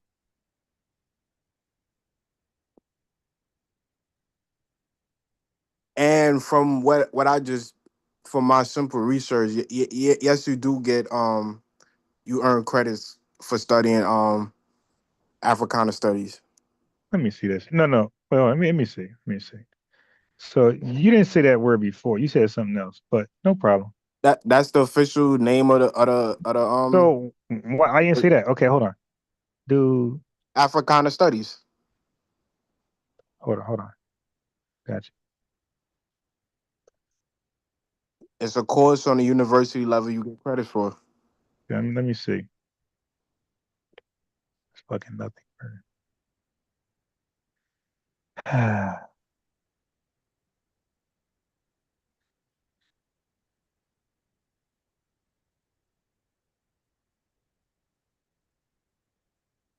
Let me make sure, because you be lying. Yeah, you can look it up. It's the course is called Africana Studies. And what type of degree do you get from this shit? Um, let's see. Like, what can I do for a profession if I take on this shit and get a 4.0 in this bullshit? Like, what can I become in life? Because Uh, Leonard Jeffries don't look like that's what I want to be. All right. So if they're example of a successful Pan-Africanist professor, what's wrong with Leonard Jeffries? is he living good? Is he living good? I don't know the man finances. Do you? That's important. Well, the average American pick careers on how much the shit pays, how much certain things pay. So now you're basing learning and scholarship based on a person's finances, basically. No, I'm saying that Americans usually typically pick a field of interest based on the pay.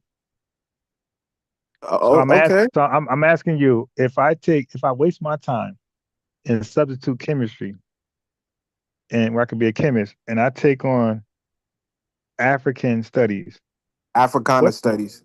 what type of job I can get with that? I don't know all the ins and outs of the Yeah, did you say different. trapping? Yo, you crazy for that. You said trapping? I don't know all the ins and out on what occupation that's going to be available after you complete a course of Africana study at UCLA, Temple, So can I give Arizona. you my guess? Can I give you my guess on what comes after that? I mean, that's your guess, huh? You could say your guess. Your McDonald's. guess don't make it a fact, but McDonald's. okay, that's your guess. You be on fry. Hey, yo, Kwame, drop the fries. Yo, you got a 4.0 F. Yo, drop the fries for me, my man. I mean, hey, if that's what you want to say, Yo, I'm just pointing out yo, all that the is things an that Pan. absolute nothing burger. I wish I would try to get into corporate I America guess you see with that I bullshit guess in your resume. UCLA and all these major universities in America are just wasting people time by Well, let me teaching ask you, Africana studies. let me ask you this. Where does Dr. Umar work at? I don't think Umar Johnson works for anybody. Exactly. He's an That's what I'm orator. saying. He No, does speeches and lectures at No, but different but different right, right, universities. right. But where does he live at? I don't know. He probably live in multiple places. He's a No, citizen of Ghana. no, He's a bro, citizen of America and Ghana. So I bro. don't know. He lives in a school, man. Okay. If that's what you think, if you I'll, could prove that. he's always there, nighttime, morning, afternoon, cleaning, eating. I'm good, man. I don't know anybody. Hey, okay, when somebody got a building being built and they pay the money the right way, right? They're usually at their own home, letting the developers and the construction folks do what they do. And every so often they'll come and look at it. How do I know? Because I work for my boy who does who built homes and shit. He's only there when there's an issue or there's a meeting. He's not there. Like he expects everybody to do their job and put the shit together correctly. He's not gonna keep coming over there. And he's damn sure ain't mopping. He damn sure ain't painting. He damn sure ain't picking up trash. He damn sure ain't doing all that shit. He pays people to do that because that was part of the budget in the first place. So this dude lives there. How do you know Okay. Umar Johnson lives in the school? He's always there, bro. He be there at nighttime, 9 p.m. So because he always did, that mean he has nowhere to live. You tell me. I'm saying because you judge him though based on every time he's live and he's at the school Yo, and showing you ever pot see and him? Okay, let showing. me ask you this. You ever see him in his house? Yeah, You ever see I seen him when? make plenty of lives How, in his how house. long ago? How long ago? The other day when he was just addressing Man, the wait, girl wait, the lady wait. who he called So Togo Queen. wait. So that was his house. Yeah, he's in his house and he's on live and he's replying back to Togo or All right. So whatever. why is his daughter homeless then? His daughter. Yeah, Which one? The one that came out. yeah. From what I know, she live with her mother. Nah, I don't. nah, nah. She's homeless, bro. Oh, Just okay. So follow because okay, let's just say she's homeless. What does that have to do with Umar because Johnson? she reached out to him for a place to stay. She said, "You can stay. She can stay. You can stay in school. The school with him."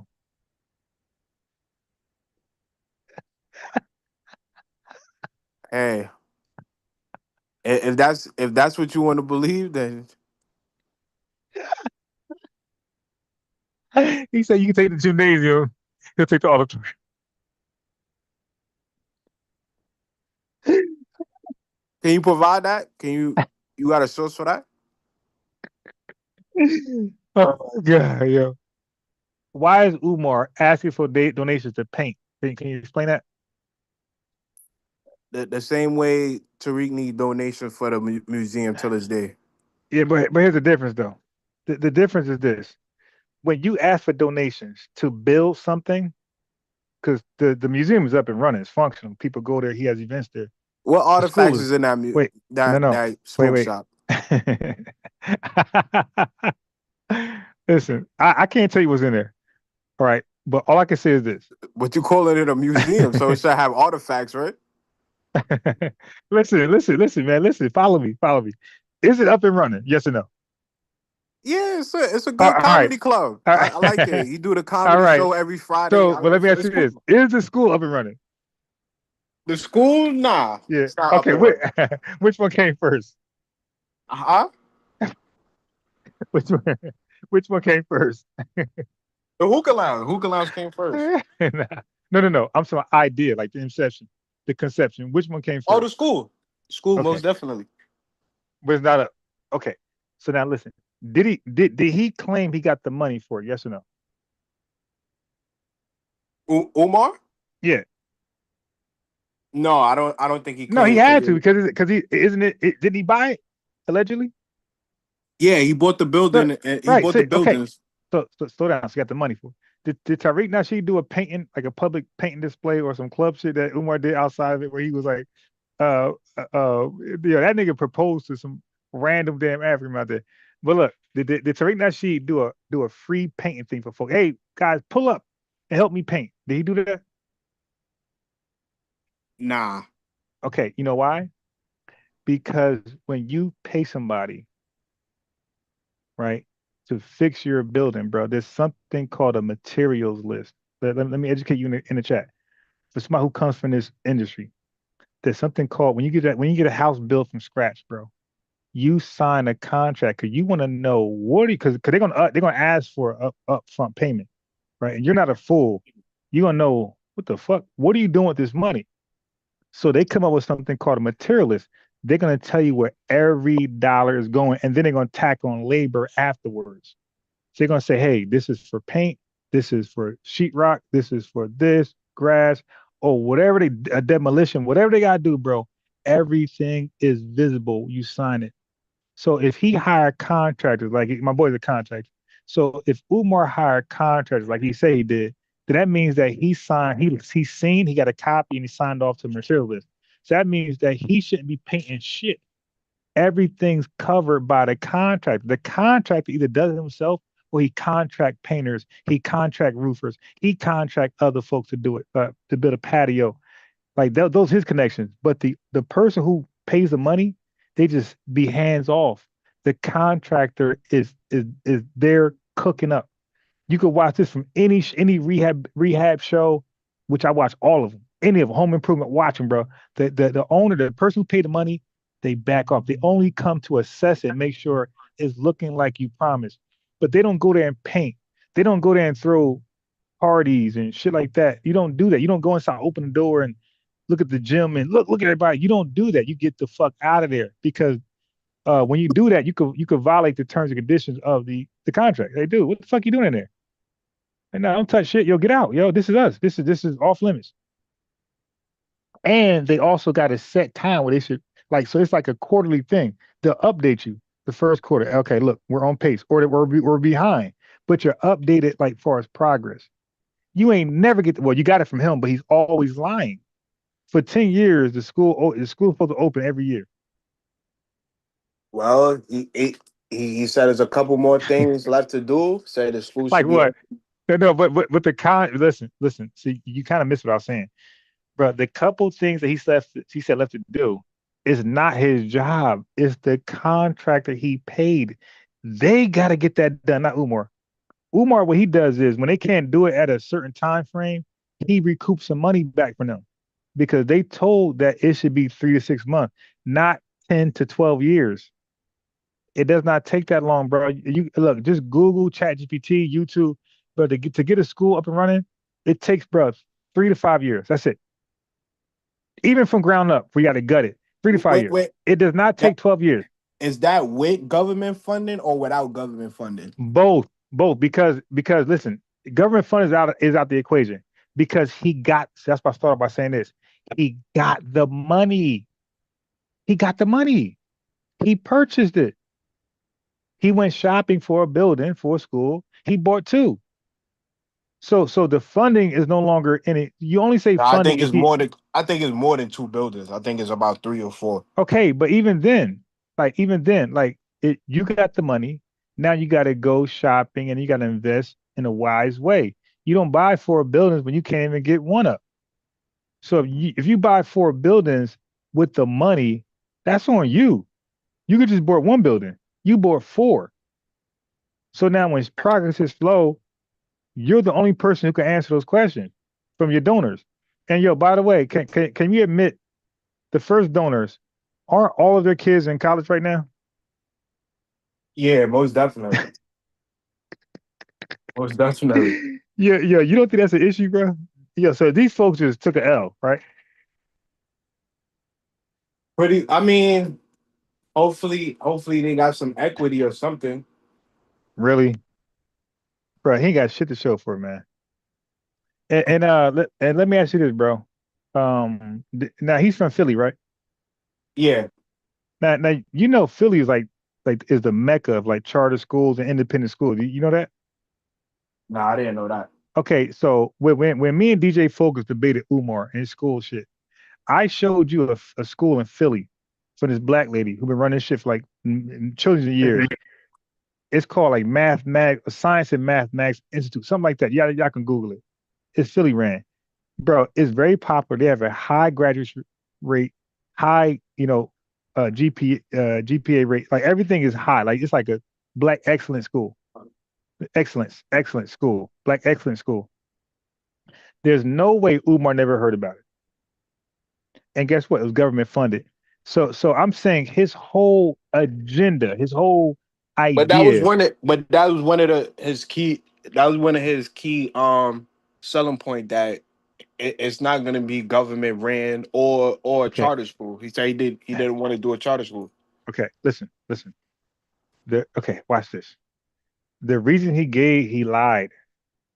Okay. Everything he said, you could. And now, keep in mind. Can we agree?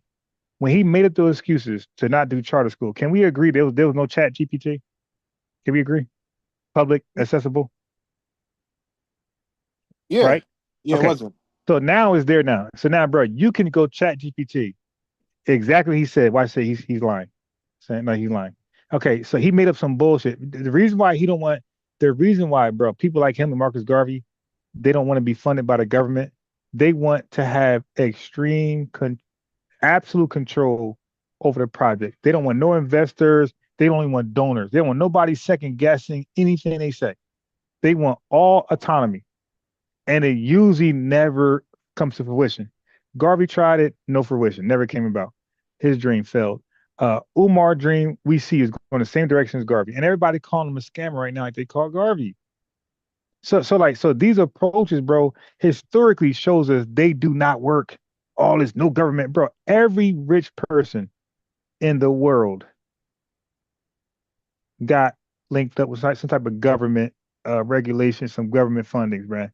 But you're gonna be the Wakanda T'Challa savior to be the first guy to do this shit by yourself. Like, dude, stop. That's not how it works. People have investors. People get fundings. That's just these are tax breaks. There's an acronym called LIHTC, low income homes.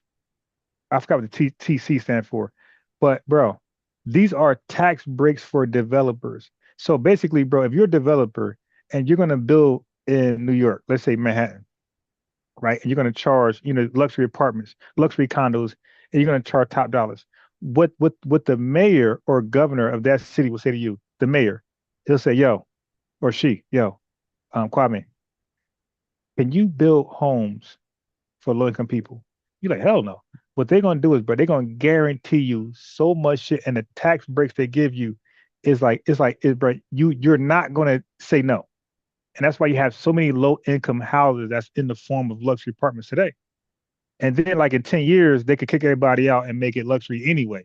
So they got up to 10 years if they want to renew it to low income or make it luxury. So it's like a 10-year contract. But Right. these are the incentives that developers are given. And it's everything is about tax breaks. They take this shit hook, line, and sinker, bro. And that's why we have so many like affordable homes, even though places being gentrified, the poor are still placed in these luxury homes through government agencies like LIHTC, HUD, things like that. But Right. but the Umar dream, like no developer just be like, you know what? Yeah, let me not get no tax break, no incentives, no first dibs. Let me just do it from the ground. No, nobody's doing that, man. Nobody's doing that. That's some caveman Elijah Muhammad type way of thinking. I mean, I could agree with that. I could agree with that. But I don't think the general black um community would accept something would accept Guess it. we would because we never asked for a school, bro. That's some If shit if Umar if, made up. if Tariq hookah lounge was government funded, I don't think people would be supportive of it. Bro, they would. They would. They would. They would. Um, they would. So why haven't you gone to the hookah lounge yet? What hookah lounge? The comedy club. My fault. Hey, The they ain't comedy no club. damn. This guy, you just throwing shade. No, I'm saying I can't call it a museum until it got Why? artifacts. Have you been there? I've seen inside of it. I know he has no artifacts, so that's why I can't really call it a museum. Like I know museums Uh, have artifacts. so all museums got artifacts. All right, so hold on. Let me corroborate that real fast. Yeah, unless you know about a museum that don't have artifacts, then maybe you telling me something new. I don't know. Do you know a museum that does comedy night on Hmm. Fridays? Okay. So let me read. Let me read. This is AI overview. A museum. I don't see the word artifact in here at all, bro. You made that shit up. A museum is generally defined as a nonprofit permanent institution that acquires, conserves, researches, communications, and exhibits that tangible and intangible heritage of humanity and its environment for the purpose of education, study, and enjoyment. He got a museum, bro. So you just made some shit up. Uh, let me Yeah, yeah. Go ahead. Yeah, that's a museum, museum man. definition. Okay. So no. Do you know what I typed into Google? I'm like a little more wiser. I said, what makes a museum a museum? I said, what makes a museum a museum? And that's what came up. Okay, let me Yeah. Can a museum Yeah, I exist didn't read without the word art. artifacts? I didn't. Well, we just didn't read the word artifact at all. When I just read what I read. So that's like a redundant question. It's like a repeated word. We'll just delete it. Oh yeah. You all right. A museum can be FBA exist without Entertainment, Golden without Brand. without without artifacts. So I just call it like a art gallery. All right. Well, you call it what you want to call it, but it's a museum based on the definition of a museum. But bro, I'm out here burning in the sun, man. So out here in Georgia, the sun gets its peak to about 6 o'clock, like around 5:30, and it's unbearing. So nobody from the north should ever say it's hot. You don't know what hot is. Like you guys, trust me, you guys just complaining. This is hot. And I'm sure Arizona is worse. But anyway, Kwame, let me get off here, man. Wake my son up, and I'll be back about an hour and a half, maybe. All right, All cool, right, bro. man. Peace. Have a great one.